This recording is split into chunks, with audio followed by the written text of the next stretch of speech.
We got Mike and Amy here tonight. This is This is a big one. Yeah, I know. I bet.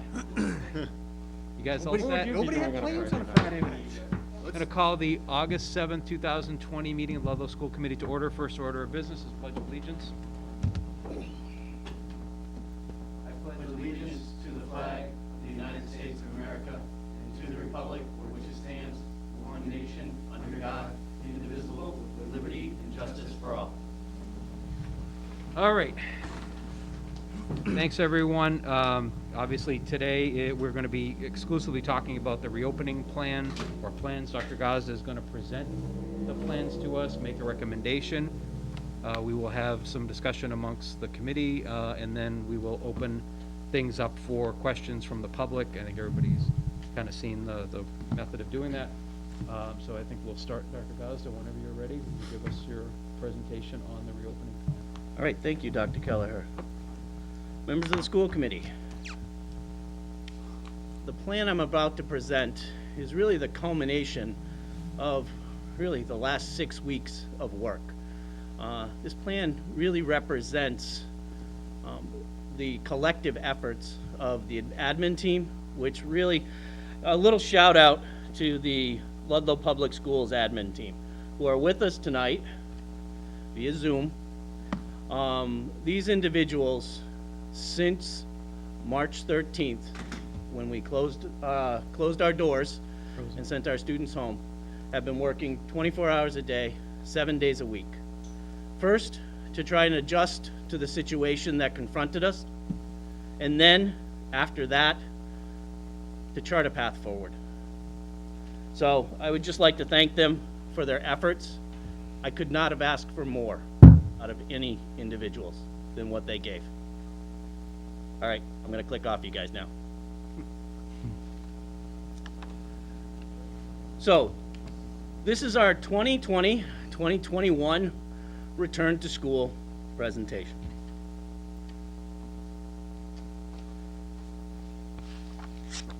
On June 26th, the Department of Elementary and Secondary Education tasked every school in the Commonwealth with creating 3 plans for a possible return to school this fall.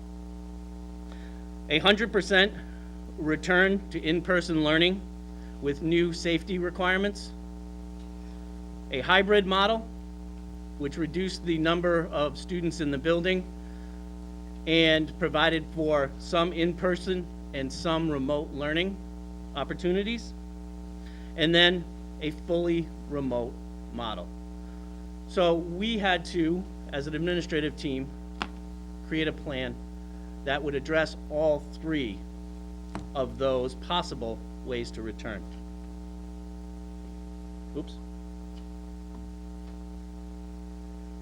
First of all, it shouldn't come as a surprise to anybody. It's been in the news quite a bit recently, but according to a memorandum of agreement between the Department of Elementary and Secondary Education and statewide educator associations, 10 days of preparation time is mandated prior to the return of students this fall. Consequently, the first day of instruction for students in Ludlow will now be September 15th in grades 1 through 12, and September 22nd in pre-K in kindergarten.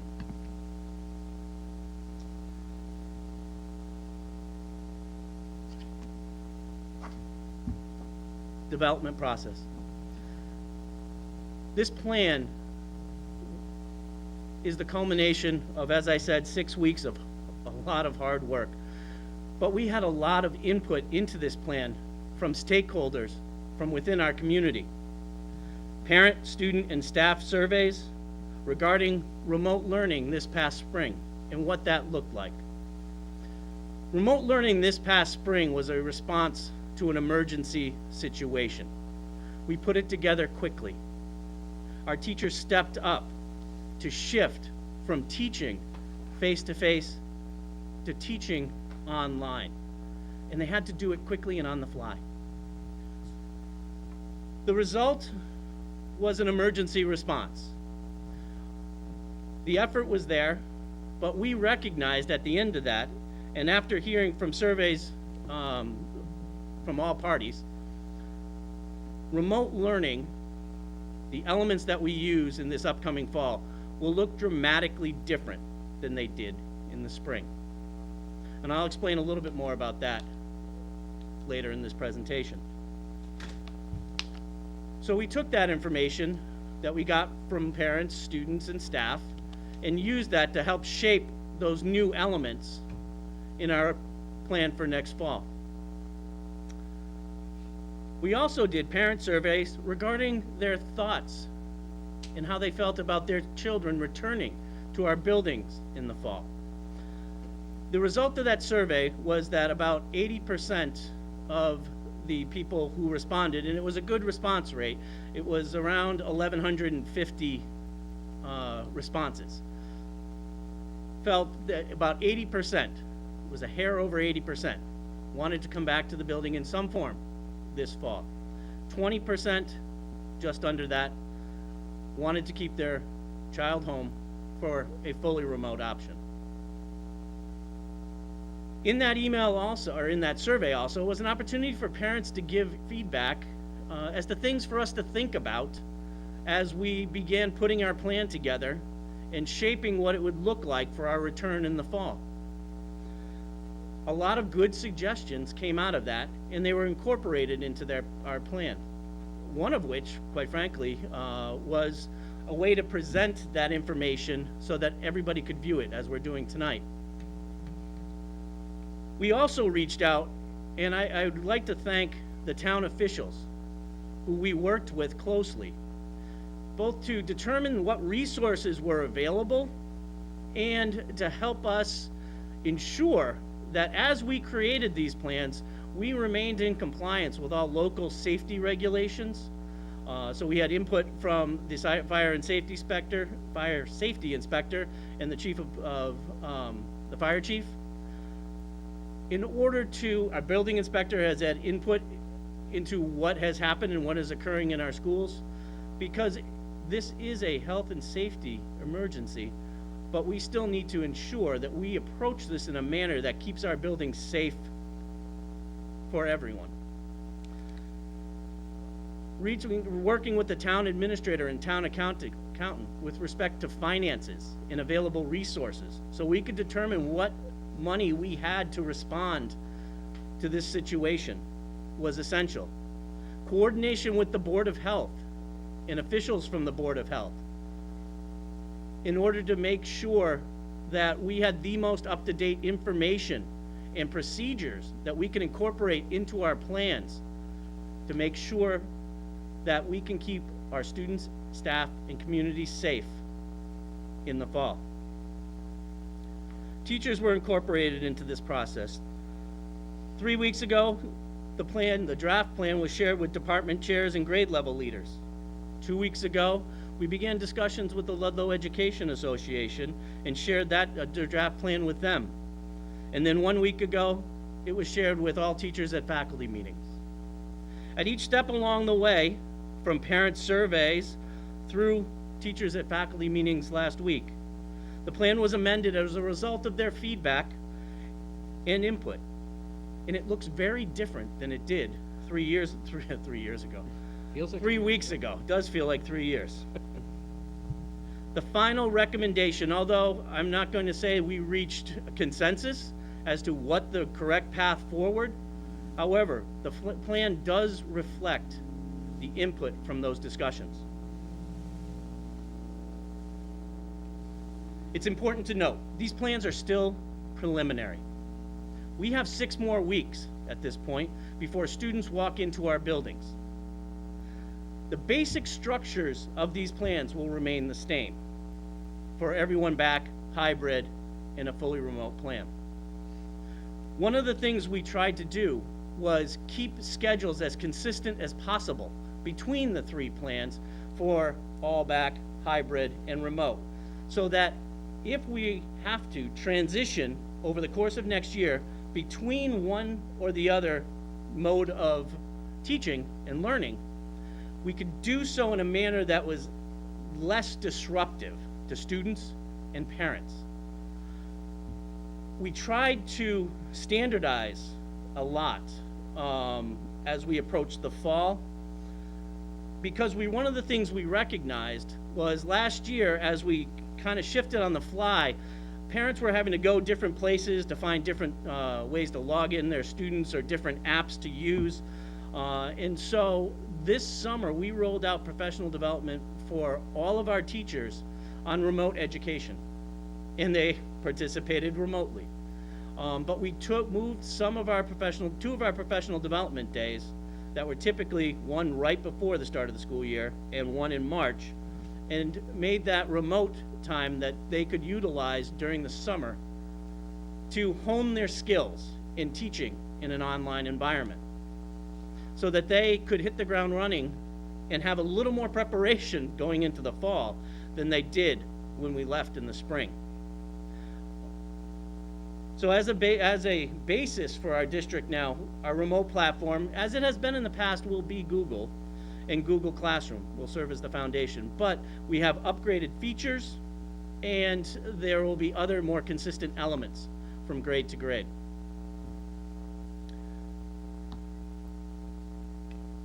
So our return includes 10 days with staff and students to arrive for trainings and professional development before school starts.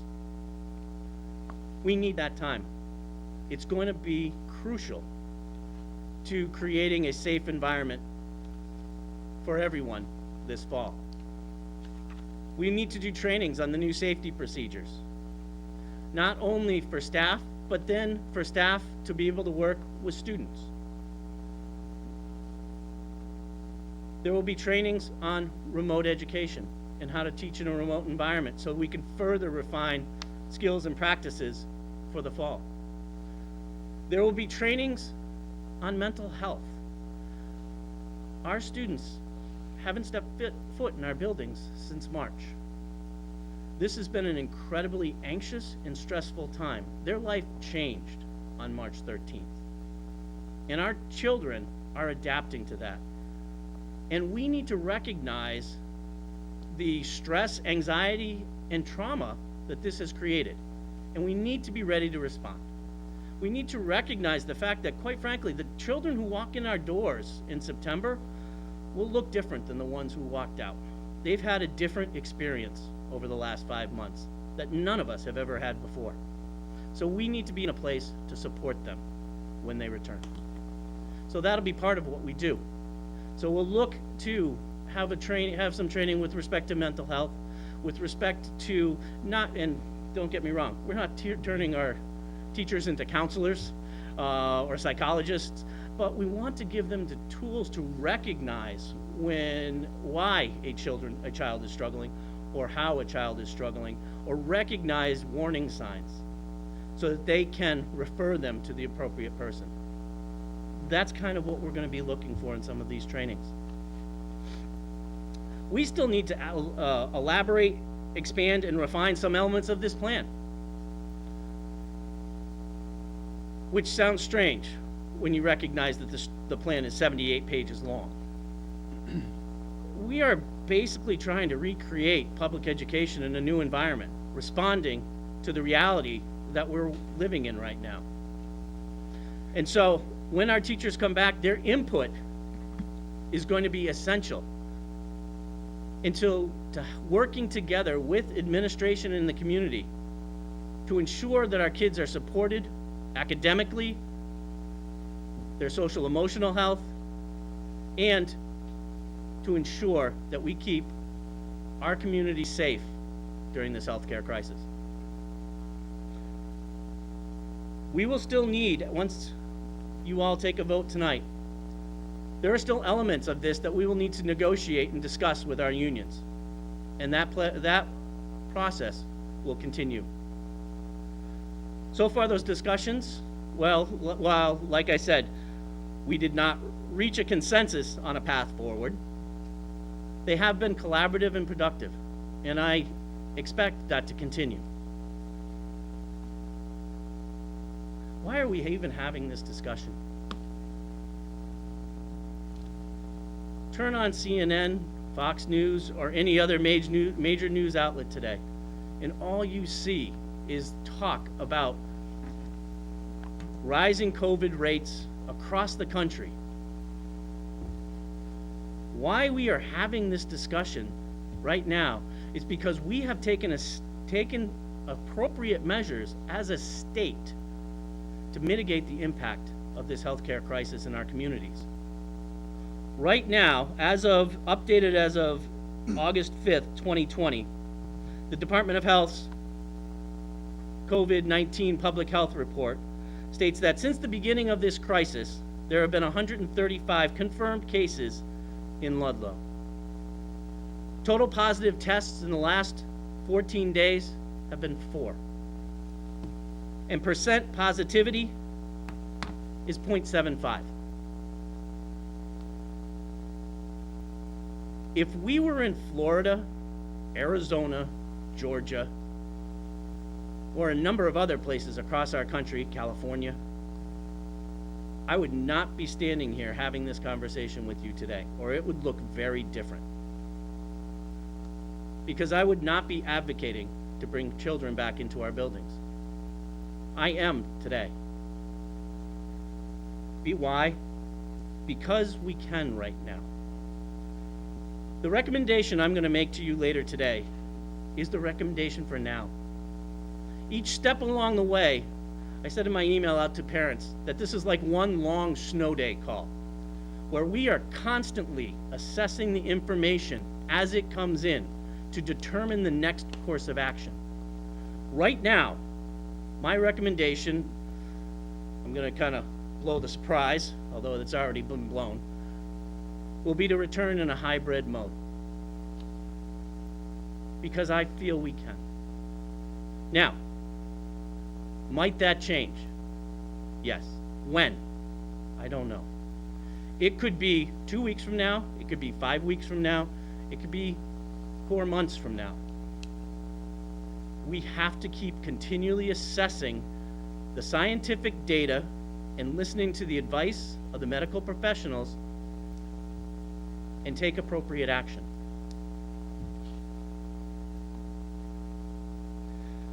The critical areas for consideration as we created this plan: risk to students, staff, and communities' public health.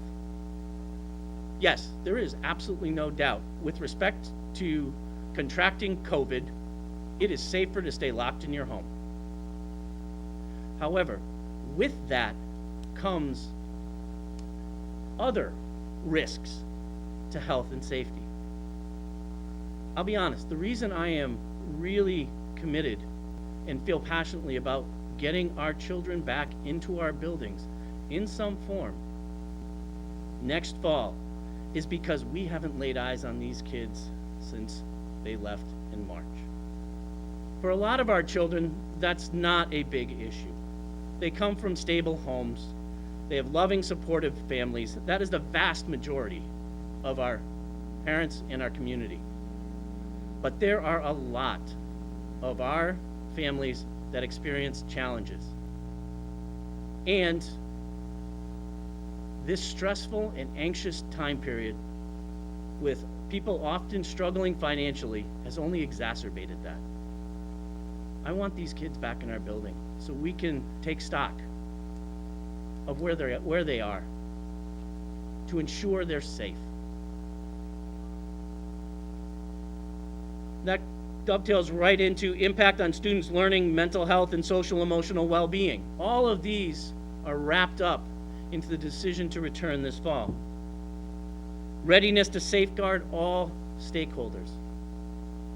We are recommending this plan, which vastly exceeds the minimum recommendations of the state for a healthy and safe return to our schools, because we feel we can do so in a safe manner. Does it eliminate all risk? No, it does not. But it mitigates the risk to the greatest extent possible. Capacity for busing. We need to transport our children K through 6, sorry. So that played into some of this decision. Ability to obtain PPE, personal protective equipment, which is a new acronym many people know these days. Disinfectant and sanitizing material. Our initial purchase of personal protective equipment was over $100,000, so that we are ready to respond in the fall. Additional concern, and one we are going to need to address, is restaffing for those faculty who may be unable to return, or working with them to determine how they can support students, maybe in a different way.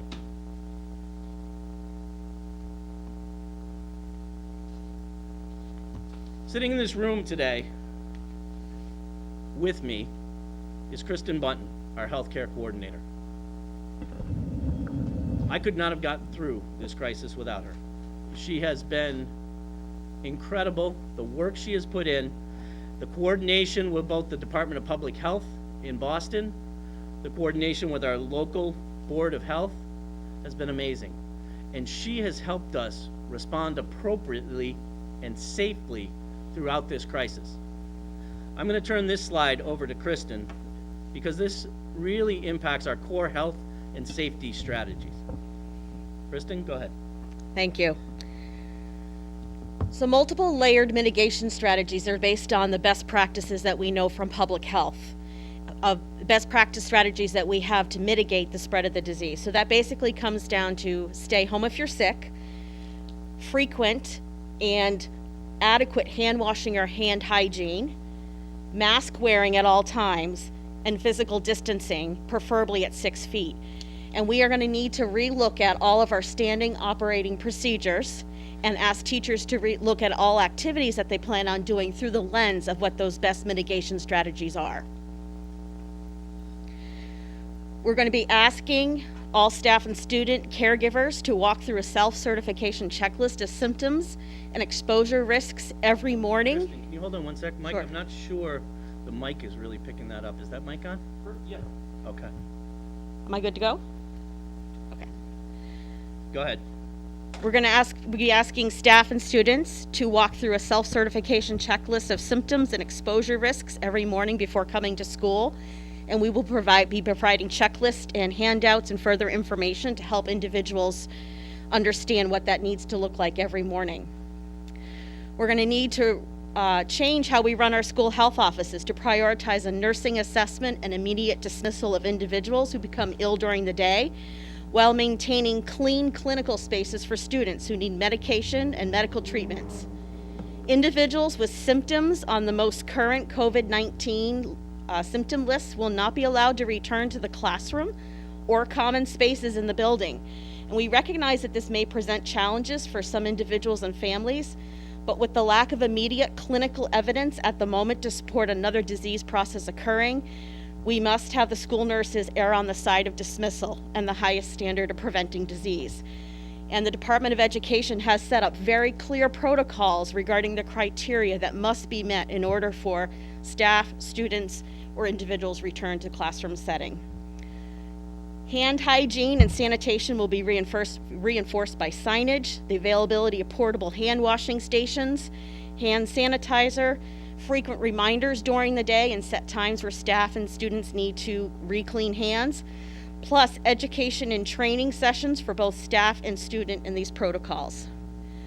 We, as Dr. Gazda has said, we have already started to lay in initial orders of masks and PPE, and now we are down to the fine tuning of special equipment that we need for certain situations, which staff members may need goggles or eyewear protection, who may need face shields, the deeper levels of what kind of equipment we need on hand. We are trying to focus at all times. We are going to set the standard that we are working towards a 6-foot standard among individuals. Even though we have permission to go 3, we are trying to keep that at the best practice of 6 feet.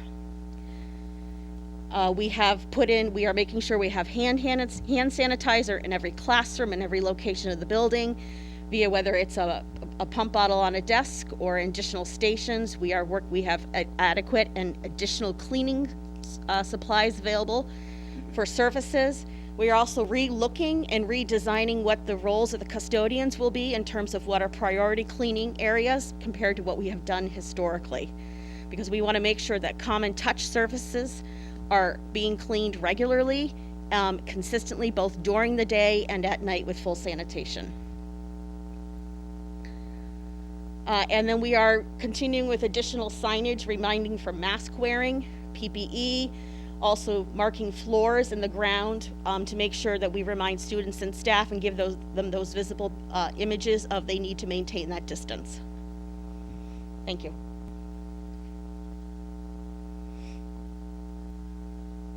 So, the Mass Department of Elementary and Secondary Education guidance sets forth expectations for public schools, including but not limited to the following.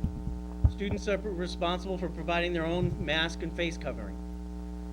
LPS expects all students, pre-kindergarten through grade 12, to wear a mask or face cover. While the Department of Elementary and Secondary Education guidance states students in grades 2 through 12, Ludlow Public Schools believes that masking is both possible and important for pre-K K1 students. This is a change from the healthcare information that we sent out. And it was one of those things that in a discussion with staff, we really decided to take a look at. And as some anecdotal evidence that we used to base our decision for moving masks for now down to all students was the fact that our Ludlow Boys and Girls Club and Whitney Park ran camps this summer. And students wore masks at these camps all summer, outdoors and indoors. And one of the things in discussion with the staff over there was the fact that the younger kids actually had an easier time wearing the masks. It tended to be the older middle school kids, which shouldn't come as a big surprise to anybody, but that had more, let's say, oppositional behavior to wearing the mask, and it was more behavior. But the little kids, after half an hour, didn't even remember they had it on. And so we decided that to ensure the safety of our students and our staff, to move that requirement from 2 through 12 down to pre-K through 12. All adults in our buildings are going to be required to wear face coverings and wear a mask throughout the day. All students and staff will stay 3 to 6 feet apart, preferably 6. Our Ludlow Public School plan is based on 6 feet of separation in classrooms. Students are organized in cohorts at the elementary, middle, and to some extent at the high school levels to minimize interaction. There will also be staggered transition times between classes, as well as staggered arrival and dismissals, to minimize students congregating and interacting in large groups throughout the day. So, as an example, transition times at the high school are typically, 3 or 4 minutes long. Well, now they're going to be 12 minutes long, with each class being dismissed at a different time, so that there's only a quarter of the students in the hallway at any given time. One-way hallways to ensure that traffic is all going one way. These are steps that we will take in order to kind of stay separate as much as possible in large buildings like we have. Here's a sample of a classroom setup at 6 feet of separation. Here's Ludlow High School and East Street School. We're at 6 feet of separation. We pretty much max out around 15 students in a class in these buildings. That's about what we can get in most classrooms. Some classrooms maybe a little less, down to 14 or 13. Some maybe a little more, maybe 16, but it's right around the 14, 15 desks in a room. Traditionally, we've had somewhere from 20 to 25 or even more, up to 30 desks in a classroom. Quite frankly, at the 3 feet separation that the state says you can go with, our classrooms wouldn't look appreciably different than they have in the past.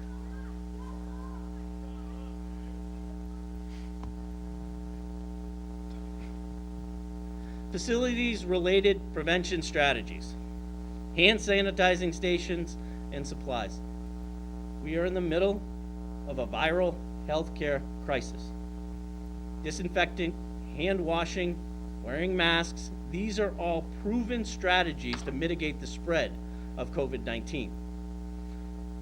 Our initial purchase of hand sanitizer has 1,200 gallons of hand sanitizer. That's for the first 12 weeks. Now, I'm hopeful our purchases will be less in the upcoming, as our additional purchases throughout the year. I'm hoping we'll have some left over. But we are getting everything we can in now so that we're ready when we come back, so that kids can sanitize their hands, but in addition, wash their hands. So one of the first things we did, in the past, we have limited the number of bathrooms that are open in our schools, particularly the high school. One of the first things we did in the spring was open up the bathrooms again, and that will continue. We recognize the challenges this presents, but in the end, the ability for students to wash their hands is critical in maintaining a safe environment of our schools. And so there will be soap in all our bathrooms, and we are working, and they will be cleaned regularly. We are also purchasing portable hand washing stations to add additional opportunities for students and staff to wash their hands.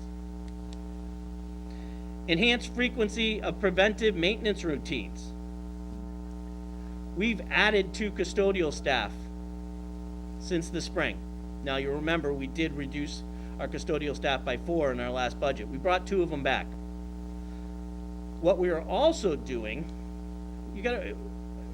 since we are recommending the hybrid model, we're going to have half the number of students in our buildings at any given day. That will reduce what we need to do in the evenings with regards to regular, traditional custodial duties. So we're taking one of our night custodians in each building and moving them to the day shift. It's not quite a day shift, it's more of a swing shift, from 11 to 7.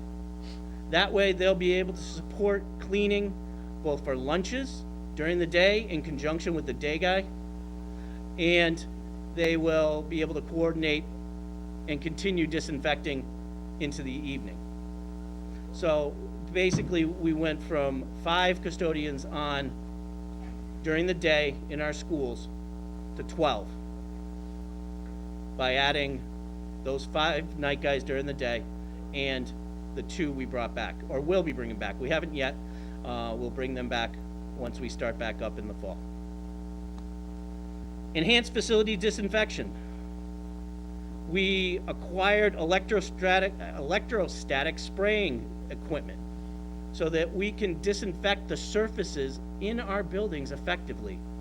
In daily disinfecting routines, as Kristen explained, for common touch points, are done using hospital-grade disinfectants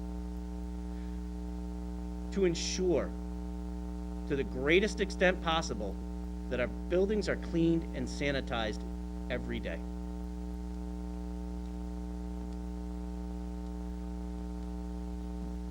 This is an airborne virus.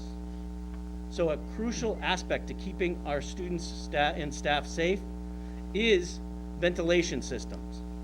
One of the first things we're doing, and we still are working on, is window functionality, which anybody who has been in Ludlow High School in the last 20 years, it's been atrocious. You can't get the darn windows to open or close if you manage to get them open.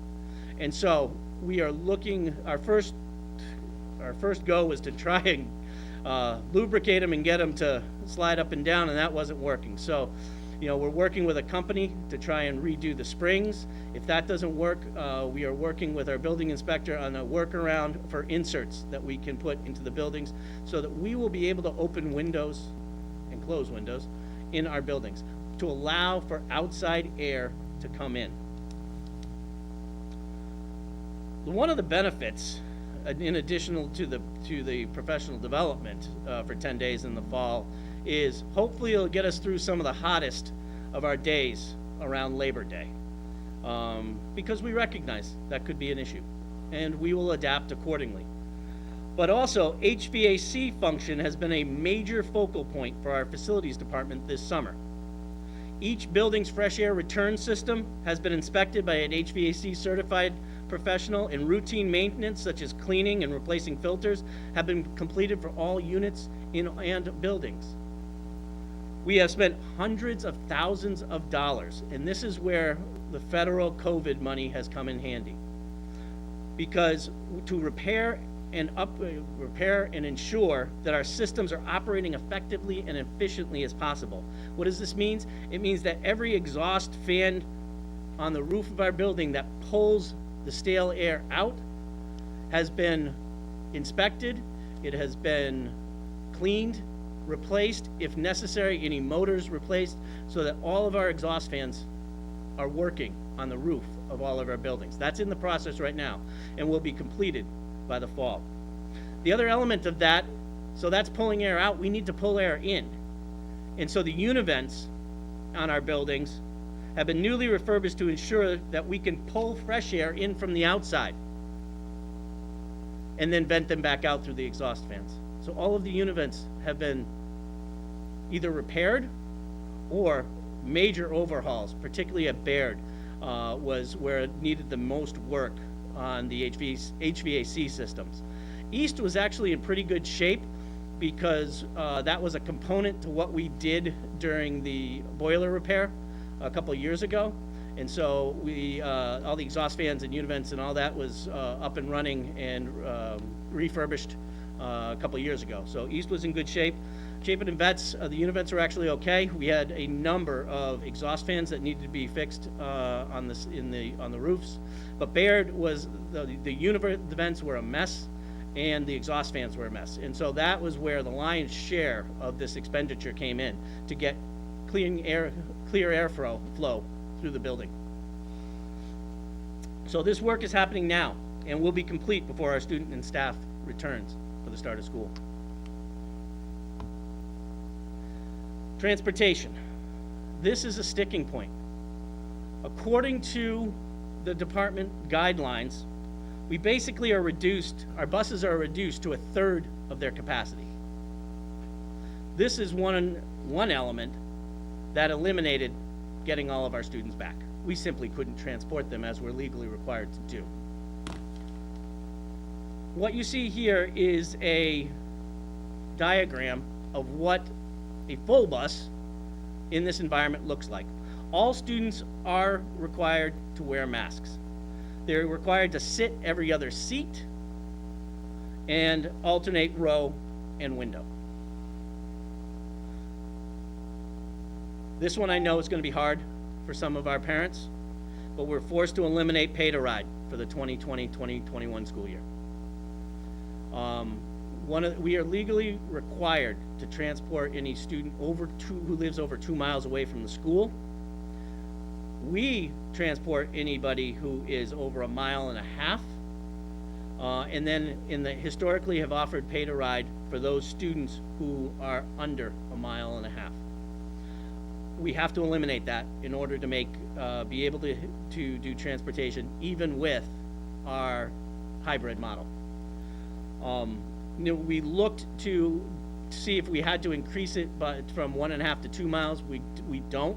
We believe that we can get all students onto our buses in the hybrid model for next year using the 1.5 miles as the cutoff. But traditionally, we've allowed people within that 1.5 miles to pay a fee to ride the bus, and we can't afford to do that this year. We will reassess in the survey, the student choice form that was part of our district plan, and that I will be emailing out again to families tonight to bring their attention to it. It asked whether or not you plan on sending your child on the bus. So this is one of those areas where as a community we can come together. There will be more staggered drop-off times at the elementary schools, and we'll work to coordinate that, and principals in their information sessions will go into detail explaining how that works. But if we can find alternate ways of getting our kids to school, carpooling, walking, riding a bike, That will free up space for our buses, and we can reassess whether or not we are able to allow some pay-to-ride people to ride the buses again. But we'll have to assess that once the school year starts and we get a little closer and see exactly who is riding our buses. Ventilation. Windows will be open at all times during operation unless not possible due to extreme weather conditions. In other words, if it gets too cold, or obviously rain or snow. But when at all possible, windows need to be open so we can get fresh air coming through. Return to school planning. So there was a continuum of fall reopening models. There was return without restrictions, which everyone knew was not a possibility this fall. There's in-person learning with new safety requirements. Students return in person to classrooms, schedules, protocols were modified to meet health requirements. There's the hybrid model of learning, where students learn both in person and remotely. And there's remote learning, where learning takes place remotely, completely.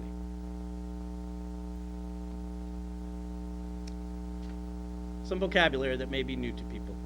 Cohorts. Cohorts are groups of students who are grouped together throughout the day. The reason for that is the more we can keep kids together in a group, the less they mix in with other kids. It mitigates the spread of the virus, and also if somebody is contagious, it mitigates the impact that it has on the overall school community, and less people are impacted because they have less interactions throughout the course of the day. So that's one thing, cohorting. The two other terms I just wanted to make sure everybody was familiar with was synchronous and asynchronous instruction. Synchronous instruction is online or distance education that happens real-time live. Think of it like a Zoom session. If you're talking to somebody via Zoom, you're interacting, it's a live back and forth, that's synchronous instruction. Asynchronous instruction is online or distance education that happens through online channels without that real-time interaction. Maybe it's recorded and watching a video. Maybe it's online independent work. That's asynchronous instruction.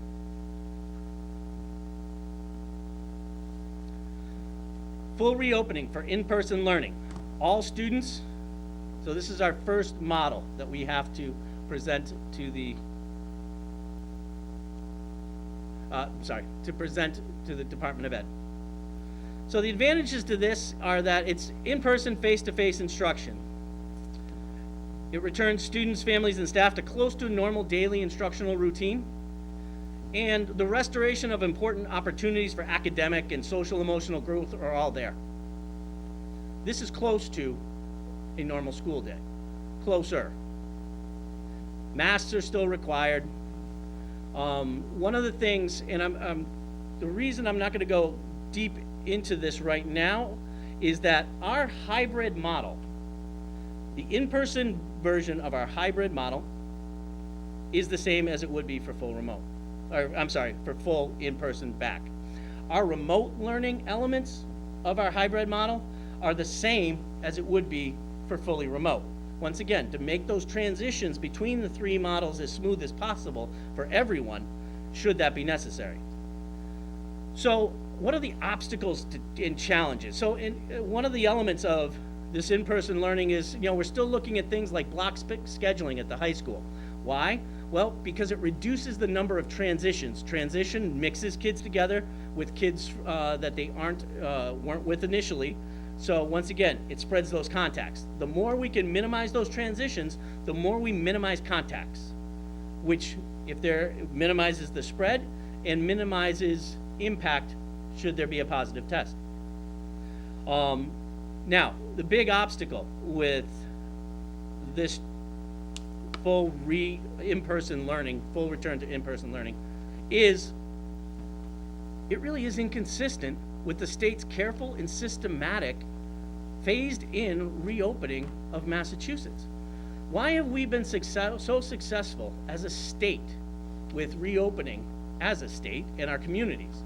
Because each step of the way, we've taken an action. We allow, outdoor dining, and we see what happens. If rates don't rise, then you go a little further. and maybe you'll allow small gatherings up to 25 people.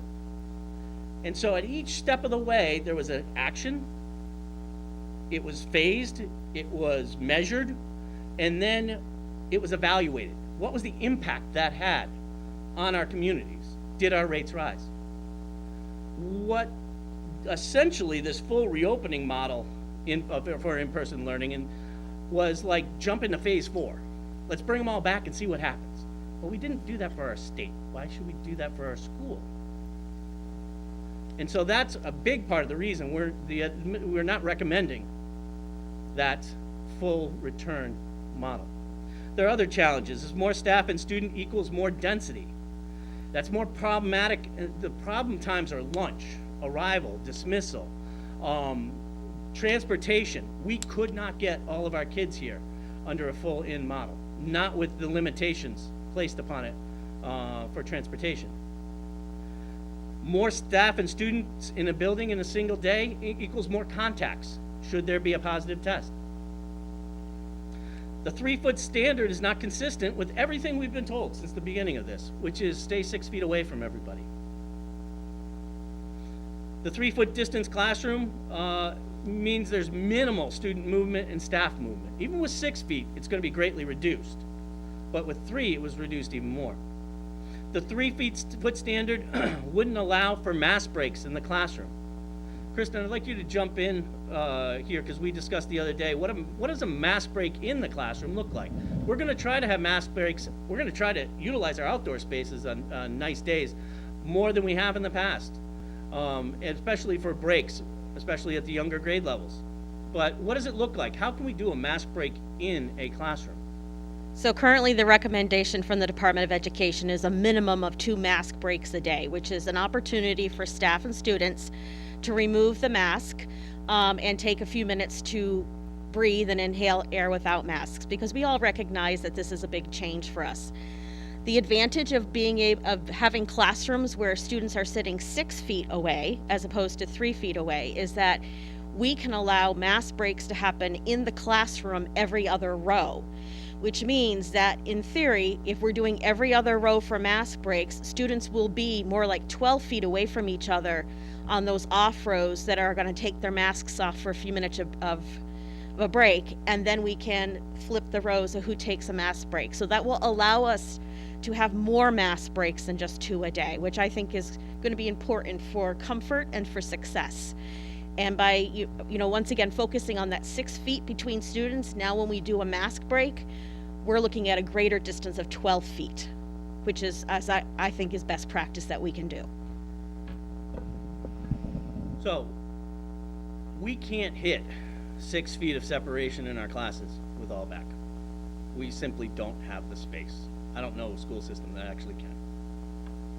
So as a result, the all back, all in for in-person learning is not a reopening strategy that the administrative team is recommending at this time.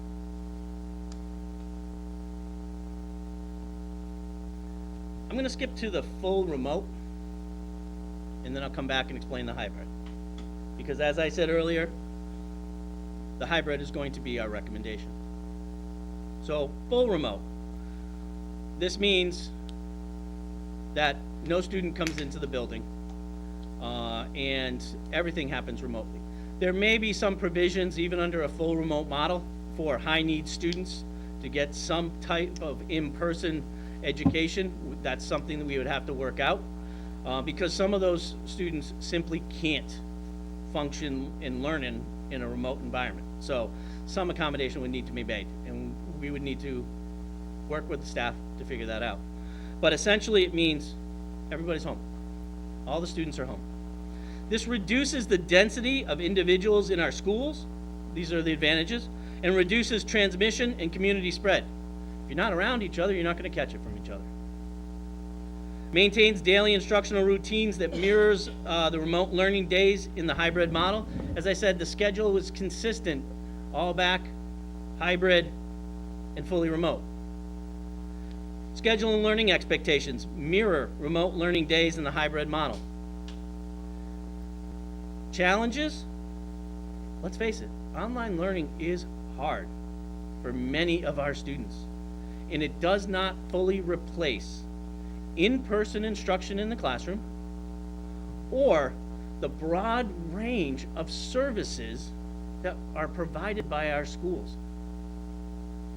Our schools support and our staff support so much than just the academic content learning for our kids. That can't be effectively replaced in a remote learning model. Can we take efforts and can we make strides to get better and mitigate some of that? Of course we can. But it does not replace those face-to-face interactions. And I understand that those face-to-face interactions in this environment with which we live, even if we come back in a hybrid model, will look different and feel different than they have in the past, but we will still have kids in our building safely. It relies on a degree of parent and caregiver support depending on the age and needs of the student. Particularly at the elementary school grades, that can be hard. It's hard for everyone, but this is reflecting back on my own experience with my son, who is 8. He did great the first 3 weeks. He would get up, he was anxious, he would hop on, get his work done. Oh my gosh, from about mid-May to the end of June, it was like pulling teeth. And it was a constant battle, and he was done. So in any remote element, we're gonna have to take that into account, the impact it has on our families. And we get that it's hard.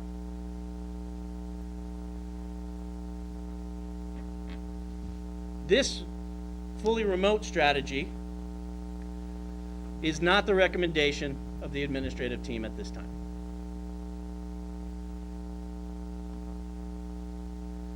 The hybrid learning option. This combines the elements of in-person and remote learning. So, I already blew the surprise. The hybrid reopening strategy is the recommended return to school plan by the administrative team at this time. You're going to keep hearing me say, at this time. Why? Because I go back to what the COVID rates were. 0.75 for percent positive in our community currently. It begs the question of, so where do you draw the line? How much does that rise before this changes? I don't have an answer for that yet. We are waiting on metrics for the state to give us some guidance. We've been asking for metrics from the state. Quite frankly, the frustration level with the amount and speed with which information and guidance has come out from the state. We literally got guidance on remote learning 2 days ago, after the plan had to be turned in on July 31st. The 3 plans, not our recommendation.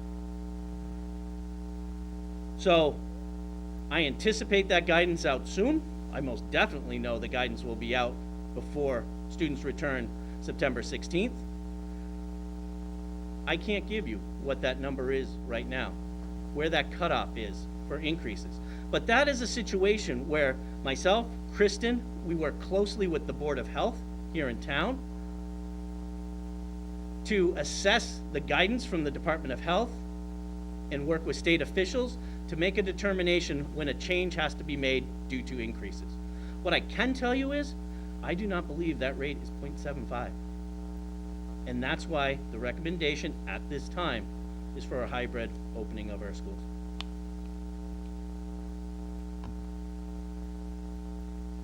So we have a phased reopening strategy essentially for our hybrid model.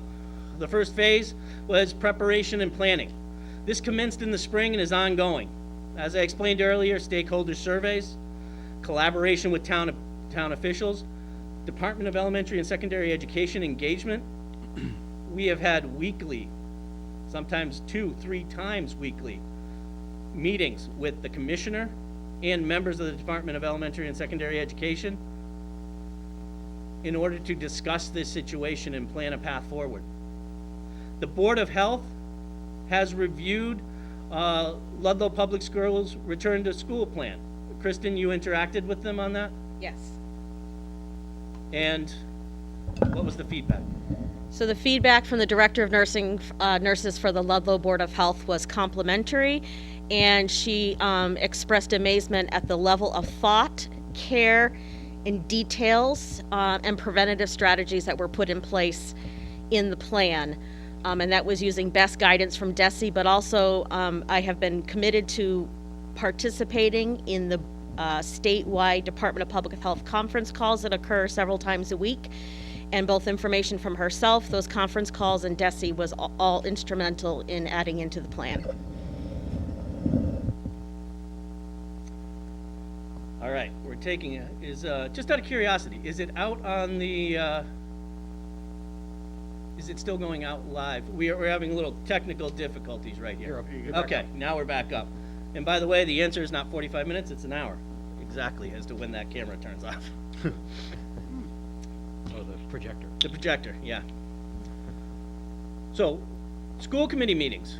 We have been updating you step by step by step throughout this process. In addition, we have been sending out consistent information to our parents and our community each step along the way so that they knew that what work was occurring and had input into the process through open-ended survey responses and could see and get some idea of what this plan was as it took shape. One of the first things we sent out was that 9-page health and safety document. We are continually assessing staffing capacity. One of the elements that to be refined and worked out as we move forward between now and when students come back is staffing.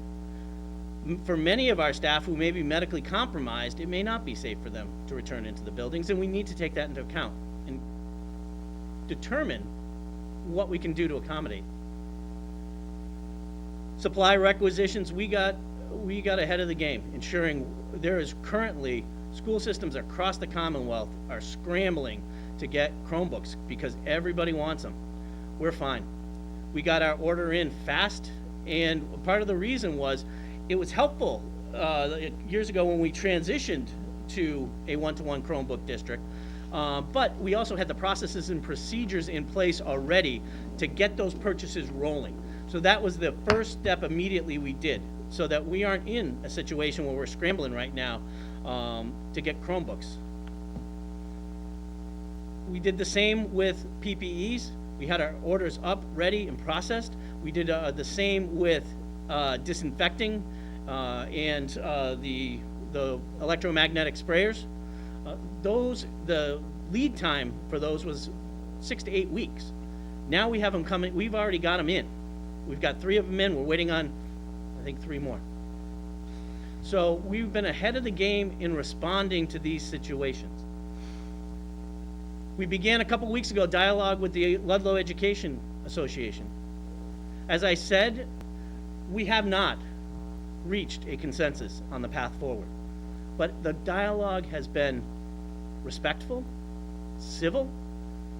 Both sides have listened to the positions of the other, and upon reflection on some of their concerns, our plan is different than it was before we began those discussions.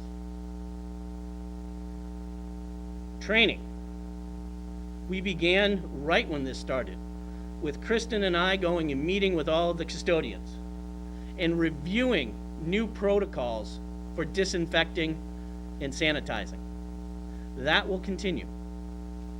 The training will continue for staff when they return for those 10 days in the fall, along with staff development and professional development, as I explained earlier. We need to continue to develop and reach common understanding with our staff on what teaching and learning looks like now. This is going to be with us for a while. Education and educators need to respond, and we will. The 10 days of preparation time mandated per the memorandum between DESE and the statewide educator associations would have the first day of instruction on September 15th.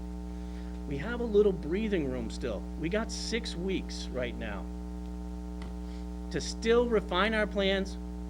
Administration and teachers work together to determine how we can bring our students back safely in the fall. That's phase 1. It's the planning. We're in it. Phase 2, controlled reopening, is the staff returns. We bring our staff into this building. First criteria, entry into this phase will be contingent upon safe health metrics and continued regionally low transmission data.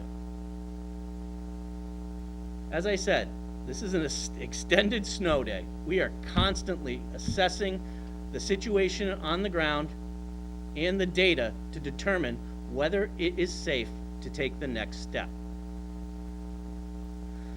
August 31st to September 15th are the 10 days of preparation time. Teachers will actually come back on the 28th.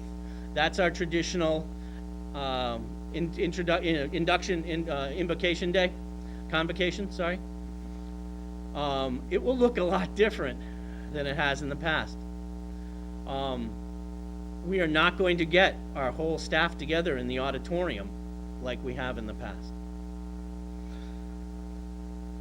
So we will use that time for training in PD. We will reinforce 6 foot distance and separation standards. We will ensure that everybody has adequate PPE, and this will look very different depending on where you work. The personal protective equipment say 8th grade social studies teacher needs could be very different and will be very different than somebody working in our intensive autism program, who will have, the higher level masks, gowns, may even have a mask and a face shield. Why? Well, because they're in closer proximity, and those students, those students in some of those independent programs are medically compromised and may have difficulty with masks. And so all of that is taken into account. And those teachers who are in environments where there could be more risk have higher levels of PPE, which we will ensure that they have access to. We have already done this to some extent in our summer program, where we brought students and staff together in smaller situations with the appropriate personal protective equipment. Firm and consistent implication of health and safety protocols. Firm and consistent, whether it's student or staff. We must wear masks. I think at this point, everybody in our society, most in our society, have come to that realization. That's how we mitigate the spread of this virus. And we are, once again, committed to reaching a common understanding with staff on teaching and learning expectations and routines for the first days and beyond.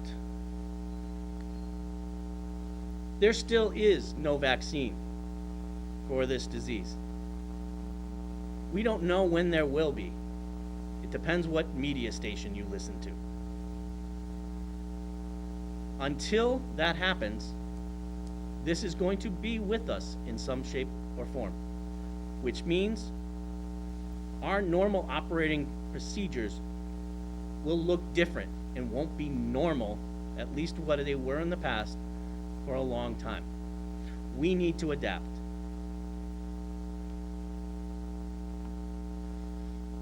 Phase 3, controlled reopening. Students return. Cohort groupings. So, cohort groupings look different in the elementary school than they do in the middle and high. In the elementary school, so first of all kids are split into cohorts alphabetically by street, the street where they live. There is a number of benefits to that. First of all, it keeps families together. Actually, first of all, here's the real first reason. It actually divided kids more equally, and this really came as a surprise to all of us when we figured out first It was Melissa Knowles, the principal at Veterans Park, who figured out that if I split the kids alphabetically by street, it actually comes out more evenly than if I split it alphabetically by last name. And so that was one benefit. The other thing, cohorting. It keeps like groups of kids together. If you split alphabetically by street, what it means is that the kids in neighborhoods are going to school on the same day. Those are the kids who will interact more often with each other outside of school because they live in the same area. So they're going to school together, which once again minimizes those contacts, which minimizes spread. Now, cohorting in the elementary schools looks different than middle and high school. Cohorting in the elementary school is split by classroom. At the elementary school, given the number of classrooms we were able to add and the way we were able to spread out our students, we are able to get 6 feet of separation in the classroom with between 12 and 14 students. What that means is we can split the grades by class. So, just as an example, say there's 10 fourth grade classrooms. Classrooms 1, 3, 5, 7, and 9 come on A days. Those are streets A through J. Rooms 2, 4, 6, 8, and 10 come on B days. And those are streets K through Z. So what it means is the students in the classroom stay together. Because they're 6 feet apart, we can do that. And it also means that that teacher will teach those kids. Are we having connectivity problems? Or? We're out. Yeah, we're not Yeah, on. we're out throughout We're CTV. getting texts from people saying Yeah. that we're not on. So we lost our 3 charter TV channels. The 2 streams are still going on YouTube and the LCTV website. All right. We've had trouble with charter TV channels all week since the storm. Oh, great. Okay. The streams are still going. Okay, so, Can we put a message out on the street? No? Channels out. All 3 of our channels went out. Okay. so if people go to the Facebook page for the Ludlow Public Schools, I think we had shared the, You shared both links, I believe. yeah, we and shared also both the phone. the YouTube link and the streaming link for LCTV, so if people are having a hard time, then that's where to go to, so if you can stream, the YouTube I'm sure is up and fine, right? Yeah. Oh, yeah. YouTube and streaming live on the website. So let me send out a K-12 alert. The viewer number jumped up once the channel went out, so a lot of people are going over to Okay, Okay. yeah. So that's why we have backup. When did it go? Should I back up? I got the text. Yeah, about 10 minutes ago. Yep. Okay, you should have spoke up a little quicker there, Harrington. Well, I was. Well, I was, I was hoping it would come back. It's been in and out since the storm, and I've been trying to get charter, but I don't know what some people lost charter steadily. So I guess the best advice for people is to get onto one of the streaming Right. versions and stay put there, rather than going back to the cable channels if those are gonna be a little flaky. Yeah. Okay. I'm literally right now sending out a text. So to everybody. Yep. We'll give you a minute. So just to let people know, so we'll let Dr. Gazzo, he'll finish his presentation, and then I'll open this up to questions and comments from the committee. After that's done, I've gotten the questions that have been emailed to us over the last week or so, and I'll try to go through those and, you know, get answers for those questions. And then we've, of course, got people that have queued up on the app, that quite a few questions that have come in already. Some of those I think we may have already answered the questions, so we'll go through them quickly, but we'll definitely want to address all of them. And, you know, obviously if there's follow-up questions people have as we answer questions, you know, feel free to put a response back up or another question, a clarifying question back on for us, and we'll be happy to get there. And we'll stay here until everybody's questions are answered tonight. We're not going to cut this off at any point, and we'll just be here. And I think 7 a.m., Mr. Harrington, we were talking about. I got an open house tomorrow at 11 a.m. So as long as Well, you're up by we'll then. get you there for that. Okay, so LCTV is out. So, Mr. Chairman, It's actually back, it's Lo- gonna be in and out probably. It's Right. in right now, so, but I would suggest. So people that are seeing this on LCTV now, I would strongly encourage to at least be ready to switch back over to one of the streaming feeds, either through LCTV or through YouTube, and the information for where those links are on our Facebook page, the Ludlow Public School Facebook page, so you can get there, and those are gonna be, should be reliable throughout the night in the event that the LCTV channels drop again, which, according to Mike Hill, is kind of been happening to the storm, which we kind of all understand there's been some damage to that. Mr. Harrington, I'm sorry, go ahead. yeah, I was just gonna say, if you, I mean, a lot of these questions that the parents have submitted or people have submitted. Yep. Are probably some of those stuff that we're gonna ask, so maybe if you wanna go through those first, and then we can, then the committee can, Yeah, I'd feel better if we start with those. yeah. You wanna start with the parent we're gonna ask- questions? Residuals, yeah. You I want feel like just, I'm gonna repeat a lot of these same questions. okay, we can do that. Do you wanna do, because I've also got a whole bunch of questions. Yeah. But do you wanna just go through all the questions first, or do we wanna? I mean, you're the It's up to- chair, so whatever you decide. This is, it's completely up to you guys what you wanna do. Yeah, I mean, I like the idea of working off the document and then what you're getting there first. Our questions at the end. Yeah. Our questions at the end, Yeah. okay, that's fine with me. Yeah, that's a good idea. Whatever you guys want is fine. So we'll do that. All right, Almost, almost done. I'm stalling for you. thank you. We're getting there. Okay. Couldn't go, this is the year where it couldn't have gone perfectly. No, we had to have a hurricane the day we're supposed to have, you know, Yep. the meeting on this. Just 2020, that's the way it goes. Mhm.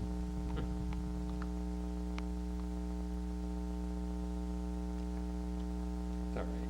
It's just- So we're still Of on. course, if people did miss any part of this presentation as well, this is gonna be up on the LCTV website to stream. Recorded on YouTube. And you recorded to YouTube as well, so if you missed a couple minutes of it, you know, you can, I mean, you could go back at any time and take a look at it. You know, I'm sure this will be thrilling viewing for the entire weekend. Your numbers, Mike, are gonna go through the roof. We're gonna help your ratings tremendously.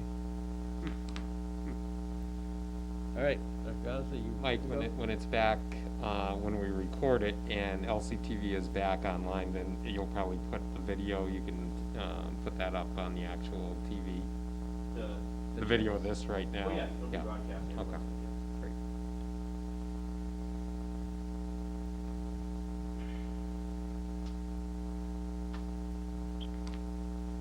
okay, And I Good. received Yep. your text message. there we go, and I got it too. Okay, good. Now if you can remember where you, okay. All right, so, oops.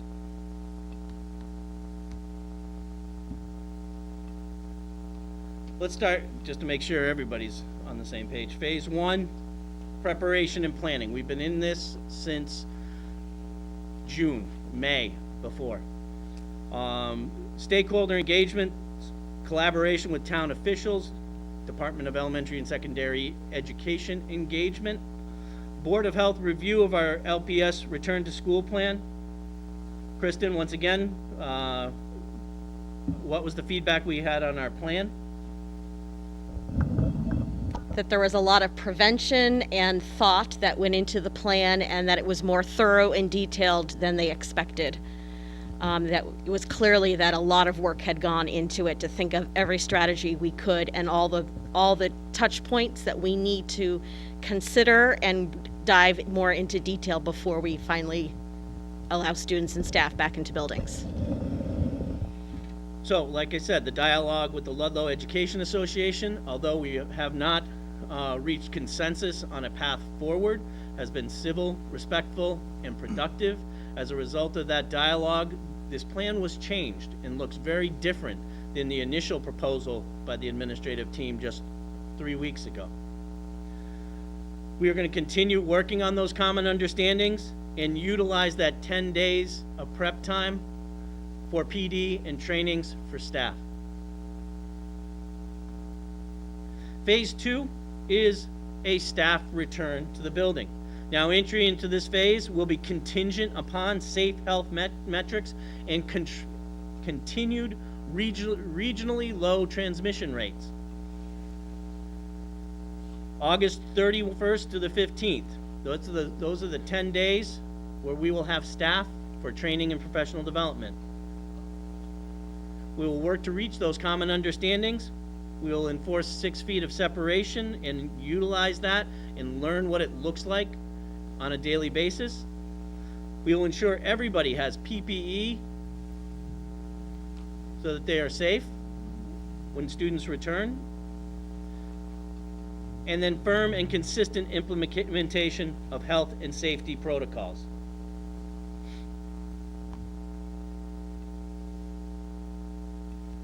Phased reopening strategy, phase 3, controlled reopening, students return. Entry into this phase will once again be contingent upon safe health metrics and continued regionally low transmission data. September 15th, all students, grades 1 through 12, return. Now, by all students, I mean Cohort A. So this is the first day we'll have students in our building in the hybrid model. So we basically have half of our students' population. September 22nd, pre-K and K return, once again in that hybrid model, with half in each grade level. Once again at the elementary school, those are split by class. So, consistent with DESE guidance, we are going to be offering full in-person learning to students of disabilities with high needs and other at-risk population, some of our English language learners. There's a requirement by the department that those students be allowed to come as much as possible, and we're working to develop a plan as to whether that's 4 or 5 days. So, logistics and scheduling for students in the hybrid. All students are assigned to Cohort A or Cohort B, as I explained earlier, split alphabetically by street. So, as an example, Cohort A would have in-person instruction on Monday and Tuesday. Wednesday, Thursday, and Friday, they would have remote instruction.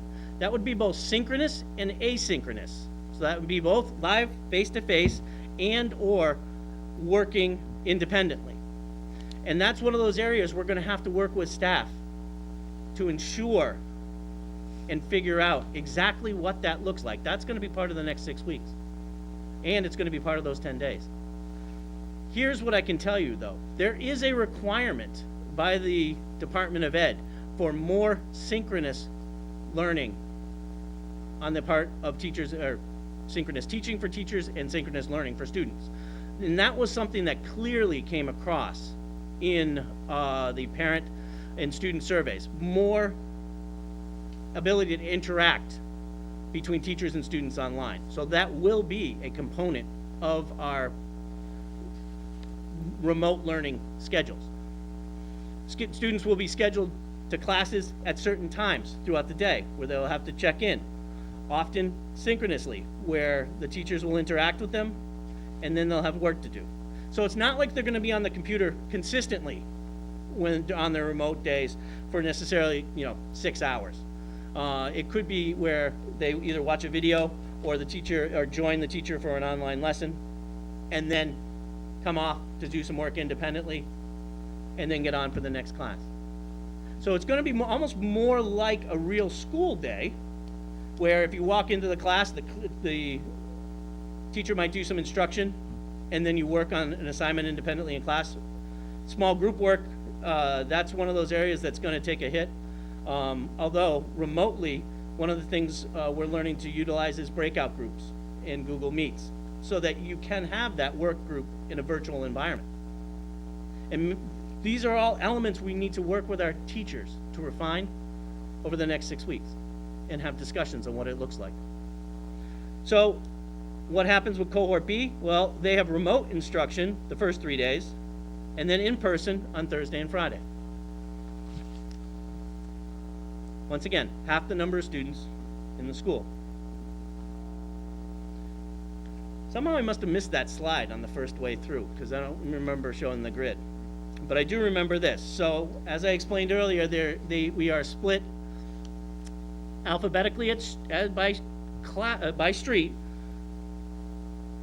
and splitting up, keeping classrooms together at the elementary school. Why? Because we can.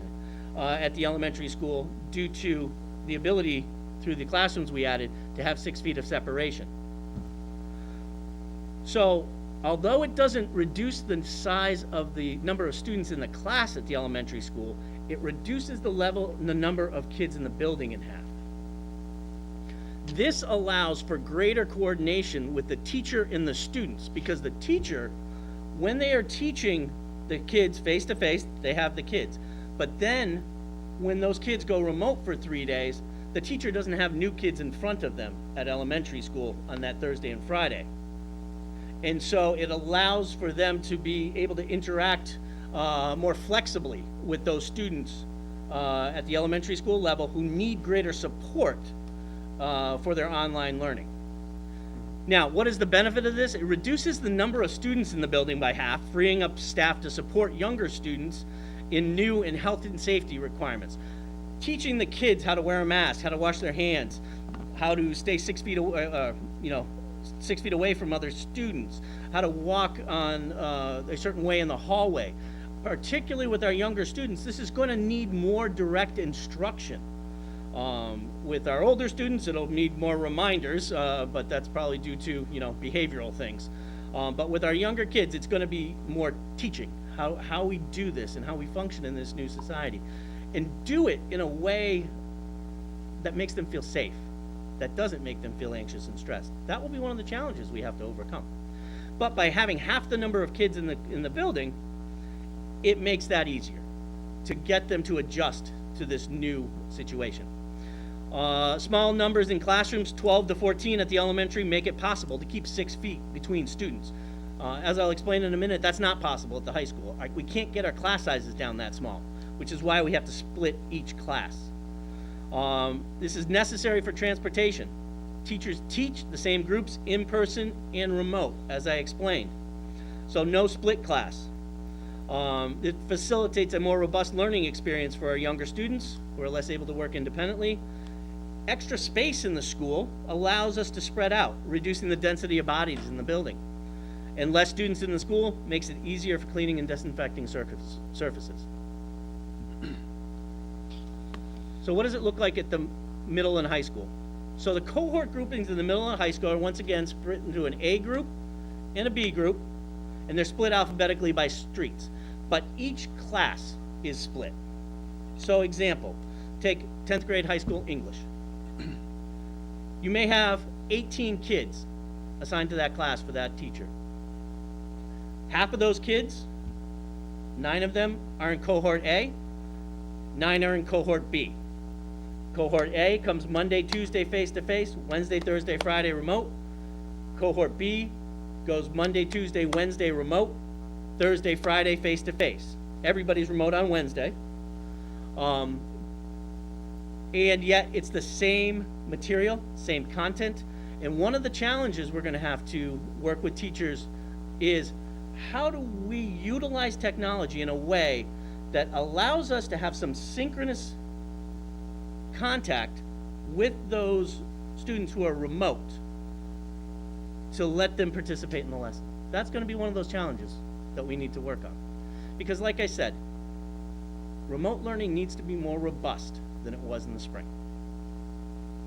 So this reduces the number of students in the building and it reduces the number in the classroom. This is necessary to get 6 feet of separation at the middle and the high school because we have class sizes anywhere from 18 to 20 kids. So we have to reduce those numbers in this manner. This is also necessary for transportation. We can't get the students here without reducing the numbers in half.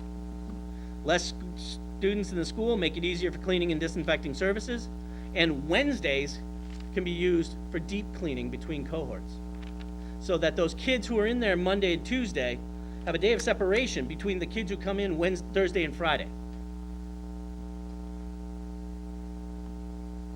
What are the next steps? The next step for parents is to complete the student choice form for each child. Not one per family, one for each of your children. Now, this is due by August 14th, and I recognize that that's 9 days from now. And this is a big decision. Why is that deadline there? The deadline's there because we have to start scheduling students. The intricacy of this and the scheduling of this is much more than a typical school year. Because not only are we scheduling kids into classes, we're then splitting those classes alphabetically by cohorts. And speaking of cohorts, at the middle school, one of the things I should have reinforced is the kids will be staying in the classes all day. And so they'll be staying with the same group of kids, even in the hybrid model, which once again reduces transitions. So the options in front of them are returning for a hybrid model of instruction. We also recognize that some of our students are medically compromised and can't return to our buildings. Furthermore, we recognize that given our current environment, there are parents just simply not comfortable sending their kids to school. So there is an option, and it's a fully remote option. Now, for students in pre-K through 12 who self-select for the fully self-select, essentially their parents self-select them, model, they'll engage in 100% remote, asynchronous with some synchronous learning experience. So the remote learning is designed specifically to respond to the needs of students whose families are not yet ready for them to return to in-person learning. So this is where we literally just got the guidance. We are anticipating a statewide platform that we would be able to utilize for these students.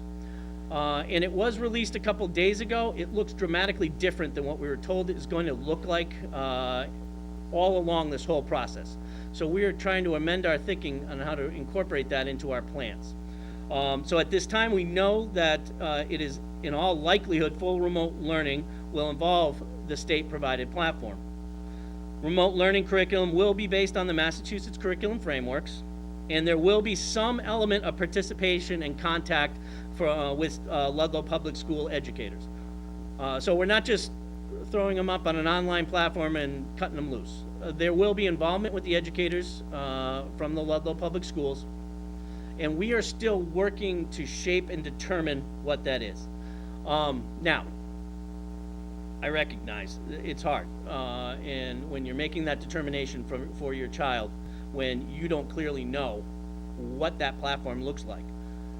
But this should be an option, really, because you don't want to send your child to school. You don't feel it is safe for them to come in our building. And we will work to make it a robust learning environment. But like I said, we still have 6 weeks, and we literally got the guidance on this. Today's Friday. It came out Wednesday. So this is an element we're going to want to work with teachers and determine how we integrate this into what we're going to do in the fall. But we need to know what people are thinking. Now, a couple elements with this. In the plan that went out, it said if you choose the fully remote option, you chose it for the year.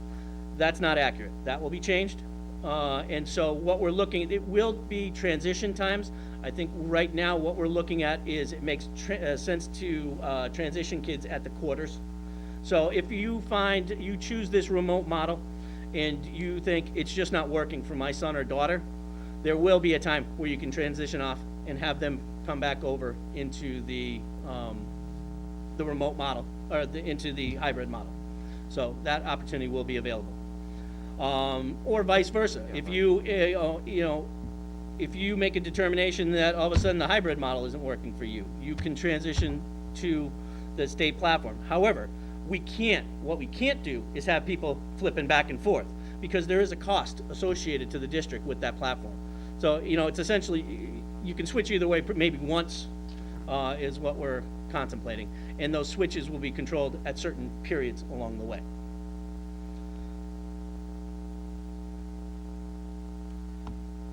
Other next steps. There's a lot of people watching on TV going, this didn't answer my questions, because I want to know what happens at East Street Elementary School when I go to drop off my son or daughter. Or what does it look like when my son or daughter walks into their third grade classroom at Chapin Street Elementary School? There's a reason it doesn't answer this. This is the district plan. This is the overarching framework. We are going to do one of these sessions for each of our buildings. So each principal will hold an information meeting for parents and of children in their schools. The dates and times will be announced in the upcoming weeks.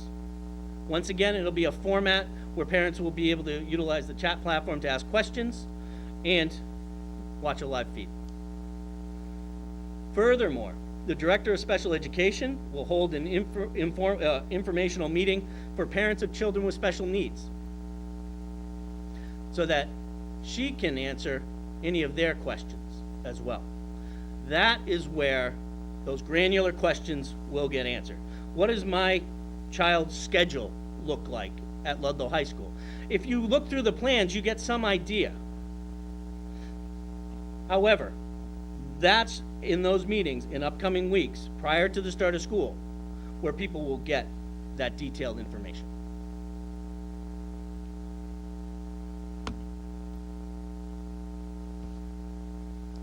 That was the presentation for this evening. This was complex. This was challenging.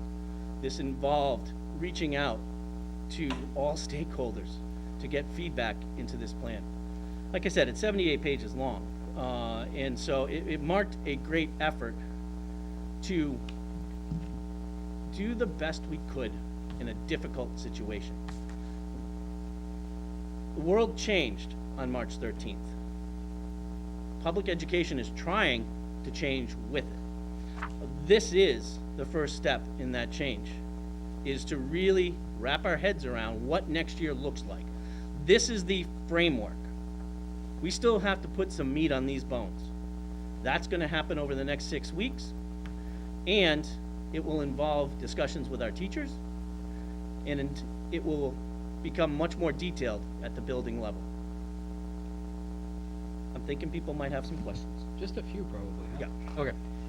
Before I get into the question, I just want to thank Dr. Gazda and the administrative team. This was a tremendous undertaking to have to come up with this plan, or these 3 plans, really, in a fairly short time. And, you know, I commend them for it. I think the plan is extremely detailed, well thought out, and takes the health and safety of our staff and our students, you know, first and foremost, and trying to get the educational needs met for our kids for this coming school year. So I want to thank you guys for all your hard work, and hope the principals and everyone else can hear me that are online now. But thank you all for that. So we'll dive into some of these questions, and I think these all got forwarded to all of us, or most of them did. And if you guys have any that you were sent personally, once I go through these, then, you know, certainly share those, and we'll try to get them all answered. But I'll read through these. And so first one I have is from Amy Murphy. She had a series of questions. It's one of her questions was that she's about 85% sure she wants to do remote learning. Excuse me, Dr. Keller. Yeah. Can you just talk a little closer to your mic up here? Okay. Yep. That better? Yep. Okay. So Amy's question, first question was that she's about 85% certain that she would like to do the remote learning, but don't have information regarding the plan. Can the decision date be extended to let people have a little more time? And I think Dr. Gauss kind of already touched on that we really kind of have to get people to give us an indication by the 14th. There will be some ability to make switches on that, and I think even if you make it, if you see the details of the plan and want to make a change before school starts, that's something that's going to be allowed as well, correct? Yeah, and you know, if you're looking, and Amy is feeling 85% certain, Yep. choose remote for now. Yep. If when the plan comes out, she looks at that and says, that's not for my child, well, then she can, you know, there's a little flexibility there. Okay. But we just need a choice now, so we can start scheduling appropriately. Okay.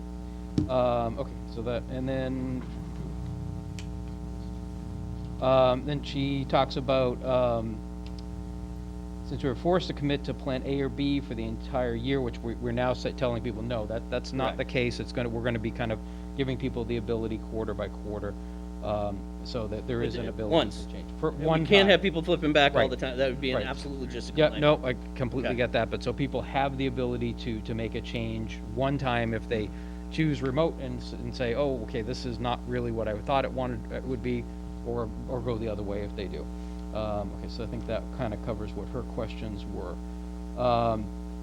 Then Tiffany Lyman, she's concerned that there's a push for the remote learning, but she wants to know how we can feel comfortable with Ludlow's remote school option, versus I think what we had in the fall.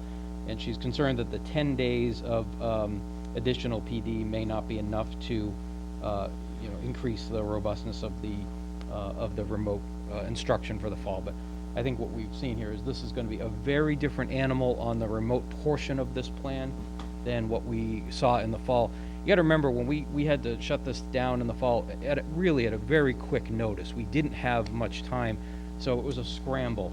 And now we've had some time, to reflect on what we saw work well, what didn't work well, and make some changes. So that I think we are in a much better place. And her other question, if we do go remote, how is the town to afford to keep all of the staff when we won't be in the buildings, bus drivers, secretaries, janitors, coaches, etc. So certainly if we do end up in a fully remote platform, we will have to assess staffing levels. I mean, obviously there are positions that we won't need because there won't be students in the building, and we'll have to make adjustments to our staffing level accordingly. So that's something that we certainly will take a look at if we end up remote at any time or for extended period of time. Mr. Chairman, just to follow up Yeah. on that question there. Sure. When we make the adjustment, is that a furloughed? How would that? Yes. What would that Furlough. mean? It would likely be furloughed, and I think the procedure I'll follow is the administrative team and myself will develop a list of potential furlough positions, and then bring it to the school committee for approval. If we go to fully remote. Correct. Yep. Correct. Any idea how many people that could affect? It could affect a good number. You good? Yep. Carol O'Shea had a question about, and Dr. Gaz, I think, again, a lot of these questions I think we're going to cover, but I'll just reiterate because these may be points that a lot of people have some concern with. If her son is in the high school, what happens on the 3 days that he's not in the building? And I think we've kind of covered that, where there'll be, everybody will be out of the buildings on Wednesday, Thursday and Friday we will, the other 3 days you'll be learning remotely in a combination of synchronous and asynchronous work with the teacher there. And you want to know if that's going to be real time. Again, it's a combination of some real time learning and some asynchronous learning at all levels, but the high schools as well. But what people will realize once the buildings have their meetings is that the schedules and class schedules from fully in person, hybrid, and fully remote are very similar. And so it helps keep kids on the same page as they transition from either in-person or remote in the hybrid. They know they have English class at 9 a.m. on, each day. And so with respect to the block schedules, it will stay the same for in-person and remote. And so it won't be like it was in the spring where maybe they log on with a teacher for a half hour in the morning and then they work independently all day. No, it'll be structured throughout the day with multiple touch-ins and scheduled class times. Okay, so we have Diane Leonard had some questions, 2 different levels. Middle school, since students will stay with the same group for both days in school, how will this affect classroom inclusion? Will students be separated based on ability, such as students who do not qualify for languages due to lower grades in reading? Would that interfere with Title VI of the Civil Rights Act? I think we're still trying to the greatest extent possible to not have leveled classes. It will look differently than it has in the past, but it's still a goal and an aspiration that we're going to try and achieve. Will it look different than it has in the past? Yes, it will. Yeah, absolutely. Okay, what about classes like chorus and band? Obviously, there's going to be some significant changes to how that type of class would be offered. I think we talked a little bit about this, and it would maybe shift more to music theory and appreciation. Obviously, you will not have kids blowing on trumpets and saxophones at any of the schools, or having people gathering for chorus to sing. But this is where we can think creatively. Yep. And maybe, you know, the chorus class can go outside, spread out on the football field. I don't know. I mean, Mr. Henry could be standing here going, Dr. Gosda, that won't work, that's Yep. silly. Right. But this is part of the discussion that we have to have. And so we're gonna look to, we feel that it is incredibly important. And those are classes that get some of our kids up in the morning and to school. And so, art, band, chorus, we want to see those continue, and we've committed to that. Then she has another question: what if my student gets exposed? You know, how many students would be affected? I mean, that's all going to depend upon the situation, what class and how many students were Should there. we give, let's Kristen, yeah, you want to? give Kristen a little You want me to input. finish reading the rest of it, and then I'll let you take the whole Yeah. thing, all right? How many students will be affected? Since the teachers rotate, would that mean that it could potentially quarantine a sixth of the students? What happens when they're asymptomatic, like my middle school daughter was? So, Kristen, all yours. So I'm not going to be able to give detailed specifics, but there is about an 18 or 19 page document from the Department of Education that runs through how we will decide who gets who will need to be isolated from school and what will need to be met in order for them to return. That's both for staff and students. That will also include conversations with our nurses at the local Board of Health, because they will be doing the communication with either the individuals themselves or with the Contact Tracing Coalition in Massachusetts, which is doing all the contact tracing. So it will be a joint effort. But we're going to have to go by what those guidelines are. Some of those guidelines include being asymptomatic for a certain amount of days and being allowed to return. Some of those guidelines include having the testing done, and being able to return, and the testing has to be in a certain time period after your last exposure. So we'll be looking at all those guidelines carefully. And that's a really good document, which I read, and I think I shared around with everybody. That Desi's has kind of let us down in some areas. That document was very well written, and mirrors a lot of the CDC guidance that not only for schools, but we've all been kind of working with through the past. The other thing to kind of bear in mind with that document is that those guidances change with some regularity. The CDC just made a change this week on how long from a infection you need to quarantine. They've taken that from 14 to 10 days. So these things may well, we've got to, like Dr. Gaza says, this is what we know right now. These guidances and recommendations from the experts, as they learn more, are going to continue to change a little bit. But that document is good, and maybe we can put that up or get that out to people, because it's not light reading, but it has all those what if scenarios in there about if a student gets sick at school, if they're sick at home, what should you do? All that kind of stuff is covered in that document very, very well, and answers, I think, pretty much any scenario that I could think of that we would have to run into. It's also important for people to remember that exposure or possible exposure is actually based on being in someone's presence for about 10 or 15 minutes within 6 feet with no mask on, and because we are constantly going to be reinforcing at least 6 feet with masks on, that we're already removing some of those exposure risks right there. Absolutely. Yeah, because just for a point of reference, so for healthcare workers, you're exactly right. It's an exposure of 15 minutes more unmasked. In my field, if we have a patient come in who we find out was COVID positive, if all of our staff have been in their PPE, even if they've been in close contact, and these are patients that would be unmasked in my world, we are not required to do quarantine and all that because we were in our correct PPE. This stuff works. That's the only way I can be at work every day. And so what we're doing with the masks and the 6 feet is going to and we talk about mitigation strategies. This is a very powerful strategy to help prevent. So if a kid does slip through, or a staff member slips through and was asymptomatic and was in a classroom, the chances of the other students or staff that were in that room, if they're all in their mask and doing the correct things, are very, very low. So that's why this is really, really critically important. That's part of the reason why we opted to bring this all the way down to the pre-K level for the masks, because it does make a big, big difference in terms of what we are able to do. All right. This is also where coordination with the Board of Health. Yep. So that they are involved in the discussion and the decision-making process is incredibly important. Okay. She has a couple more questions, and this is a common thing. There's a lot of people that have several questions, but like I said, we're gonna stay and we'll answer everybody's.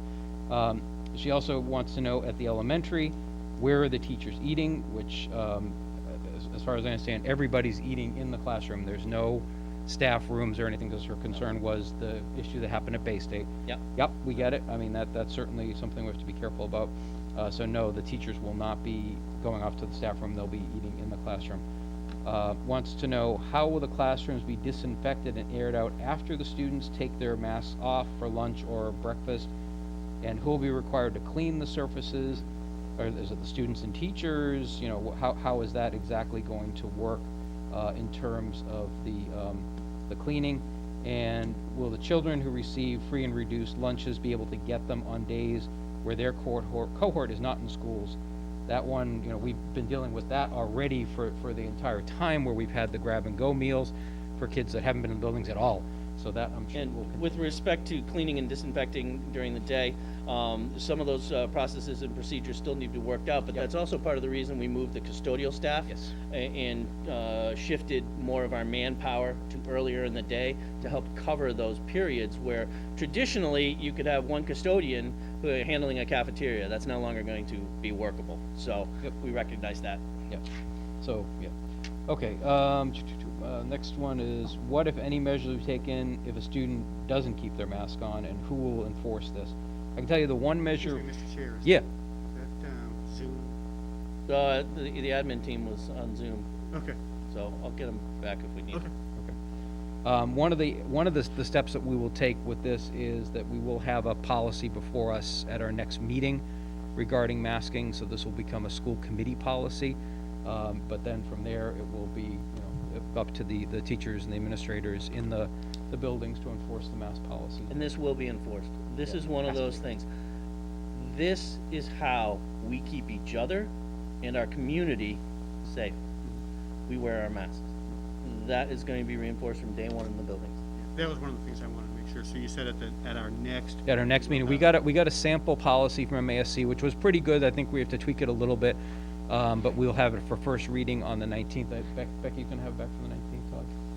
Say that again, please? The MASC. Yes. The mask policy, yeah. Yes. So at the 19th, we'll have a first reading on a policy on face coverings and masks, and then we will have that ready to implement before anybody would be in the buildings. Okay? Okay, so, she wants to know, how will bathrooms be disinfected between uses? Will doors be left open?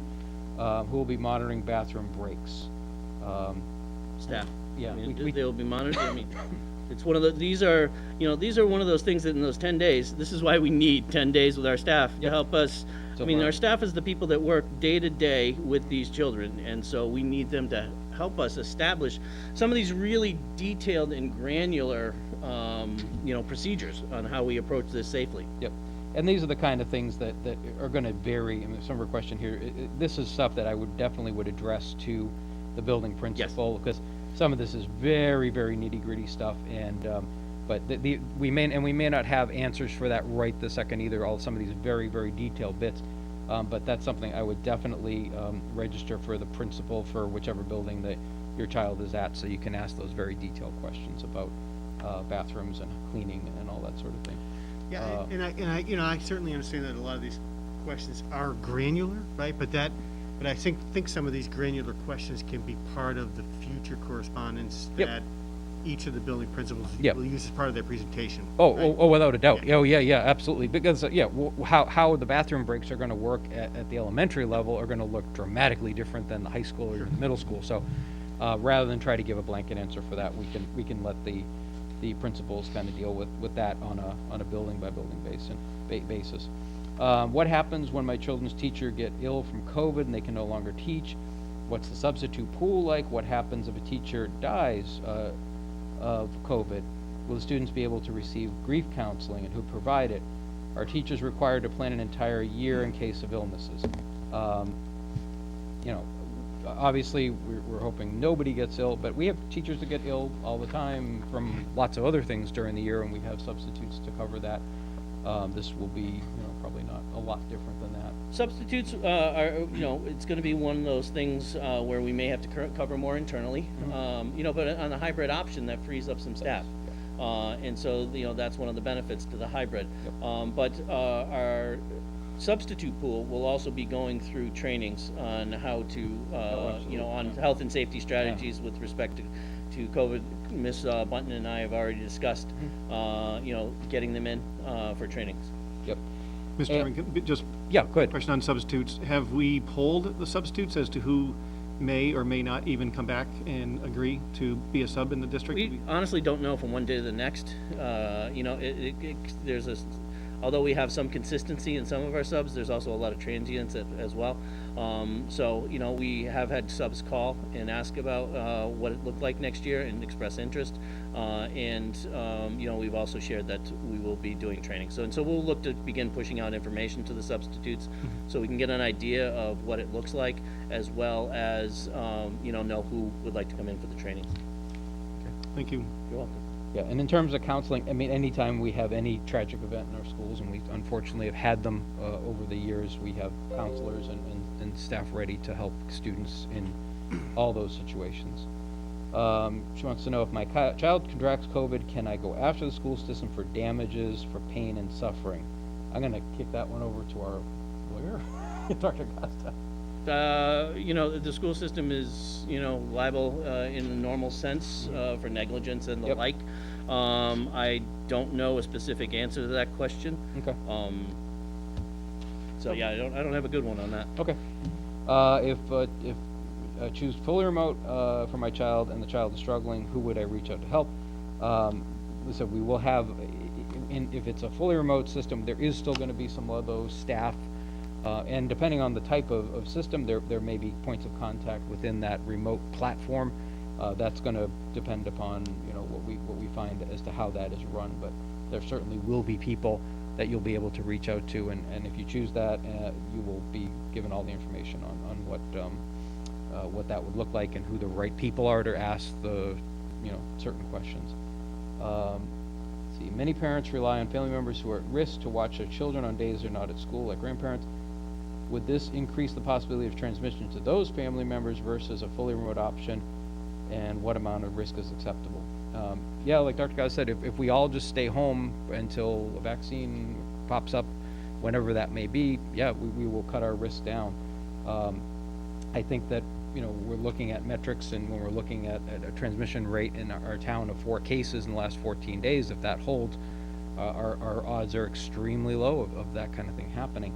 But we can't eliminate all risk. I mean, just like we can't say, you know, a bus isn't gonna have an accident on the way to school or anything else. So, you know, that is, we can't 100% eliminate any risk. So, you know, that's one we just don't have an answer for.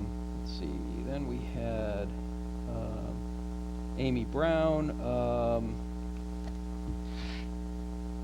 yep, her concern here, high school senior in the hybrid plan, notice the students would have longer classes, and the 3 periods on their in-person days, and she understands the thinking on that. Well, it's not so much a constraint on staffing, which is her question, it's actually more on trying to cut down the transitions in the hallways and such. So that's the thought process behind having the longer classes. In the remote plan, so it seems that high schoolers would have online live learning with their teachers at least twice a week, as well as office hours. I believe this would be better for the student learning. One of the difficult issues in the spring was not enough live contact with teachers to ask questions. I'm wondering whether one in-person lesson is worth the health risk. I urge you to begin the year remotely so students have more teacher time. Of course, in the hybrid model, the students would have their in-person class, but they also would have those lessons, the remote lessons, the rest of the week. So they would have, you know, equivalent amount of contact time with their teachers both ways, just that would have, you know, 2 days of live in person versus the none with the fully remote. Okay. And then this one, I don't have a name on this, then we can cut and paste it. I understand if a child has symptoms of COVID, they will be sent home, understandably. I also know they would be required to have a negative test to return. Again, understandable. My question comes from a situation that happened in December. Okay, so basically the question here is if you have a student with symptoms that are consistent with COVID, we're saying that you have to stay home, even though it may not be COVID. And that unfortunately is an issue. And her question was, her son had pneumonia and was feeling well, but had a cough and was able to come back to school last year. What would happen in that situation this year? And Kristen, I'll give that one to you. So in the absence of other clinical evidence, and that would be some type of laboratory test or say an x-ray or another clinical reason for the cough, the student would be dismissed from school, and the expectation is the student would need to isolate or quarantine for 14 days or return with a negative COVID test. Now, if there's going to be something like a positive strep test that could explain why the student has a sore throat and a fever, that is other clinical evidence, and the student can return to school. Same thing if there's a cough and there's an x-ray that shows pneumonia, or it is diagnosed by medical, by a physician assessment and examination that they hear a pneumonia. That is once again other clinical evidence. So that would come into play into the decision of whether they're COVID positive or negative and when they can return. So this would be a conversation, if your student was out with something like this and you went to the doctor and say, okay, negative COVID, they've got some other illness, which people get other illnesses too besides COVID, believe it or not. They would then communicate that to the nurse in the building and then have a conversation before bringing the child or letting the child go back to school to make sure that there's a clear understanding.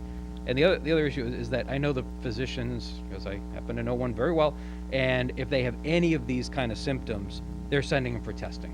Yes. So because the physicians need to rule this out as well. So Correct. if you have a child now that has cough, fever, all these other things, it may well be that it's a whole host of other illnesses, but they're going to rule out the COVID as well. So I would imagine this year with that situation, you'd have a diagnosis accompanied with a negative COVID test as well, which could be given to the appropriate person in the school to make sure that information is across. And that I can understand if you've got a kid who's got a bit of a cough, that's could be a little concerning. But we're not going to allow anyone back in the school unless we are certain that they don't have COVID and they've been tested and their position is clear. So Correct. we've got that. Okay, and then we had from Dan Kinney had a suggestion.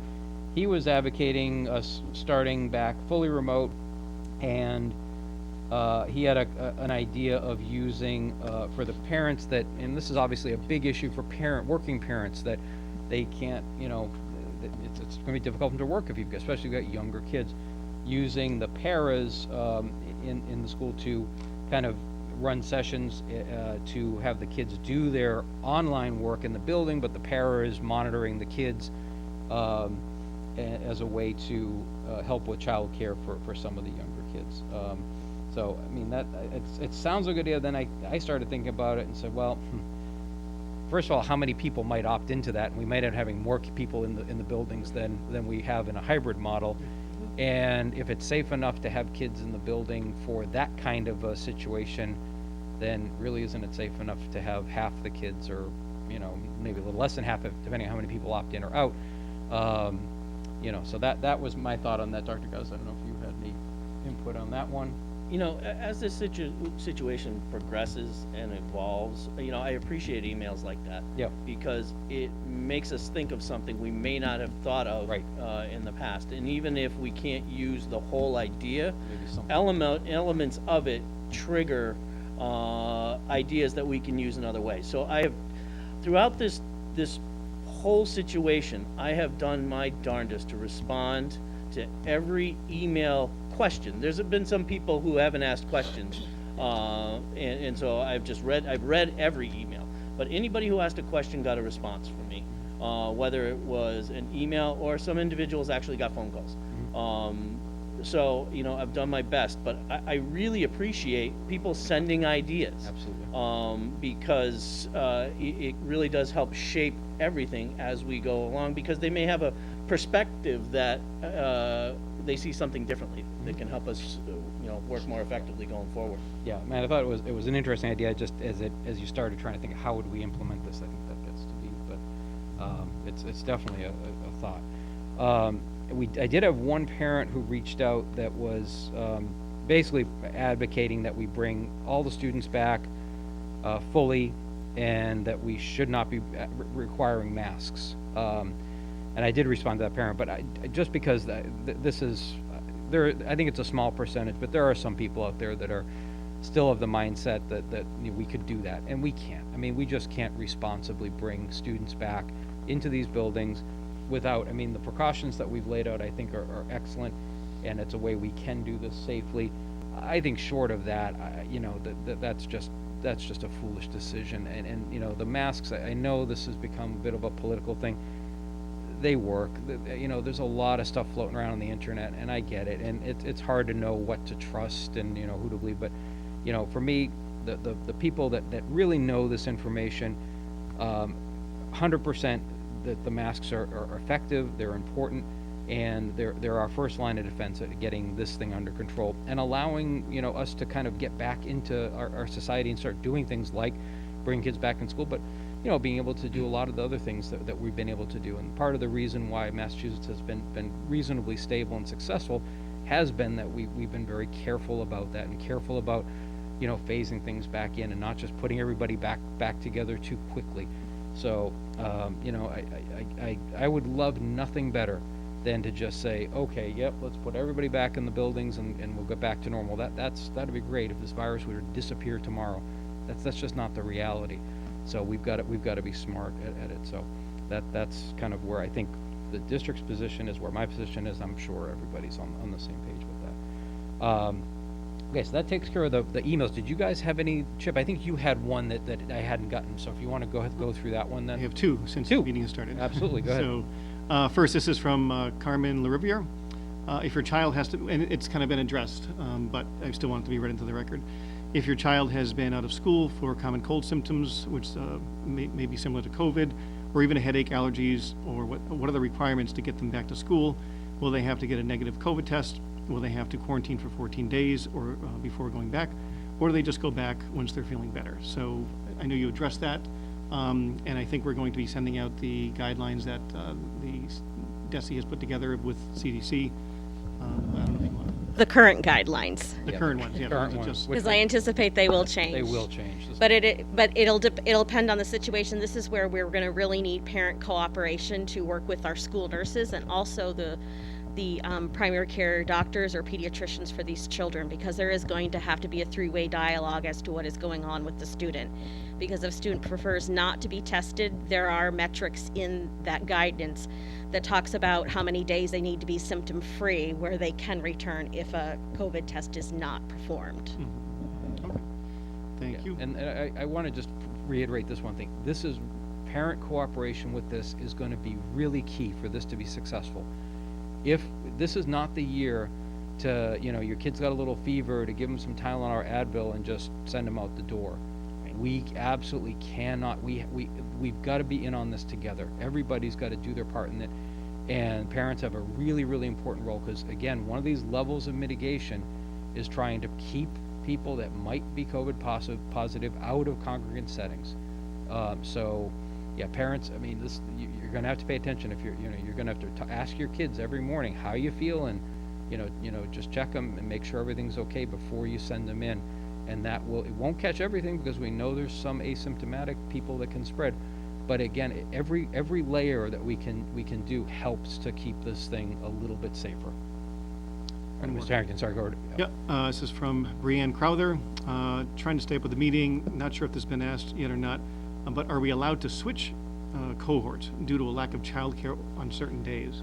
Unfortunately, we can't, only because trying to accommodate every parent's wish on top of everything else in the complexities of scheduling, simply, it's just no way we could do that. Okay.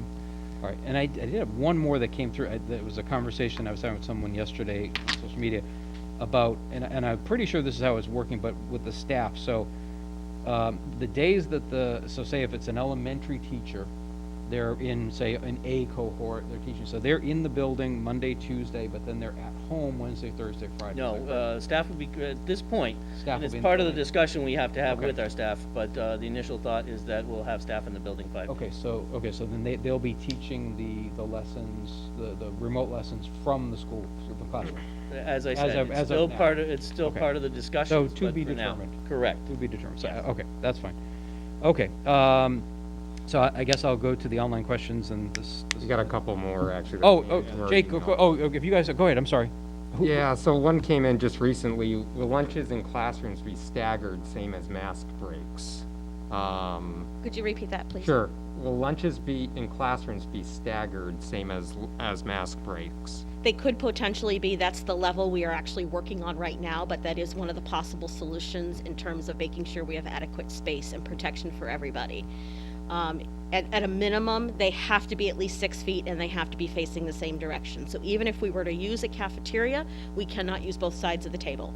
But staggering lunches could possibly be one of the solutions that is included. And then one other question I got from one of our school choice parents, how are they gonna be cohorted? Are they by their street address in their actual community, or are they gonna be thrown into a different system? That's a really good idea, really good question. Well, to be fair, if you could use the alphabet. Which, same thing. I gotta be honest, if, I have no idea. Because once again, as with so many things in this whole process, and this could be one of the things where our principals might have already thought about this. Our school choice kids are our kids. And so, and they are treated exactly the same. Whether or not they're in their own cohort or not, I am willing to bet the answer is that because our system spits it out alphabetically by street, Sure. they'll be in the alphabetical cohort with, all the other A kids. But that's a really good question that I had actually never considered. But my gut is telling me it would be alphabetical with all the kids in Ludlow with the, A through F streets. So, yes, I'm gonna go with that. If it turns out to be incorrect, I will adjust it at the next meeting. Okay. Mr. Oliver, you good there? Good. Okay, Mr. Lang, did you have one too? I did have one. Go ahead. So it says, hello, I believe availability of busing should be open to everyone, still regardless of pay, as school is still in session. I completely understand the reasoning behind this. Please revisit this barrier to children's learning and getting to school. So it's about the busing. About the bus, I mean, the pay to ride. That was a hard decision. Yep. I know that will impact some families. And once we get a good handle on the beginning of the year, and if it turns out we have additional space and can open that up, we will look to do so. But at this point, we have to do in this element, and I don't like saying this, but we have to do what we're legally required to do, which is transport everybody over 2 miles. Our policy sets it at 1.5 miles. Once we get up and running, once we see capacity on those buses, once we see if there's any available space, we'll look to try and open it up to some of those parents, because we know it is a hardship for some families. And since we're on busing, when we were on the slide of the busing, I know that you said that it was every other seat, but the way that it looked like it was every seat was filled, just they were staggered. Correct. where they sit. Yes, So that changed, so that comes down to 1/3. yes. It's about 25 per bus, Yep. roughly speaking. And if the goal would be for certain parents we would like them to bring their kids to school to help out. or Preferably even carpool, as long as, because they're with particularly if the kids are in the same in the class. same- on the same So you're street, cohorting, neighbors. exactly, yes. Yeah. But if parents were able to bring their students, their daughters or sons 1 or 2 days a week, would that still be fine? Would they not be, like, it may not be every day that I could pick up their kids? Yeah, that's fine. Yeah, I mean, the kids between 1.5 miles and the outside of town, we have a space for them. And so if they don't ride it every day, it just means it's less congested on that bus, which is a good thing. The numbers won't be calculated down to say, like, today, we could pick somebody else on. No, I mean, we can't, I would love to be that flexible, but it's a logistical nightmare. There's no way we could get to that level. hopefully as this all kind of shakes out and we get the final numbers, then we can free up. Yeah. It may not be all the slots that we had historically, but maybe we can prioritize a few for Yep. people that have a real significant issue. We'll work with people. Mr. Harrington. I got some more questions rolling in. Okay, I've got a bunch too, but go ahead. Okay. I need to break from talking anyway, so. Yes, you do.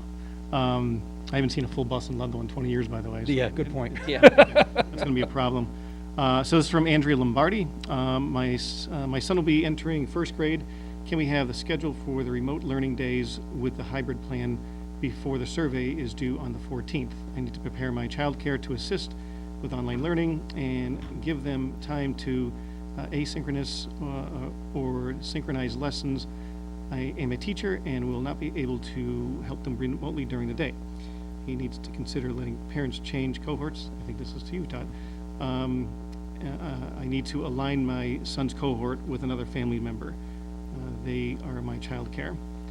So the good news is with respect to schedules, there are sample schedules in the plan. Now, they're not, so if you look at the back of the plan, there's an appendix, there's appendices that have each of the individual schools' fullback, hybrid, and remote plans. Now, there are sample schedules. Those may get refined and tweaked, once teachers begin conversations with admin a little bit more to refine those schedules, but it will give you some idea of the structure of what the day will look like. So that's what we have with respect to that so far. And I kind of answered the switching cohorts. Okay. And this is maybe more of a statement than a question from Ed Darragon. What about the Whitney kids going back to school who are all over each other without masks? I think that's a statement. Yeah, well, one thing that I note with, because this is a question about people coming back from vacations too, is that now we're not going back till September 15th. And traditionally, people take their vacations and camps and such like that run through Labor Day. So now you do have a couple weeks after people traditionally would be home and back in town. So that's, not exactly a quarantine, but it does kind of give a little breather between when people may be traveling or in situations like that, and school starting. So that may be a benefit of having this 10 days of PD at the beginning of the year. And Mr. Chairman? Yes. Mr. Oliveira, if I may, the answer to your school choice street cohort question is same as Ludlow. Yeah. Thank you. Okay, anybody else have any other? For the Okay. moment, no. One question actually came in. Question on flexibility with completing curriculum if we go hybrid or complete virtual. Is it possible to record classes for access for the parents later who work out of the home like healthcare workers? It's something we can sit, it will be part of a discussion, but, it's something we haven't, that's one of those areas that we got to sit down and continue to talk with our teachers about what it looks like in the classroom, and that will be an element of the discussion. I can't give a hard and fast answer, but it's not a bad idea. Now, part of this, though, is that the students are going to be expected to be attending the virtual classes as well, too, so that becomes an issue. Exactly. That's a So- DESI thing, right? Yes, Yeah. Attendance there, DESI is not loosening up on the attendance requirements. And so whether it is a remote attendance or whether it is a face-to-face attendance. Okay, so I'll start diving into these questions, and if you guys get some and jump in, I may, be happy to call on you guys to, get through some of these, some others. So Angie Testori has a series of questions. Well, she's kind of, this is going to get scattered amongst different people because they kind of came in together. Question about the air conditioning in the buildings and the windows not working, which we kind of covered in Dr. Gaz's presentation, that obviously we're not going to be able to install air conditioning in the buildings before the beginning of the year. Would be lovely if we could, but That's where starting 2 weeks later really helps yeah, us. that does help, because some of those really hot days are gone, and the ventilation, which is really the very critical thing, that's all going to be up to snuff by the time we are back in the buildings. How will movement breaks work for students that have accommodations provided by their IEP or 504? I would probably say this is something that Eva would best be directed to Eva when she does her special education version of this type of meeting. Michael Carbonneau, if plan is remote, how many positions will be furloughed? We've touched on this already. There'll be some, we just don't know for sure how many yet, but it will be a significant number for sure. Angie again, she saw a post online by a parent. It'll be up to the teachers to keep kids safe. Will parents be asked to sign a waiver of liability if their child returns to school? Will teachers be held liable if a student is exposed to the virus at school? I don't believe It's there's one of any- those things where liability doesn't change. Yeah, no. And can I address Yeah, that? absolutely, Kristen. It's well, actually up to everybody to keep everybody safe. It's not up to teachers to keep kids safe. It's up to parents to make sure kids are okay to come to school. It's up to staff to make sure they are healthy enough to come to school. It is upon each one of us as a responsible community member to make sure we are doing our part to keep everyone around us safe. I couldn't agree more. Yep, we cannot just push this on any one person. This is, we all have to work together. That is just absolutely how this is gonna work. So, yeah, no, perfect answer. If a hybrid model is chosen, how will students in a cohort receive instruction and assistance from teachers on the days they are working from home? If the teacher is busy teaching the other cohort of students in person at the school that day. So obviously, this is not gonna affect the elementary level because it's the same teacher the entire time. Middle and high school, you know, they only are gonna have, 9 or so students live in front of them. So the teacher, when it's the synchronous learning, the teacher will certainly, how this exactly looks and is gonna probably vary not only school by school, but probably class by class. It's gonna look different, maybe in a math class than a history class than, some geography class. So that's something that the teachers will absolutely be paying attention to the kids both in front of them and the kids that are at home when it's the synchronous learning. When it's the asynchronous learning, the kids are gonna be working on a project and, coming back to the teacher with the results of that. And that's one of those areas, once again, and I'll keep coming back to this, this is where the discussions between teachers and administration are gonna be crucial to establishing what those parameters and expectations look like. So that everybody knows, going in, what does this look like, for students, teachers, and everybody in the building. Yep. Gina Sislak, with everything that just occurred at Bay State in the break room, how are we gonna keep this from not happening in the school?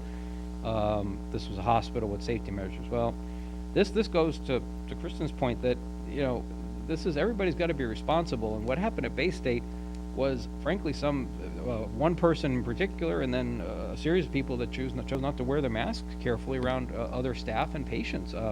So how are we gonna keep everybody safe? We all have to do this together.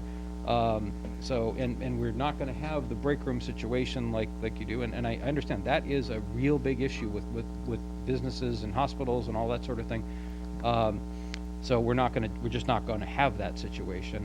And we're gonna be very strict about enforcing distancing when we're eating, and then masks back on as soon as you're finished eating. That's how you have to treat this, whether it's a school or whether it's your office. So, let's see, Angie Testori has another question about hybrid model and IEPs. I think, Angie, I would ask you to get those questions with Eva's session, because that's something that she's gonna best be able to answer for you.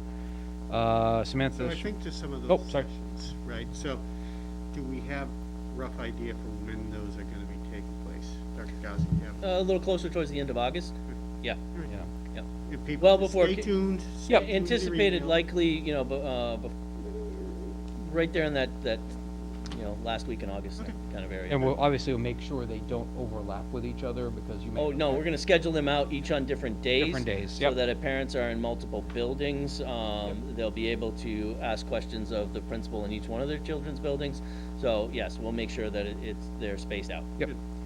Okay, Samantha Schmeckles, question about are the survey results available to the public, not just a verbal summary? I think she's talking about the percentage that we're gonna come back. I think that was just a one question.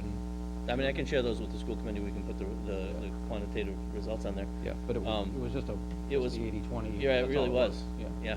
So, I mean, we can share it, but it's really. It was would give you the something like exact eighty number. point Right. 65 Sure. or something like that. I mean, it was, Was this the result of the parent survey? Yeah, the Yes. parents asked, whether they wanted to come back or not, and it was 80, that's all we're gonna get there is the actual 80 point whatever to, Yep. but 19 point whatever it was, but it was pretty much an 80-20 split.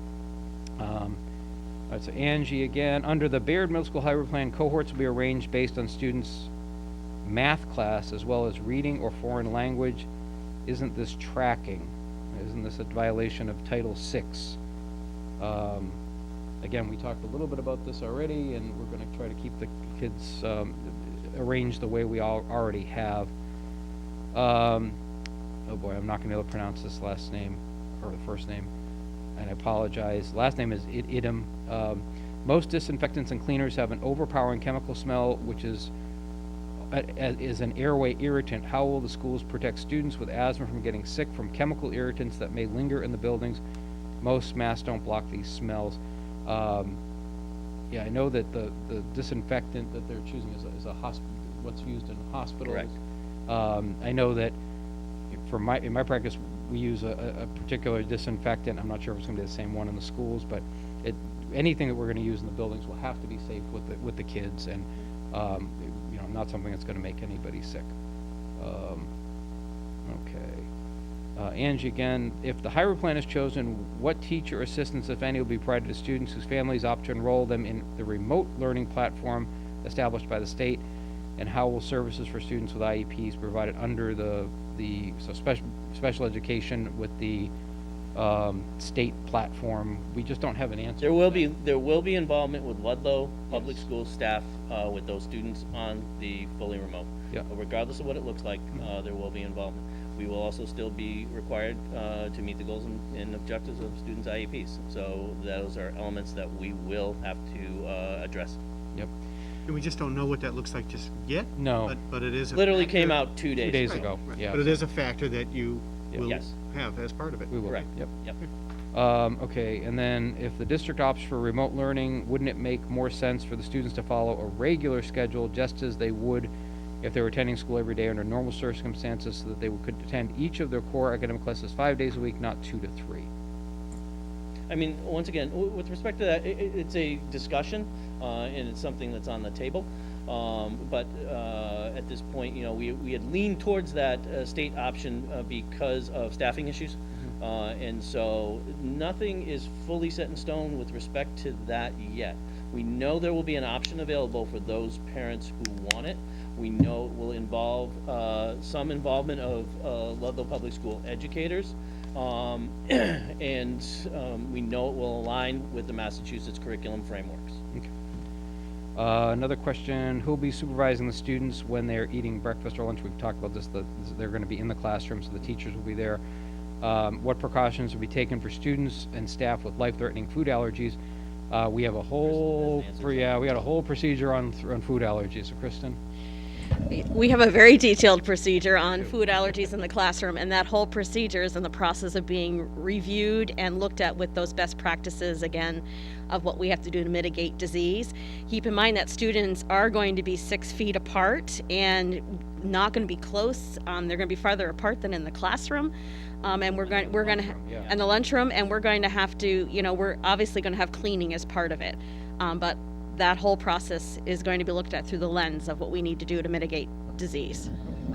Can I just go back to the question? Absolutely. Breakout sessions again. So is Kristen going to be a part of every one, or are you going to have your own specific program dedicated to, the health precautions and those, or are you going to be Well, that's kind of why we had her here today. Yeah, no, just with the future sessions as well, that all the buildings are going to be doing. I just didn't know if Kristen was going to be a part She of all was. those. That's why we had her here today. Okay. I think how best to explain my role with the principals is I will give them what best practices are, and then we talk about what it looks like in their building. It's unrealistic for me to design one size fits all because our buildings are so different, and I would not want to force that upon our buildings. That just doesn't work. It's got to work at the local level. So that's where I put best practices down of what we need to meet in terms of standards, and then we talk through how that will work in their buildings. Okay. Thank you. And then N. Carmino, will teachers be able to bring their own school-age children to school on their remote teaching days, assuming, of course, both our hybrid in-person days would be the same? My technology issues at home prompt this question. I think at this point we're trying to minimize the number of people in the buildings, and I don't see that as. We haven't made a definitive, decision with respect to that. So I don't have a definitive No answer. definitive answer. Okay. Okay, so Sherry Sloyo wants to know, what is the platform we use for the kids who choose remote learning? If it's not available for parents to view yet, then how can we make an educated decision? And we've talked about this already. You know, we will have more information on that fairly soon, but, you know, it's just, the state has just come out with that, beginning of that guidance just 2 And days ago. I kind of want to go back to really reinforcing, if you're keeping your child home, you're making a healthcare decision. Yep. You know, so there's a certain amount of trust that we will create something that meets the educational needs of that child. Mhm. So, and we respect the parents' wishes, and that's why we're working to create something, and there will be something available.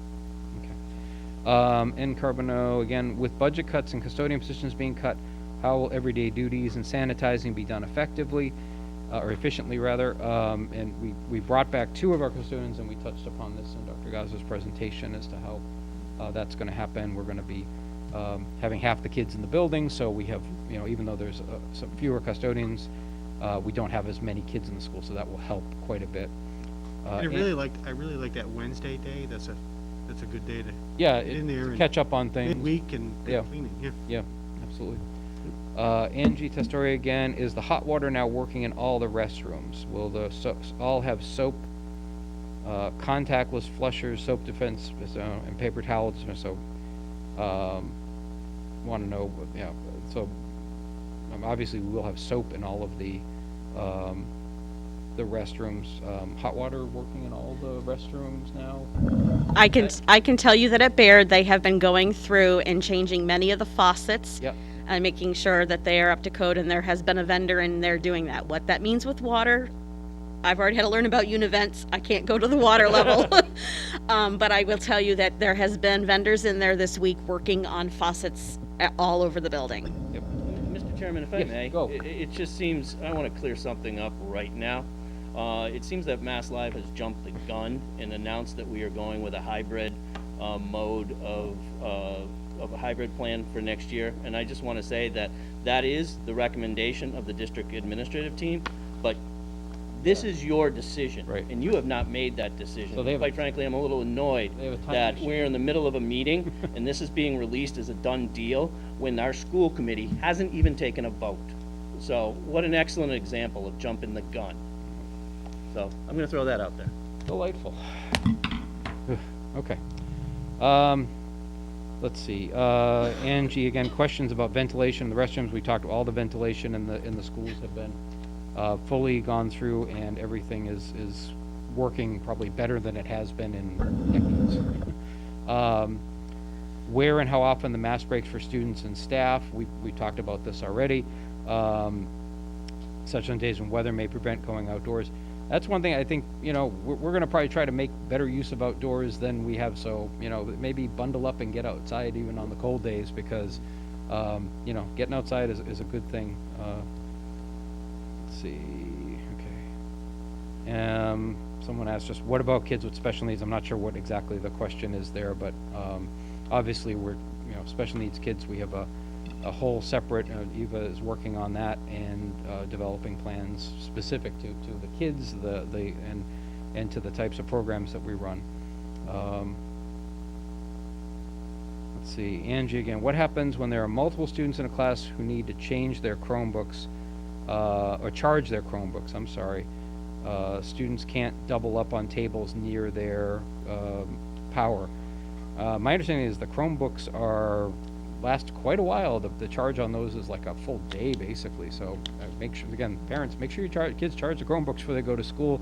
You know, we do have power outlets in the room, so, you know, we'll be able to help out to some degree, but that's got to be something you need to do before you come to school. And if there's a problem with any of the technology, let the IT people know. If there's a Chromebook that the battery isn't working well, get in touch with the IT people over the summer so that can be rectified before school starts, because that I could see that definitely happening. It's actually part of the student choice survey as Yep. well. Oh, yes. There's technology question Yep. with respect to, do you have access to internet at home? Because we want to be able to identify those families for whom that is a problem, because we can work with them to ensure connectivity and work with them to help them figure out how to manage that. But we also want to know how our devices are looking. because we don't typically send them home for the summer with everybody. I will say it seems, we've had about 300 responses right off the bat to that survey. I think it's right around 60-something% where they're saying it's working good. Yeah. And then there's some issues that we're going to need to resolve. So we're on that and recognize it's something that we're going to begin taking a look at. Okay. Mr. Chairman, just regarding the survey, if parents, because I did it, one of the questions I was going to bring up just Yep, now. go. Where are the survey results? Can parents, staff, anybody see the results? I know we get in the percentages, but where can they view them? Which survey are you talking about? Chief? You had the parent teachers, you had the parent Oh, teacher I can survey? I'll put those up online. Yeah, I mean, Yeah. a few people are asking, so Yeah. I figure, The comments have some student information and stuff like that, but I'll put all the quantitative data up there. I have no problem with that whatsoever. Great. You gotta give me a little time, but I have no problem sharing that. great, thank you. Yep. Marianne Duquette, what if my child has special needs and I want him to remote learn? How will he get his services? That's definitely a challenge, and there are certain things we just can't do remotely. So, that's going to be a student-by-student decision, and I would say direct those questions to Eva in terms of your specific question on that. But there are certain things that, the kids need to be in the buildings, and we're talking about even if we go fully online, there are certain kids we're going to want to try to get in the buildings because it's the only way we can help those kids. So that's, I guess, the best answer to that question. Chairman, I got a Yeah. couple of questions. Go ahead, Mr. Oliveira. I'll let you take a breather. Thank you. Will the staff and students have their temperatures taken every morning? No, that is part of the self-certification process at home. But there are so many cases where a temperature is not necessarily there, and nor is it recommended in Massachusetts. So no, we will not be taking temperatures at school as people enter. Thank you. Next question. How will teachers be given their prep periods and lunches if students are staying in the classroom as much as possible? And we want to make sure there is little or no crossover between cohorts. There is preparation times and teacher lunch times are still built into the schedules at every single solitary school. We still have contractual obligations to meet, and we will. I'm good for You're now. good now? Okay. I All got right. one. Okay, Mr. Harrington, go right ahead. Keep your breather. Yeah, thanks. This is from Kim White. And I think you addressed this a little bit, if my children have a 504 plans, will those considered be additional days in person for learning? Those additional days are for our really high need, substantially separate program kids. That's what those ones are for. That's, kind of what the department's charge has been. Thank you. I got one more, Mr. Chairman. Go ahead, Mr. Oliveira. So we talked about art, and we talked about chorus, we talked about most chorus. Are there any classes that we're completely getting rid of that won't be meeting? There may be some electives at the high school that we've had to reduce because we've added classes in core subject areas to reduce class sizes. But it's not like we're eliminating PE, or we're eliminating the arts, or we're eliminating chorus. But some of our, I can't specifically speak to that, and that'll be a great question for Mrs. Nemeth. So there may be some impact, and likely is some impact on some of our elective courses at the high school level. Thank you. Okay, you good? Okay. And Angie again, how can we trust the daily screening process outlined if the plan we followed? Students come to school with headaches, coughs, again, we talked about this. How do parents differentiate the symptoms of COVID and the common cold and flu? So again, we're gonna rely on parents. They have to keep their kids out. And how are you gonna differentiate? You can't. So if you have a kid who has symptoms of fever or cough, all that kind of thing, you need to take them to their doctor, and that's who's going to be able to tell. As parents, we can't figure that out. I mean, you need to have a medical professional evaluate your student and help you with that decision-making process. That's, there's no easy answer to that one, but that is the right answer. Misty Haynes, will the dismissal of those that may demonstrate symptoms be limited to that individual only, or will all siblings be required to dismiss as well? That's an interesting one. Only the student who is symptomatic. Only the symptomatic student, okay. But now, if that student ends up being positive, That changes the now game. That changes the equation, Yes. because now that they have had contact with a positive person at home, so now they're in the whole quarantine and all that business. Correct, and we will be operating under a positive case. We are not going to operate simply someone is dismissed from school with symptoms. It is going to require a test result. Yep. Okay, Angie again, what procedures, if any, will be put in place for students whose families travel out of state during the school year, such as over Columbus Day? Will they be required to self-quarantine when they return, or will they be allowed to return to school immediately? To me, this one, basically, we gotta follow the state Correct. regulations on this, and it depends on where you go. The travel ban that is put forth by the governor takes precedent over anything else. Yeah, so if you go to upstate New York, or go leaf peeping in Vermont, you're good, you can come back, it's no issue. If you go to Disney, you're staying home for 2 weeks. Yes. That's a simple answer to that one. That's something that, as employers, we're all dealing with that as well. Mr. Chairman, we got a Yeah. question coming in via our school committee email address. Okay. The 80-20 split, are those based on the ones that replied or all? How many responses a day to peers? I think that's based on the 1,100, correct? 1,156 people replied, which actually is for a return rate for a survey, that actually beat blizzard bags. Yeah. Which, About 45%? yeah, because we're about 2,600. Yeah. But it could be more because of maybe a parent who has multiple kids. No, but they filled out multiple For surveys. each, oh, okay, all right. Filled it out for each kid, and parents did. They did. Yes, That is an impressive response. it was. Yep. Okay, Monica Veteramo, what symptoms are considered COVID symptoms? Will they have to present more than one? Also, will students be required to produce a negative COVID test return? Some of this we covered, but do you want to go through, Kristen, the symptoms as they are now, because those also keep changing? Correct. So the current symptoms on the CDC website, and I must admit, I didn't look at them today, but a few days ago, does include a fever of 100.4 or higher. Wait, it's 100 now. Oh, it's 100. See, 100. This is where it changes. This is where we're constantly going to have to be Changed, looking. 2 days ago, I think. Okay, see, I missed that because I haven't looked in a couple of days. It includes muscle aches, chills, headache, nasal congestion, sore throat, nausea, vomiting, diarrhea. Those are primarily the ones that are there. What was the first part of her question again? She wanted to know if they would have to have more than one symptom, and no, the answer is if they have one, that's it. At the moment, the metrics is if they have one, and that, once again, this is where this document is very fluid and subject to change, and we will need to be constantly reviewing what we do. So the answer I give today may not be the answer I give in a week. Yep. Oh, absolutely, because that's one that has, that list has evolved Yes. dramatically over the last couple of months, so, yeah, we will, and that's an important point. You're keeping very up current on this, and we will, adjust that as needed. And I guess if that symptom list changes, we'll communicate that to parents as well, so they know what to be looking for every day with their students. Mr. Chairman? Yes. Oh, sorry. Go ahead. Oh, go ahead. So I got a question about. Go ahead, Mr. Mullen. Will there be, will we be taking a look at the attendance policy and making any adjustments relative to illnesses as part of this? It's not as straightforward a question as you'd really think. According to the state, our attendance still counts. Students need to log in for remote days, just as they would walk in the door of a class on in-person days.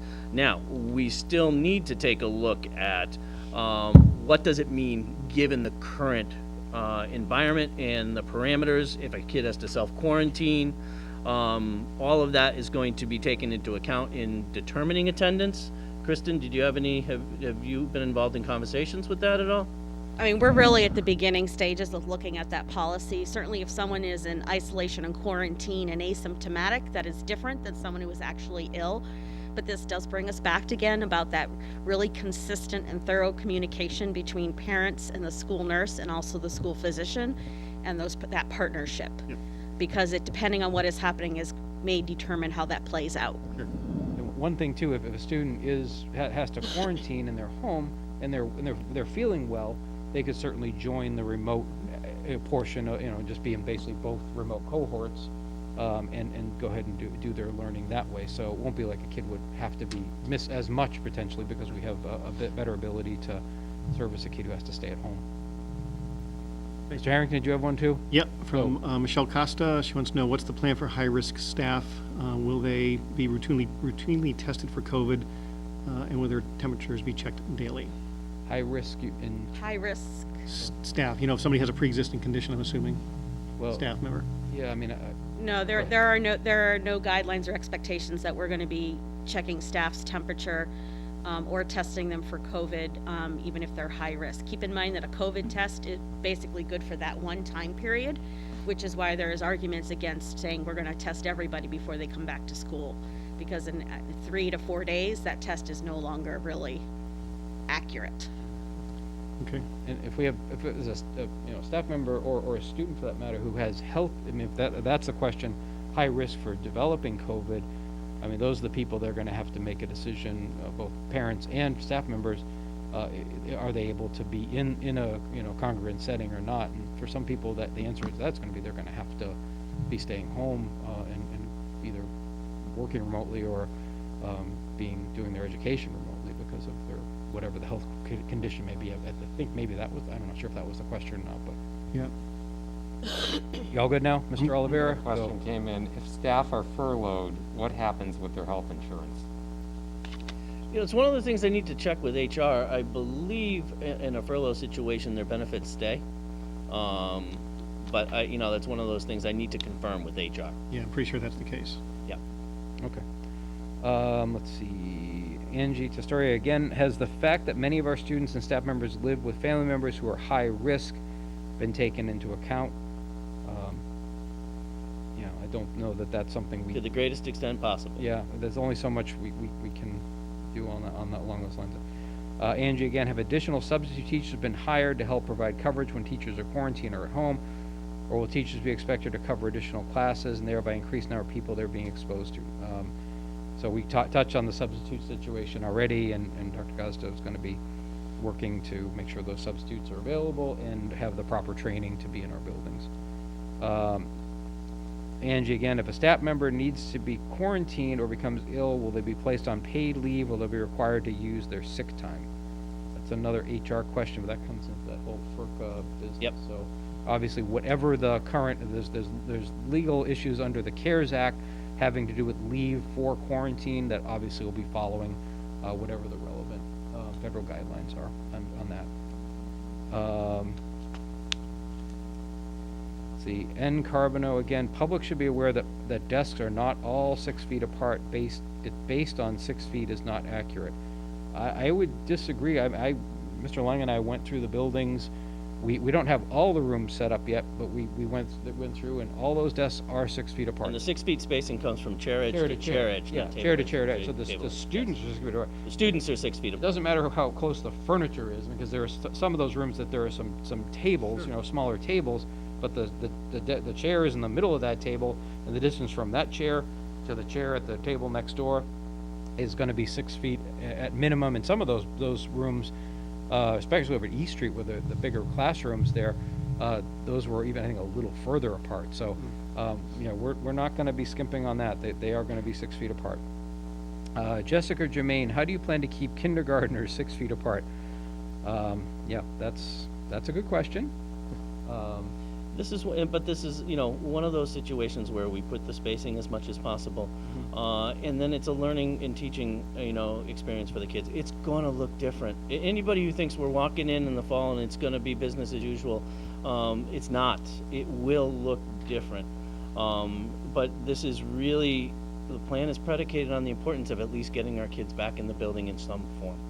Yep.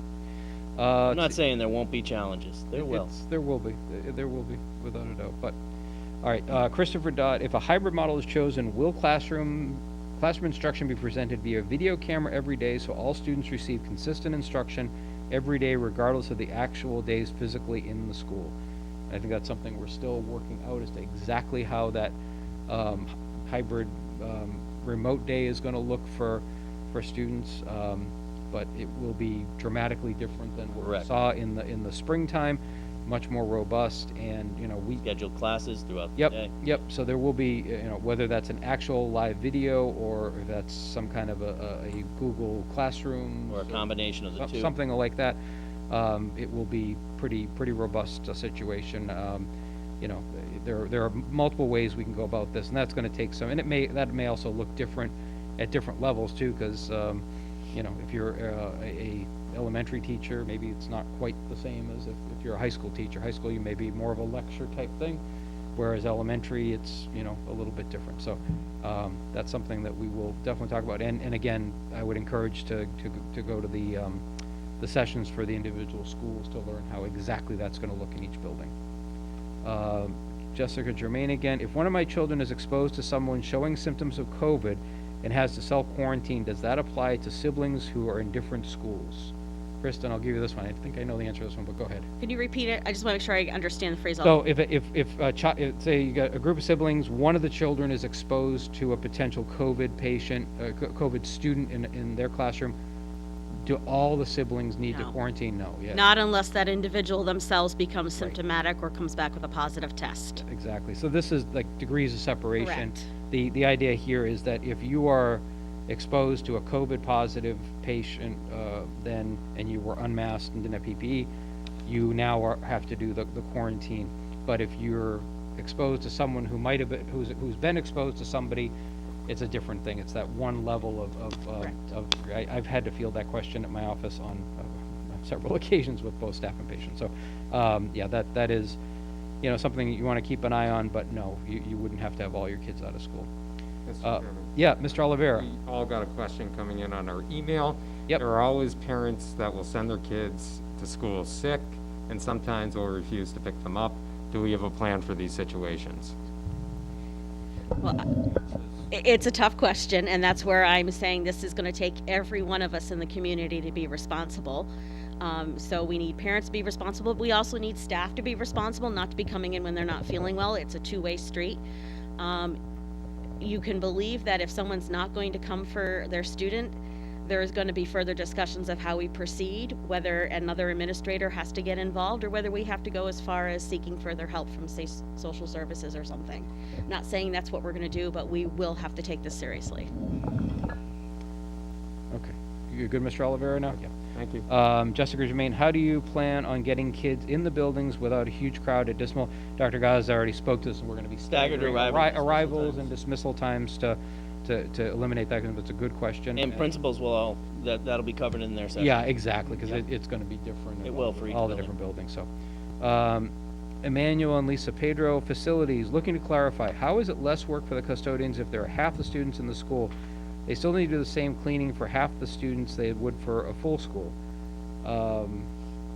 Depends on the school. In the Yeah. elementary schools, there is, you know, because there's not going to be kids in half the rooms. Exactly. Because of the way we're scheduling. At Yeah. the middle and high school, there's correct that there will still be students in every room, but we also have 2 extra custodians. Yeah. So, Exactly. Emmanuel and Lisa, again, for the soaps and hand sanitizer, please ensure that there is no potential allergy ingredients in them for students with allergies.